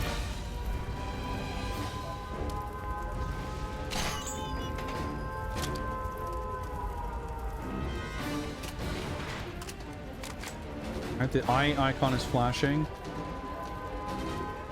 Is that a missile thing up there? Oh, there it is. How do I get up there? From inside the...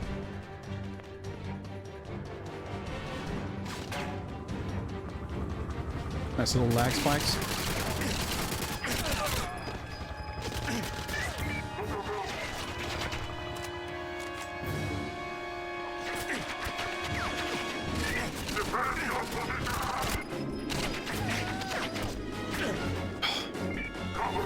Let's trigger a little cutscene here.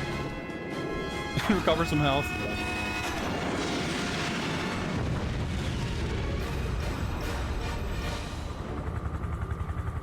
Okay, I think we took care of the helicopter. I was gonna say, like, if the helicopter survived that, seems like you should be able to just fire another rocket.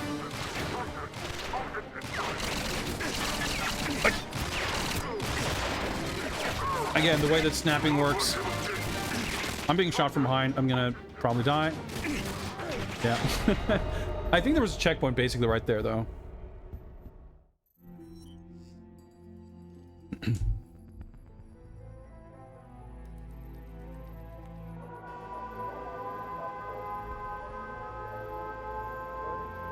But the fact that turning is like kind of difficult also means that it's just kind of tricky to get your bearing and like get a sense of the geography of, I mean, much of anything really. Oh, that's pretty sick, like the destructible. I need cover. Okay, I locked onto someone or something. I'm gonna take out a few more guys in advance here to see if that helps any. I guess I'm standing right next to a car that just exploded.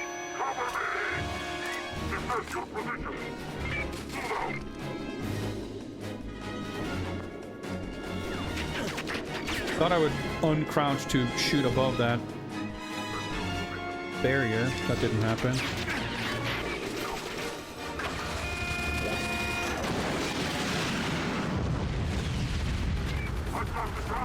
It's just shooting at me mid cutscene here.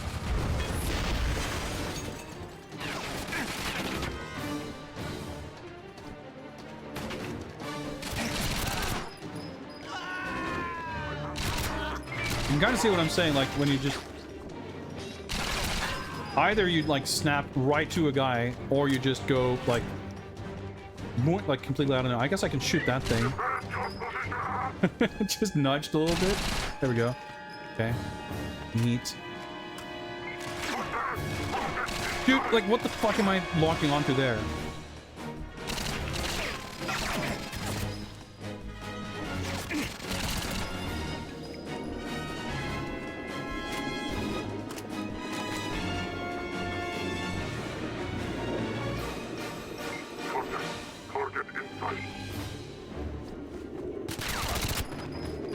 Yeah, because of the difference in sensitivity when you're like aiming down sights,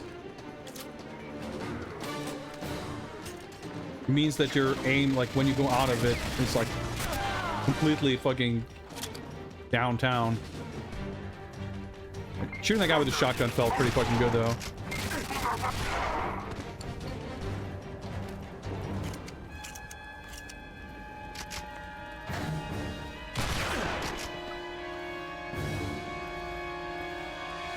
Nice, like visual variety.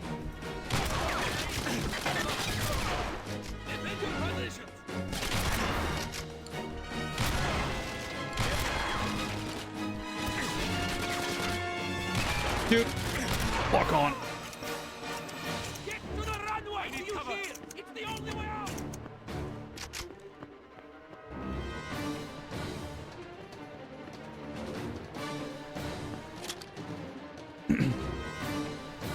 Don't think I experienced any of the snapping issues having because I played this using the Wii Wiimote.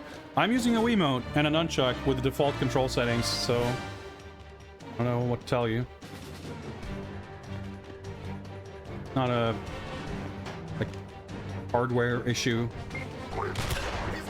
Just the way the game works that I'm not really accustomed to. Now, if you were to make the argument that it's a skill issue, I have absolutely no counter argument to that.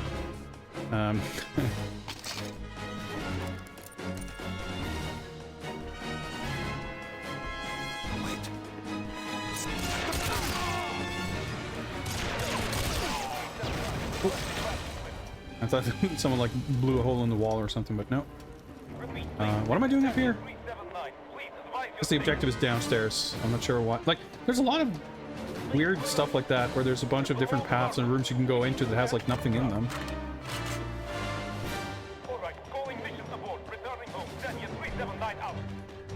We could go with the checkpoint pretty soon. Oh, there we go. Checkpoint. Oh, well, there's our dirt bike. Like, this stuff is awesome. These little, sort of cinematic cutscene bits for these, like, set pieces. Oh, this is pretty sick.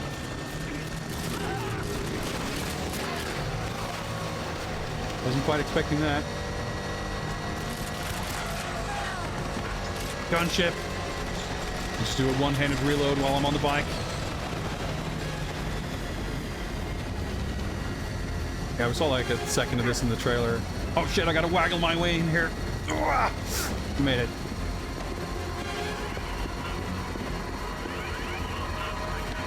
I gotta waggle the yoke. I sure do.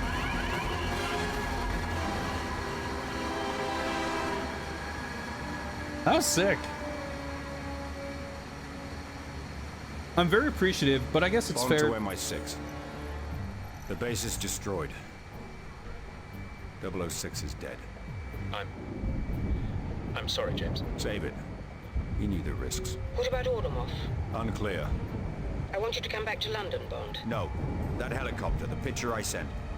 It's a Ludmilla T1, specially modified, EMP hardened. Throw everything you've got against Ordomov's connections.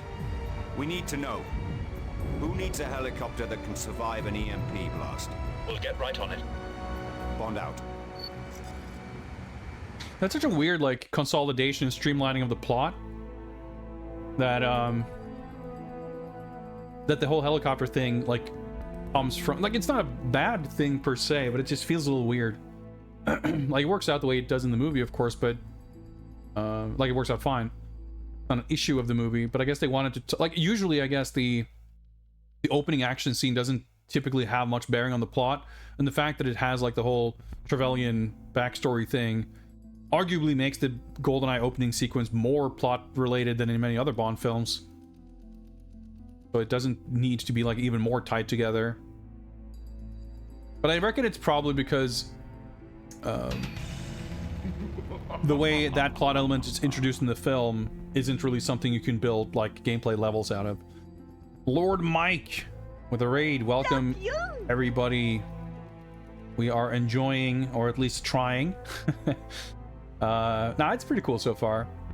GoldenEye 007 for the Nintendo Wii. How is Police Quest treating you? I'm assuming that's still on the agenda. I never actually finished Police Quest 3. I've kind of got the broad strokes of it, but I never played it through beginning to end. Maybe I should do that myself one of these days. Got really double soft locked. Well, that sounds like the Police Quest experience. Thought you were doing well. Yeah, because, like, I think those games, they suffer a lot from you just, like, stumbling into plot as it happens. Like, it's very... You are very much not in control of your own destiny in Police Quest games. The plot just sort of happens at you while you go through all manners of rote police procedure, which means that it's, like, very hard to gauge if you're capable of doing what it is you're supposed to be doing, because sometimes the plot might just stop happening and it's not really clear why. That's my experience anyway. Anyway, welcome folks. If you're new here, I'm Jiggy. I collect a bunch of old Japanese games and toys and who knows what, but I also do things like Games Bond, in which we are exploring the history of James Bond video games and playing through them all in chronological order. We've made it quite far into our quest. We're on mission number 43 out of 50. And I'm kind of trying to do a final push to get through the last couple of games with a slight anxiety / excitement that IO Interactive's new James Bond video game might be announced and released pretty soon. And if that happens, I want to make sure I finish the other games first.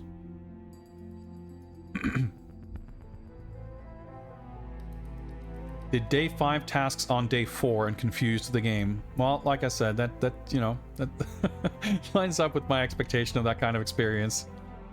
And I think with Police Quest in particular, I don't know. With like Space Quest, those games are charming and fun and cool and interesting in a way that Police Quest isn't, so I'd be more inclined to sort of replay and mess around with them. And it's not like I wouldn't have had access or the ability to look up guides for when I play the Police Quest games. I mean, maybe when I play the very first ones on like the Amiga, that wouldn't have been as easy, but there was certainly a time in history where I would have, when I played Police Quest 3, which would not have been in like, you know, 91, it would have been later, I would have been able to look up a guide, but I still don't think I ever actually even bothered doing that. But, you know, I've actually found myself, partially from catching bits and pieces of your stream, found myself in a little bit of a point-and-click adventure mood lately. So I don't know, maybe that's something I will, maybe that's a thread I will pick up on, but maybe not. There's like 50 other things I want to play. Yeah, Space Quest 1 is... like, that's the one I actually did... well, I wouldn't say the one. I finished all of them, but... Space Quest 1 is the one I remember finishing in, like, the offline era. Probably, like, the only Sierra game, to be honest. But it's got a lot of stuff, like, you have to pick up the Universal Translator in the beginning, and it's, like... it's so hard to even understand that thing exists, much less what you need it for, and yeah. Anyway, there are some really great point-and-click adventure games out there, so why you or myself or anyone else would feel compelled to play all the ones that aren't, one of the great mysteries of life, but that's just the way it is. We have a compulsion and we have no say in the matter, really. So the way the controls work, there's an aim down sights button. So I go into aiming mode, and you see it on the screen when the gun is raised and you're aiming down sights. Whenever you go into aim down sights mode, the camera locks to your nearest target. I can show the way it works in game. All right, mission briefing. So what's next?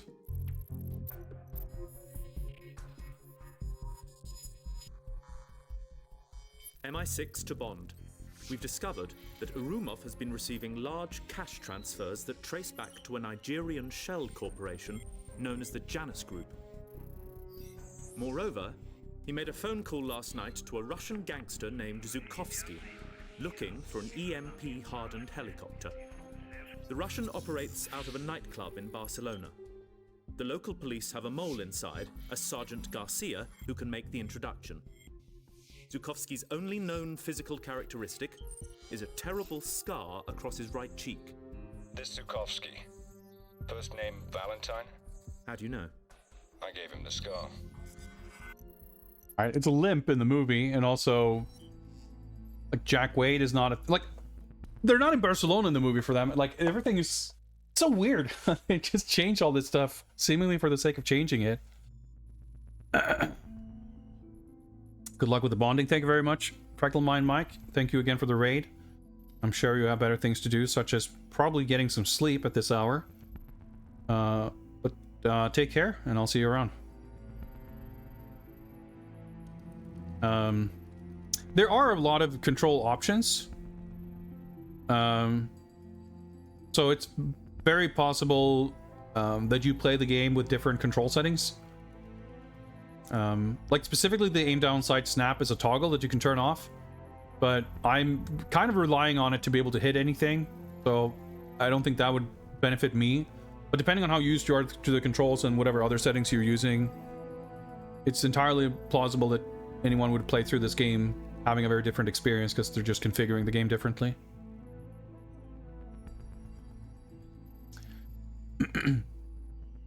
They feel like the Russian stuff was outdated, maybe. I mean, that's the thing. Like, there's a lot of elements. Like, it's even, you know, it's made reference to in the film that, you know, it's kind of, you know, it's not the Soviet Union anymore, etc. Like, so sure, that's, you know, I guess that could go some ways to explaining some of the changes, but it's also more like, why? I'm not questioning it, I guess. Like, I don't think it's a bad thing. It's just like a little puzzling. It's a little baffling that, you know, you adapt something like this and then you just move it to a different time period, and then it's like this trickle-down effect of all these other little changes. But also, like, yeah, Zukovsky, like, that's Robbie Coltrane's character, and now here he seems to be looking quite different, like the whole way he's presented. Yeah, but of course, again, like, the whole plot element of the helicopter and its connection to Giannis and whatever, like, it's all... A lot of the same pieces are here, but they're just, like, played in a different order and then connected in a different way. I mean, it does make this its own distinct version of the movie plot and, you know, game-wise, which probably is kind of what they were going for, but it keeps, like, kind of catching me off guard. Oh yeah, I meant to go back to the menu after well, whatever, we'll keep playing.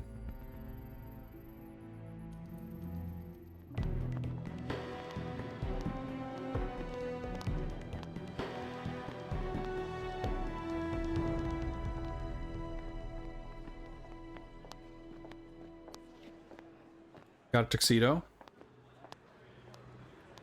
I guess...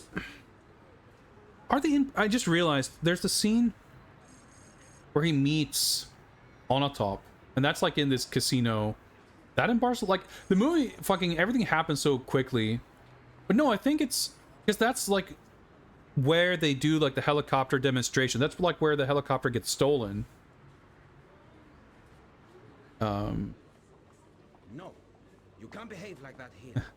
So maybe this like ties into that somehow, but now we're here to meet Zukovsky. I don't know. They're just like shuffling the plot around quite a bit. Guys seen better days. Not very excited. Anyway. Let us enjoy the evening.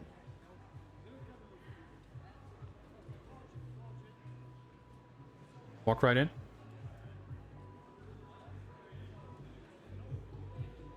Subterfuge. I feel like I'm a little bit overdressed in my fucking tuxedo, though. I'm sorry, senor, but we do not have any tickets available for this evening. Yeah, but what about that man? He just walked in. Senor, please. There I guess are he no was more referring to me. tickets. I didn't play along. What? Bond, you can use the face recognition app on your smartphone to locate Sergeant Garcia. Thank you. They're playing the sound on the controller, but it's like the slight desync from the TV sound made it like impossible to hear what he said. It was legitimately almost easier to hear it by listening to the controller. Not to the point where I actually picked up on what he said, but you know. I'm sorry, darling. Do I smartphone this lock, probably? Client is very demanding. No, my window is open. The bars across the square are very busy. No, okay. I love you too, darling. I promise not to be too late.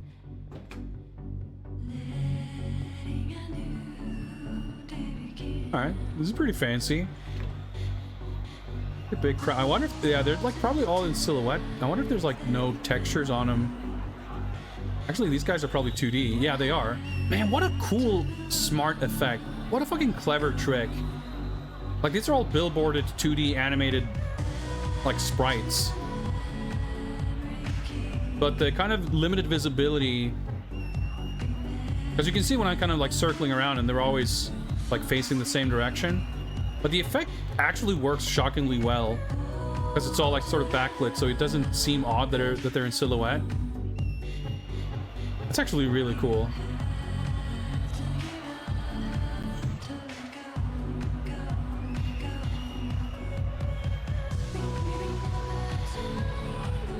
Yeah, I guess I'm too far away.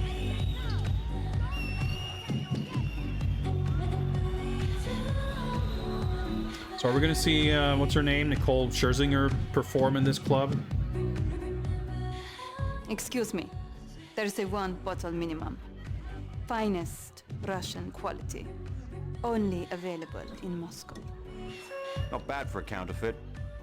Perhaps you should tell your boss. The real label is a darker shade of blue. Querida, we are waiting for our drinks. It's been a real pleasure. Enjoy the rest of your evening. All right, okay.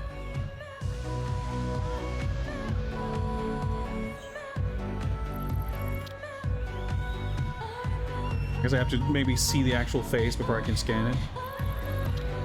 This is cool though. I'm just walking around with my smartphone held up to my face. Very inconspicuously.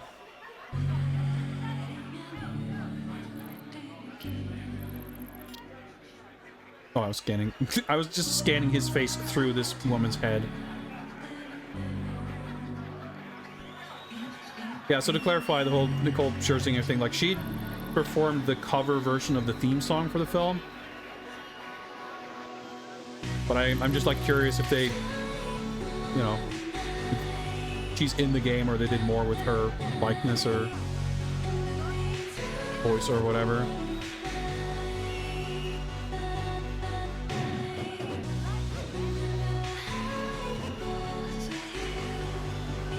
Can I get up there?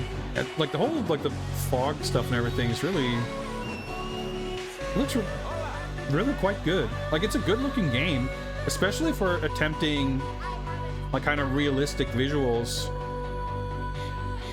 I feel like it holds up really well. And some of these folks.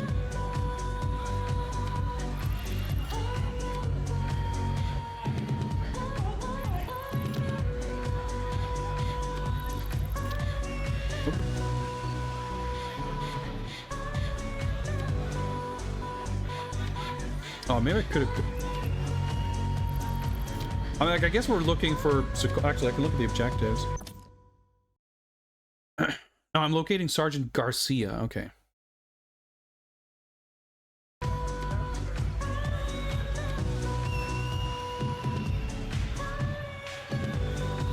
So is this back? It feels like, yeah. I'm like the NPCs are blocking me off. Was I supposed to have scanned some people up there before I went down? I mean, I guess I don't know that I was supposed to find the person right immediately. We'll figure it out. We'll figure it out.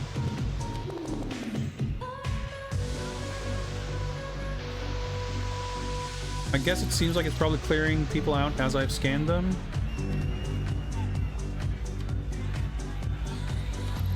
Do not. I was gonna say that person looks a little. Seems to stand out a little. Sergeant Garcia? Sígueme, Mr. Bond.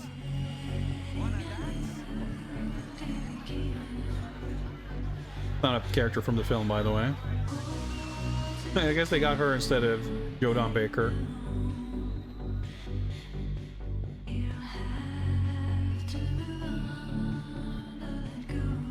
It's cool though. I always appreciate having these like non-action scene adventure levels. Un momento.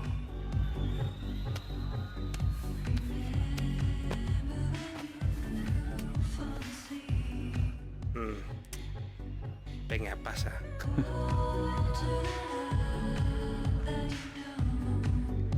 Te debo honor.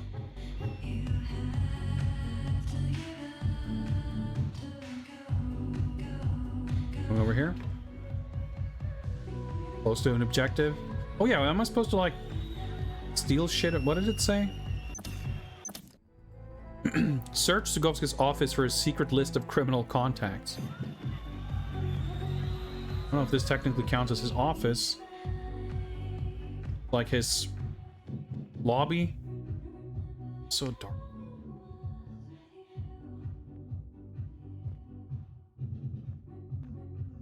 I'm so used to guards in these games always like being overly eager to tell me I don't have access or whatever. These guys are very chill.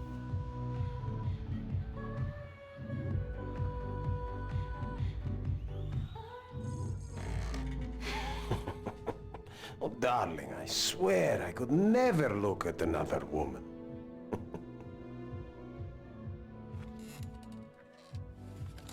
Fucking hat, dude. Tell me, Mr. Bond. Give me one reason I shouldn't press this button and bring my men up here to use that tuxedo for target practice. You could, but why waste bullets when you've got an EMP weapon? Wait here.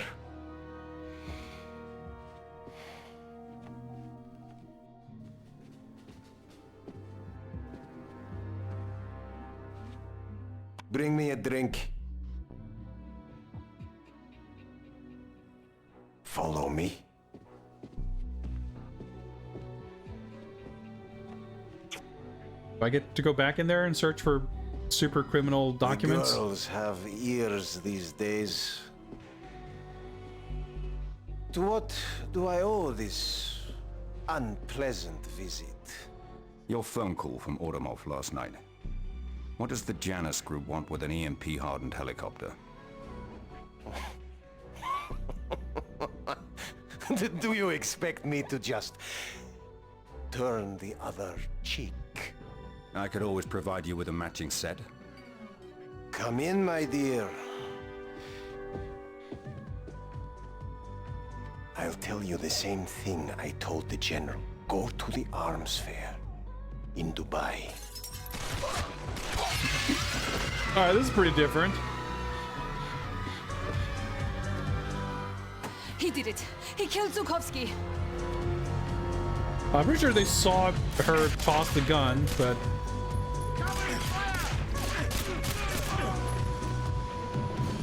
Dude, those, like, stutters are quite something.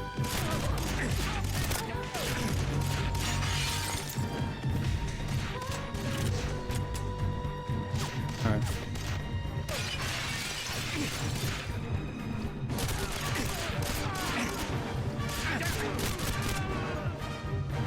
Oh, I can see the other guy just chilling there. There we go. I mean, it's kind of cool, like, in terms of what the scene is and everything, but, like, I mean, I guess they're keeping us on our toes, expecting things to be anything like the movie.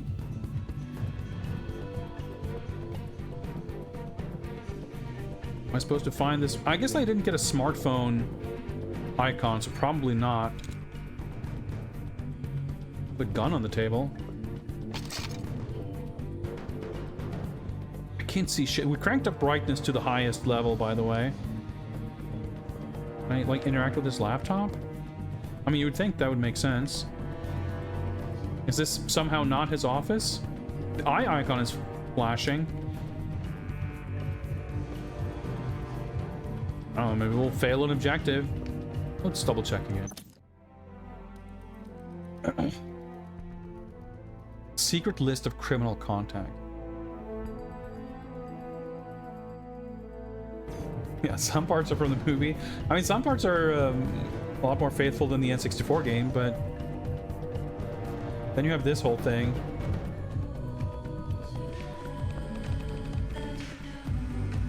Props ring. No, we'll just advance, I guess.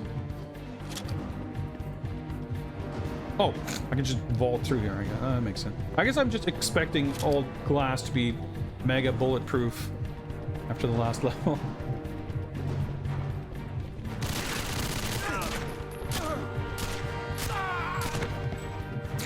Very good.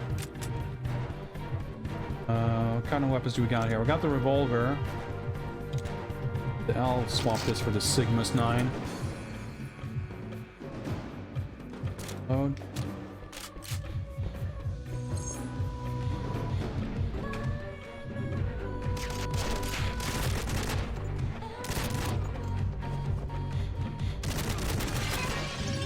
Oh, that glass wasn't bulletproof.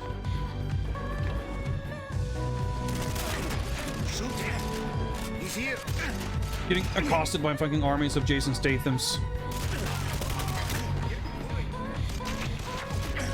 Fucking impossible to see anything. Definitely gonna die. Yeah.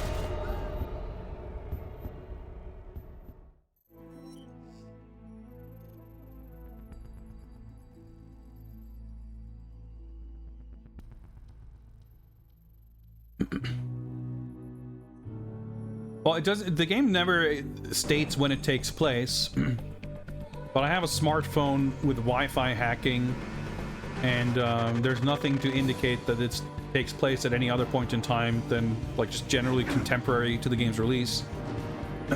Yes, Daniel Craig has been on screen multiple times, and it's his voice, and it's also on the box, bragging about Daniel Craig as James Bond.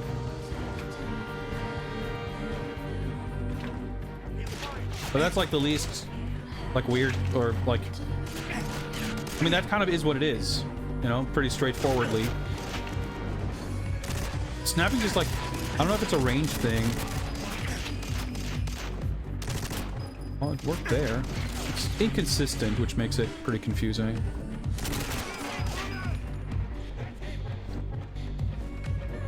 But it's like all the changes to the plot that are more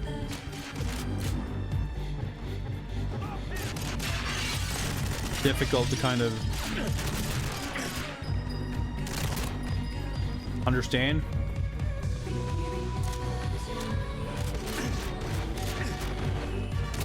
Get me some defense. Keep me coming.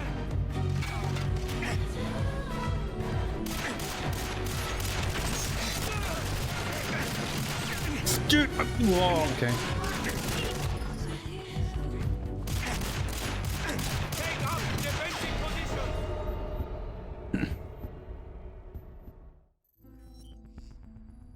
Well, I don't think it's a matter of Craig being generous about his likeness. I think likeness licensing and like in general, like licensing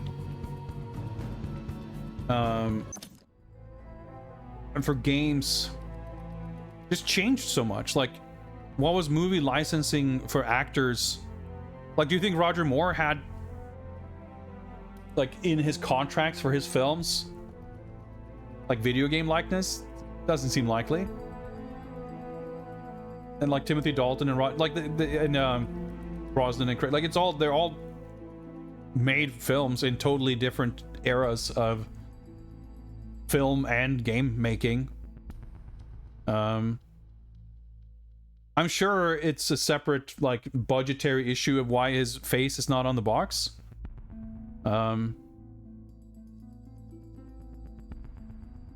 It could be any number of things. It's like we have no idea. And I'm sure it's not like, I'm sure Daniel Craig himself is pretty far down the list of like people involved in any of the decisions. But yeah, it could very easily be like a package deal sort of a thing. Like you're on the hook for such and such many, whatever the, like, you know, maybe when Activision got the license to do Bond games, maybe it came packaged with the likeness rights to Daniel Craig, and like he was maybe contractually obligated to do voice work for X number of games as part of that. Who knows? So like I said, you know, they could have been under contractual obligation to use Daniel Craig's likeness for any Bond thing they did, in which case them deciding that they wanted to do a GoldenEye remake, did that lead them to not set the game in the 90s because it like creates a weird clash with other Daniel Craig Bond games and films? I mean, I feel like it's already a kind of a weird what if scenario that I don't think it would have been. Like, I think it would have been charming and cool, but you know, maybe it was obviously, you know, when they did From Russia with Love, it's like making it sort of a period thing is a big part of the appeal. But GoldenEye probably wasn't old enough for that to have its own separate appeal. It's just my speculation for how they might have reasoned around it. So instead they kind of bring it to present day. So like, I don't know. It's a lot of mystery surrounding it. More common in this era to have the actual actors do game voiceover. I mean, 2010, it's like unusual to have movie actors in general. I feel like that was definitely on the way out, but for sure, like, you would expect the actual principal actors to be doing the voice work.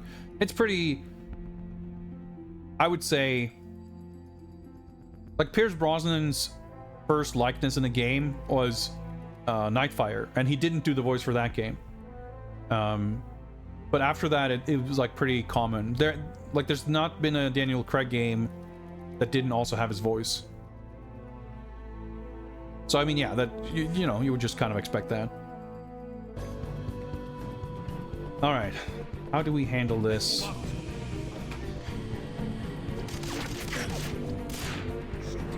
I can't fucking see where I'm being shot at from, basically. That doesn't really make it any easier.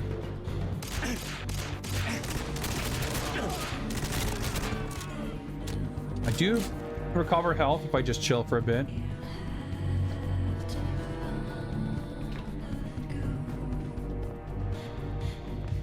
He's here.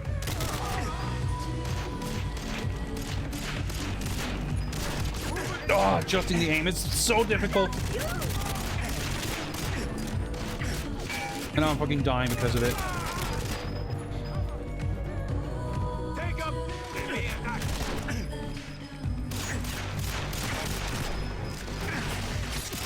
It's infuriating. Thanks for the follow, and what's up, MTI?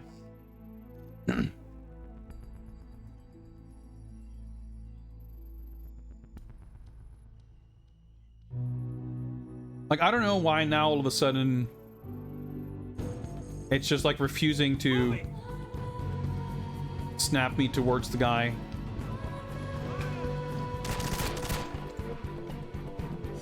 But also because I can't see shit, like, you know, it kind of complicates matters a little bit.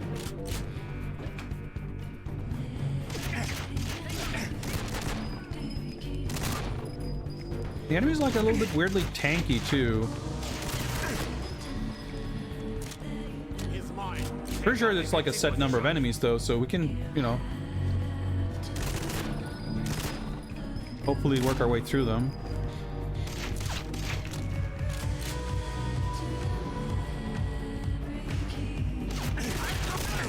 I snapped to that guy through the wall, which I wasn't expecting. I wasn't sure if I was snapping to someone, but I was. Short on ammo here. Let's see if we can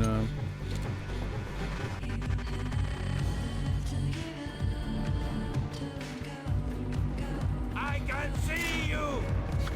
well, I wish the feeling was mutual.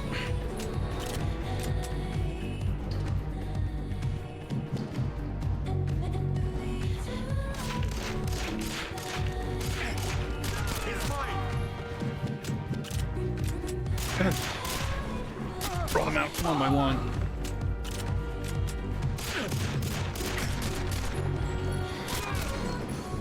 Dude, he's fucking still alive.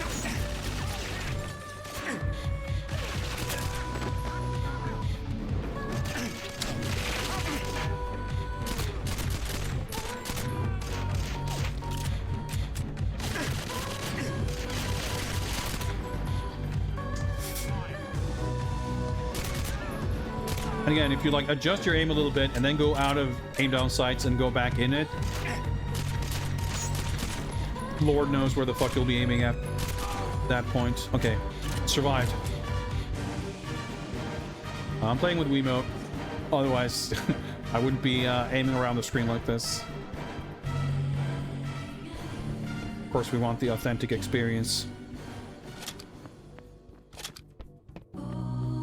But yeah, this particular scene was just like really weirdly challenging because you can't see shit and the aim, like the snapping, just is not behaving very consistent.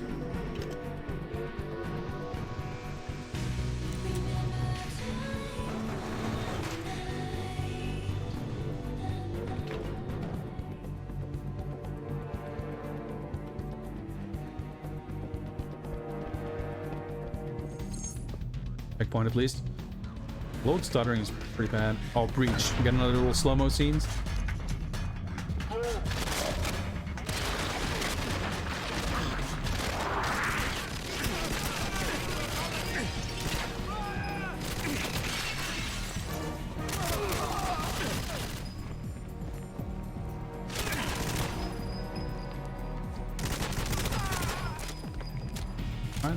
worked well enough. Oh my god.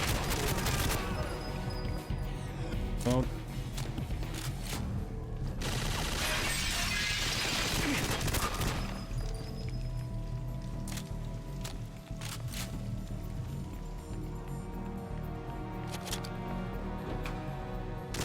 There is a very real risk that we fail this mission, by the way, on account of not having grabbed secret documents.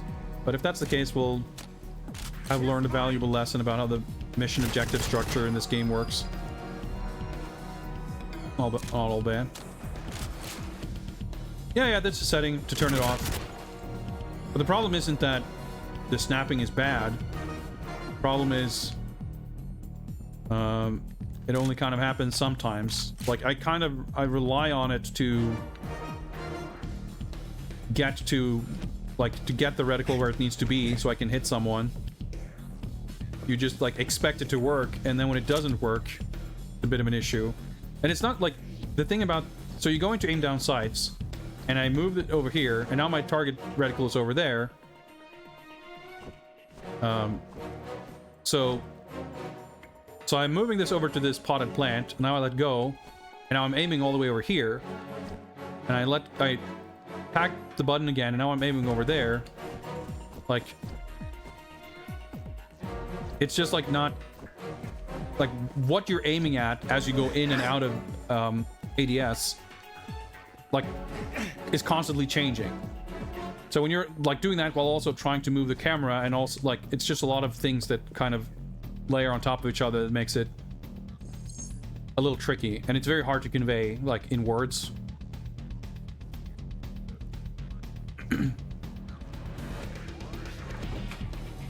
So again, to clarify, there's no actual aim assist.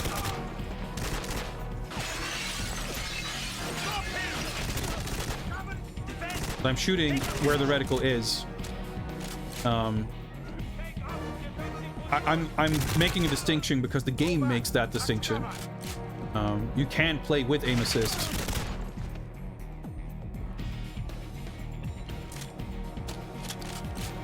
But the thing is, like, from my point of view, I still am, like, learning to get used to it. So it's, like, frustrating in its, like, being kind of tricky.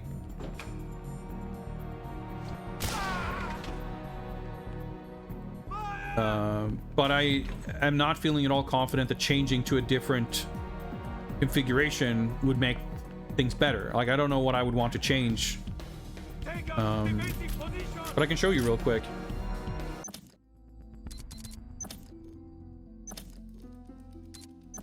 So there's, like, presets.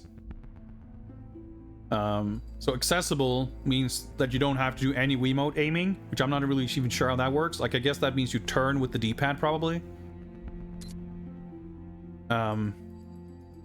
This lets us aim with the Wiimote, but also has aim assist. And this is what we're playing. This is the default setting.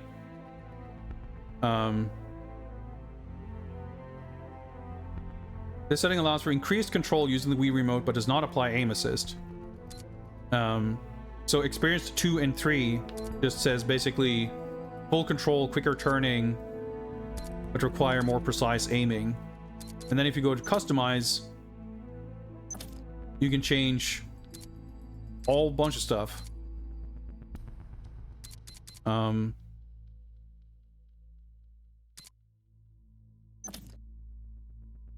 So it's like kind of in depth. And it's hard to know what you would want to actually change. Because it's all like sliders.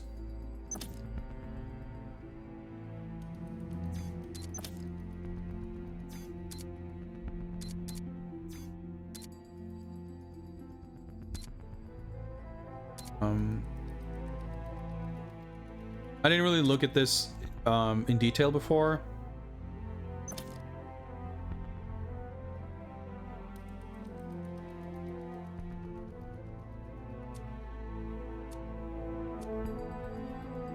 Oh, can I do this? Maybe this just fixes everything.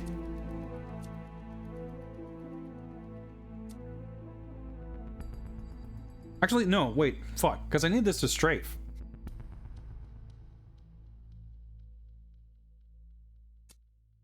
So what is look? Tilt the view towards...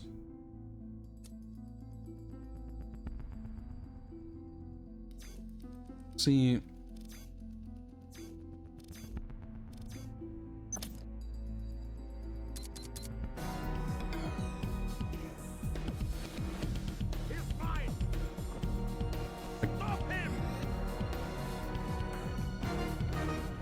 I don't understand what is the difference between these things, but...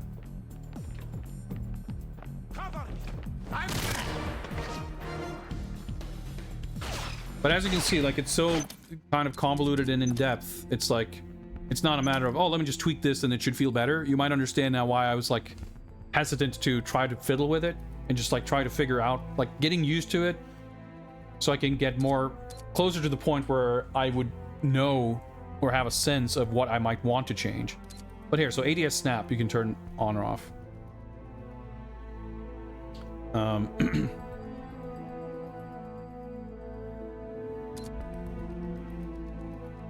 I mean, I could try disabling it and see if it makes things feel any less confusing.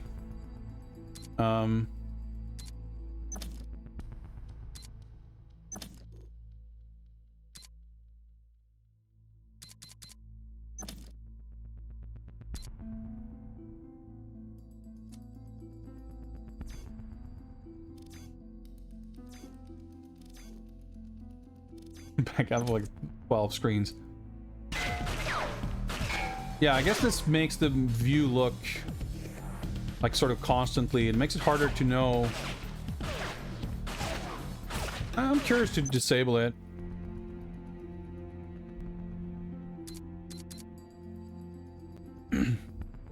Want to get the pro settings? I don't know. Think that would help me. That's like. Maybe, but how would I know? Like, but no, I'm not really interested in spending 5 minutes configuring everything. I'm already too deep into the weeds here. But I can try, just like, I'm trying setting it to this.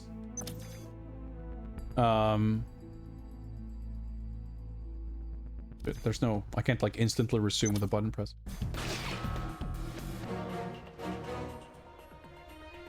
Yeah, like it's a lot. Sensitivity is way... Well, the turn speed is faster. I don't know if the sensitivity is...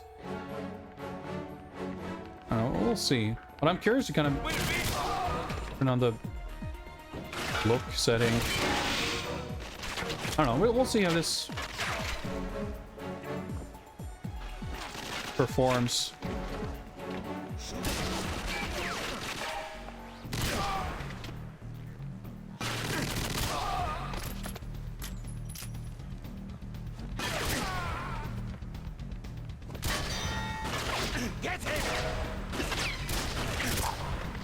But yeah, it's like pretty fucking hard to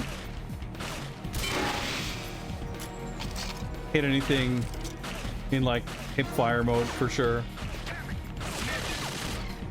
But that's the thing, like I barely use that anyway. Does this gun have a like effective range of like 1 meter? The guys didn't even react. The fuck?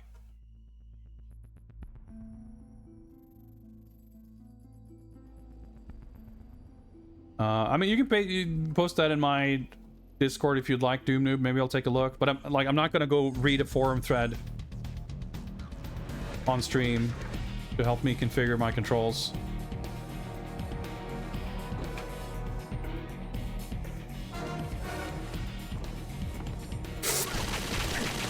Oh my, you see this? Like, because I have to be like close enough.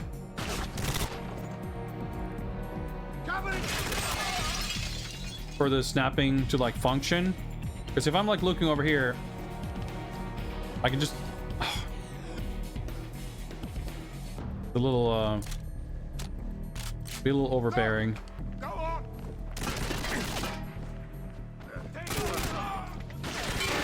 And the other kind of issue is like once you're in ADS, I've got him. Give me some defense. Tweaking the view angle itself like makes weird stuff kind of happen. Like I said, it's very hard to explain.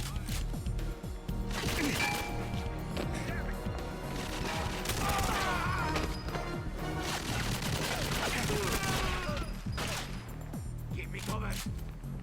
Cool. Cover. Move it. I mean, you can turn a lot faster like this, which is definitely a good thing.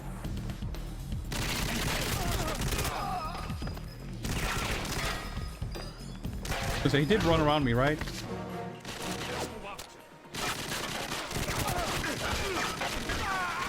Get him.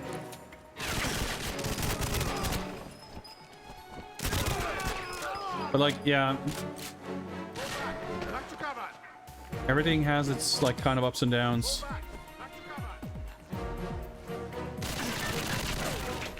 Good.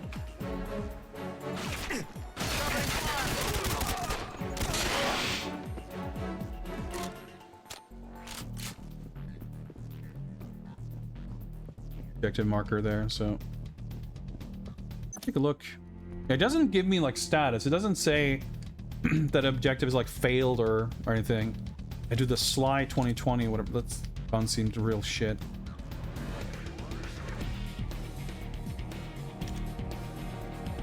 They're all right.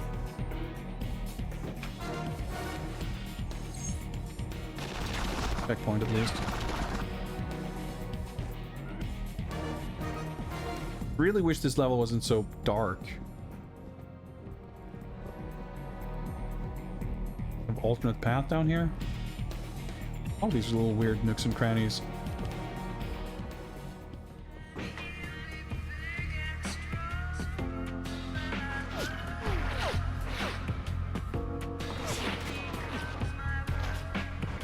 Cool your audio mixing, but it's like kind of cool.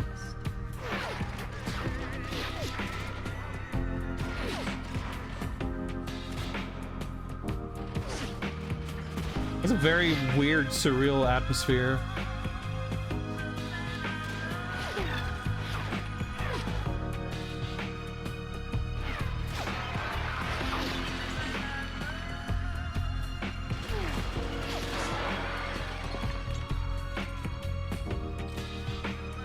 Swap weapons.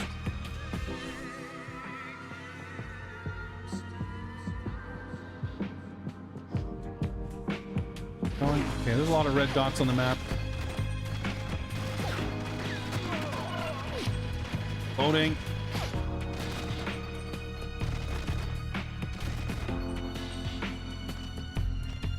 The Wiimote's vibrating when I shoot, and that's like making more of a noise than the gunshots currently.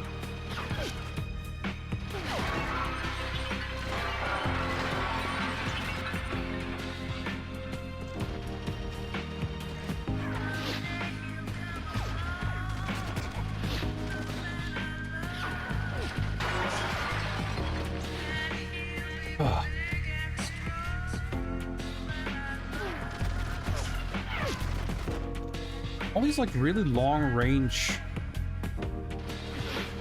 engagements and feel super well equipped for.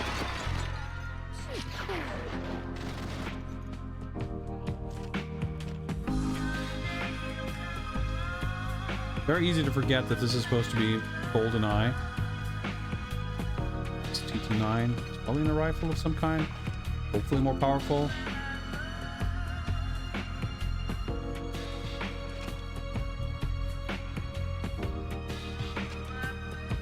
Get up here. Well, maybe I took everyone out. At least a lot of them.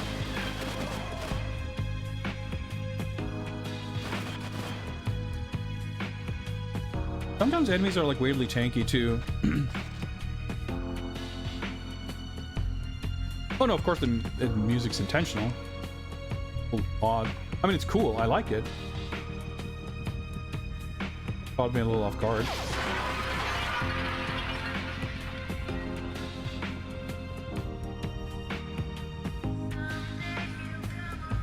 A lot of red arrows on the edge of the map there.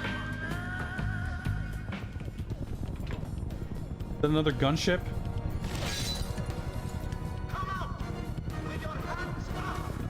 Is that his, like, private army? I'm not sure what's going on.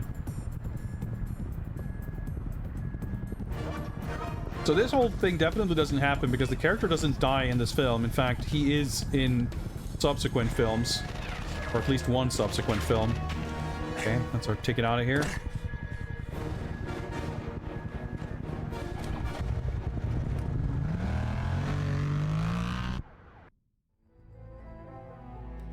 Alright, so we didn't get the contact list. Mission incomplete. Time trial unlocked. Insufficient objectives completed for progression. You may only continue in operative difficulty or restart the current mission. Alright, well, we know how it works. I wasn't entirely sure. This is consistent with how it was described, so I'm not shocked.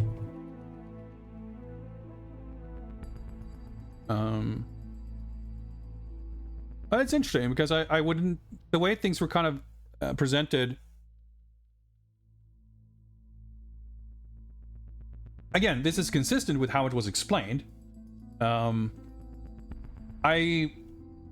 just surprised that the objectives are so kind of missable. Like, it's interesting because that's a very... That feels like a very deliberate design choice to make the game more in line with the N64 game. Which I actually think is super fascinating that they would do it that way. I'm really glad we didn't fuck around. Well, we did fuck around, but we did eventually get all the photos we needed in the facility level.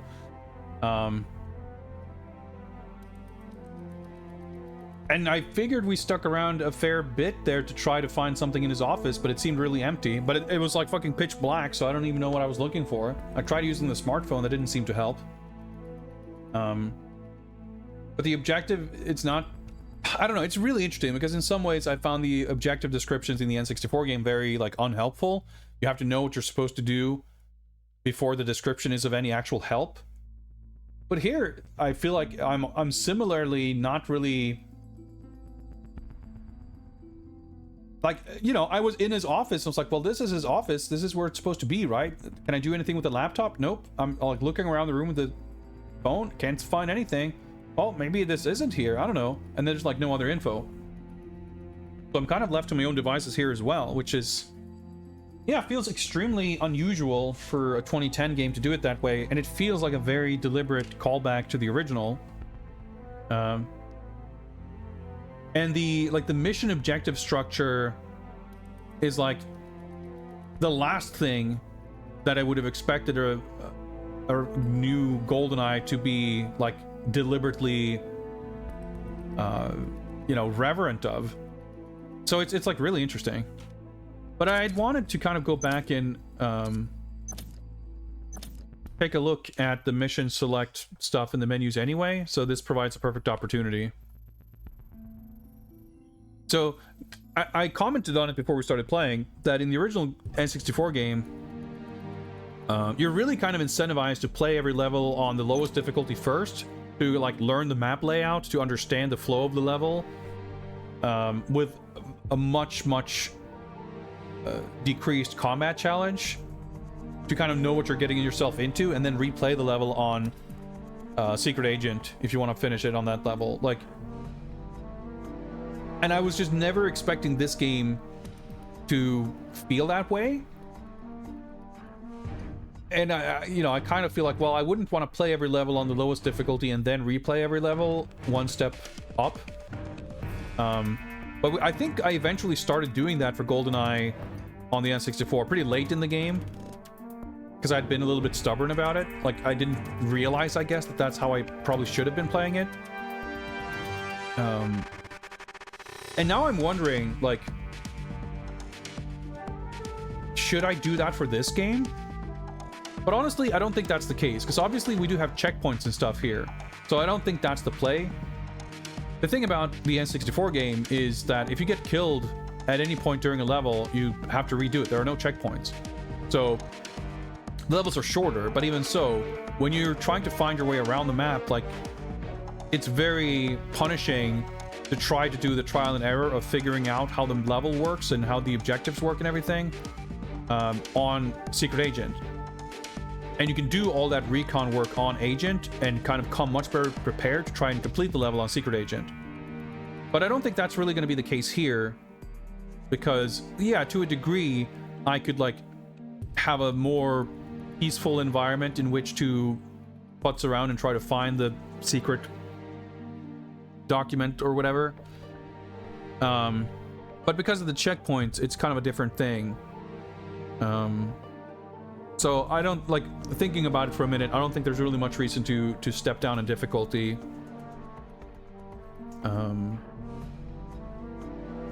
Because I kind of want to see the objectives.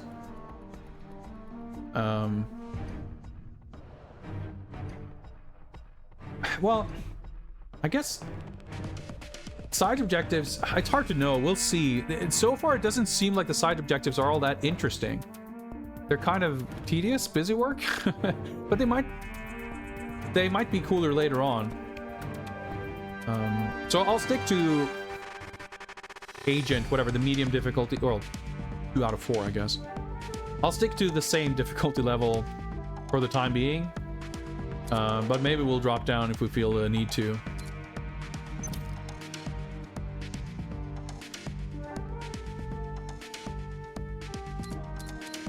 Interesting.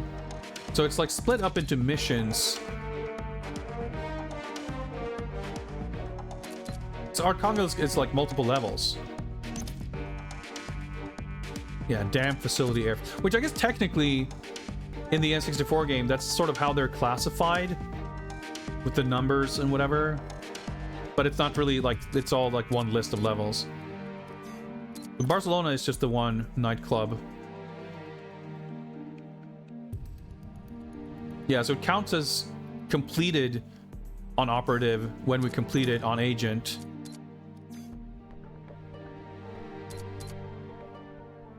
Dubai, then Severnaya, St. Petersburg, Nigeria. Like, there's... I guess they go to Cuba in the end of the movie. But, like, out of these 6 locations, 3 of them are not in the film. That's so strange. I've been streaming for 5.5 hours. It is almost 5 p.m. and I haven't really had a real lunch. So I think I should probably call it there for now. Pause the timer there. Mixed feelings about this game. It's like simultaneously cool, but I mean, looking at the mission menu, going by the number of missions, we're a third of the way through the game. But Barcelona is just the one mission, and I'm sure some of the others are more than one. So I'm not sure how the math would check out for that, but maybe we're about a quarter of the way through the game. I would expect the game to be shorter or take less time to complete than the N64 game, because that game took me like 17 hours or something like that, close to 20 hours. Yeah,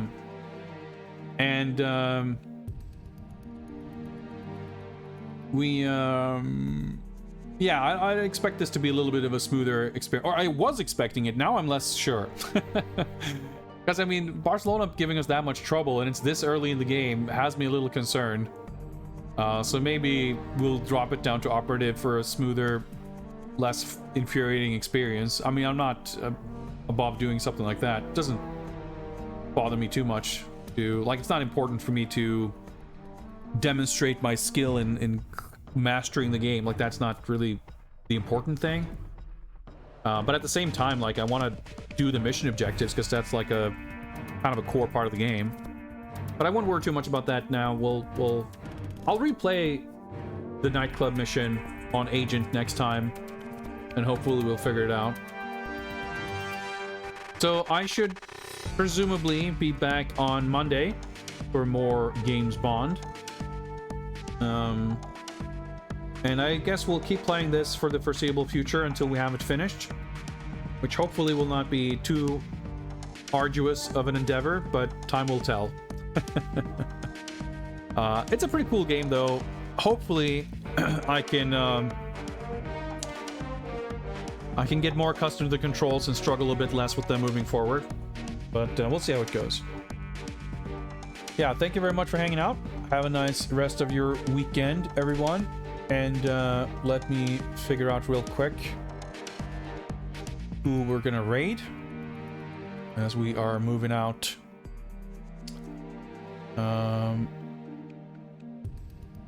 What is happening on Twitch? Let's see what we got. What have we got? Looks like Hysteric Moon went live not super long ago with some chill tennis on the Mega Drive. Sounds like a good Saturday chill stream. So let's go raid Hysteric Moon and cheer them on in their quest to play every Mega Drive game. It's quite the undertaking. But yeah, have a good one. Thanks for watching, and I'll see you Monday, hopefully. Take care, everybody, and goodbye.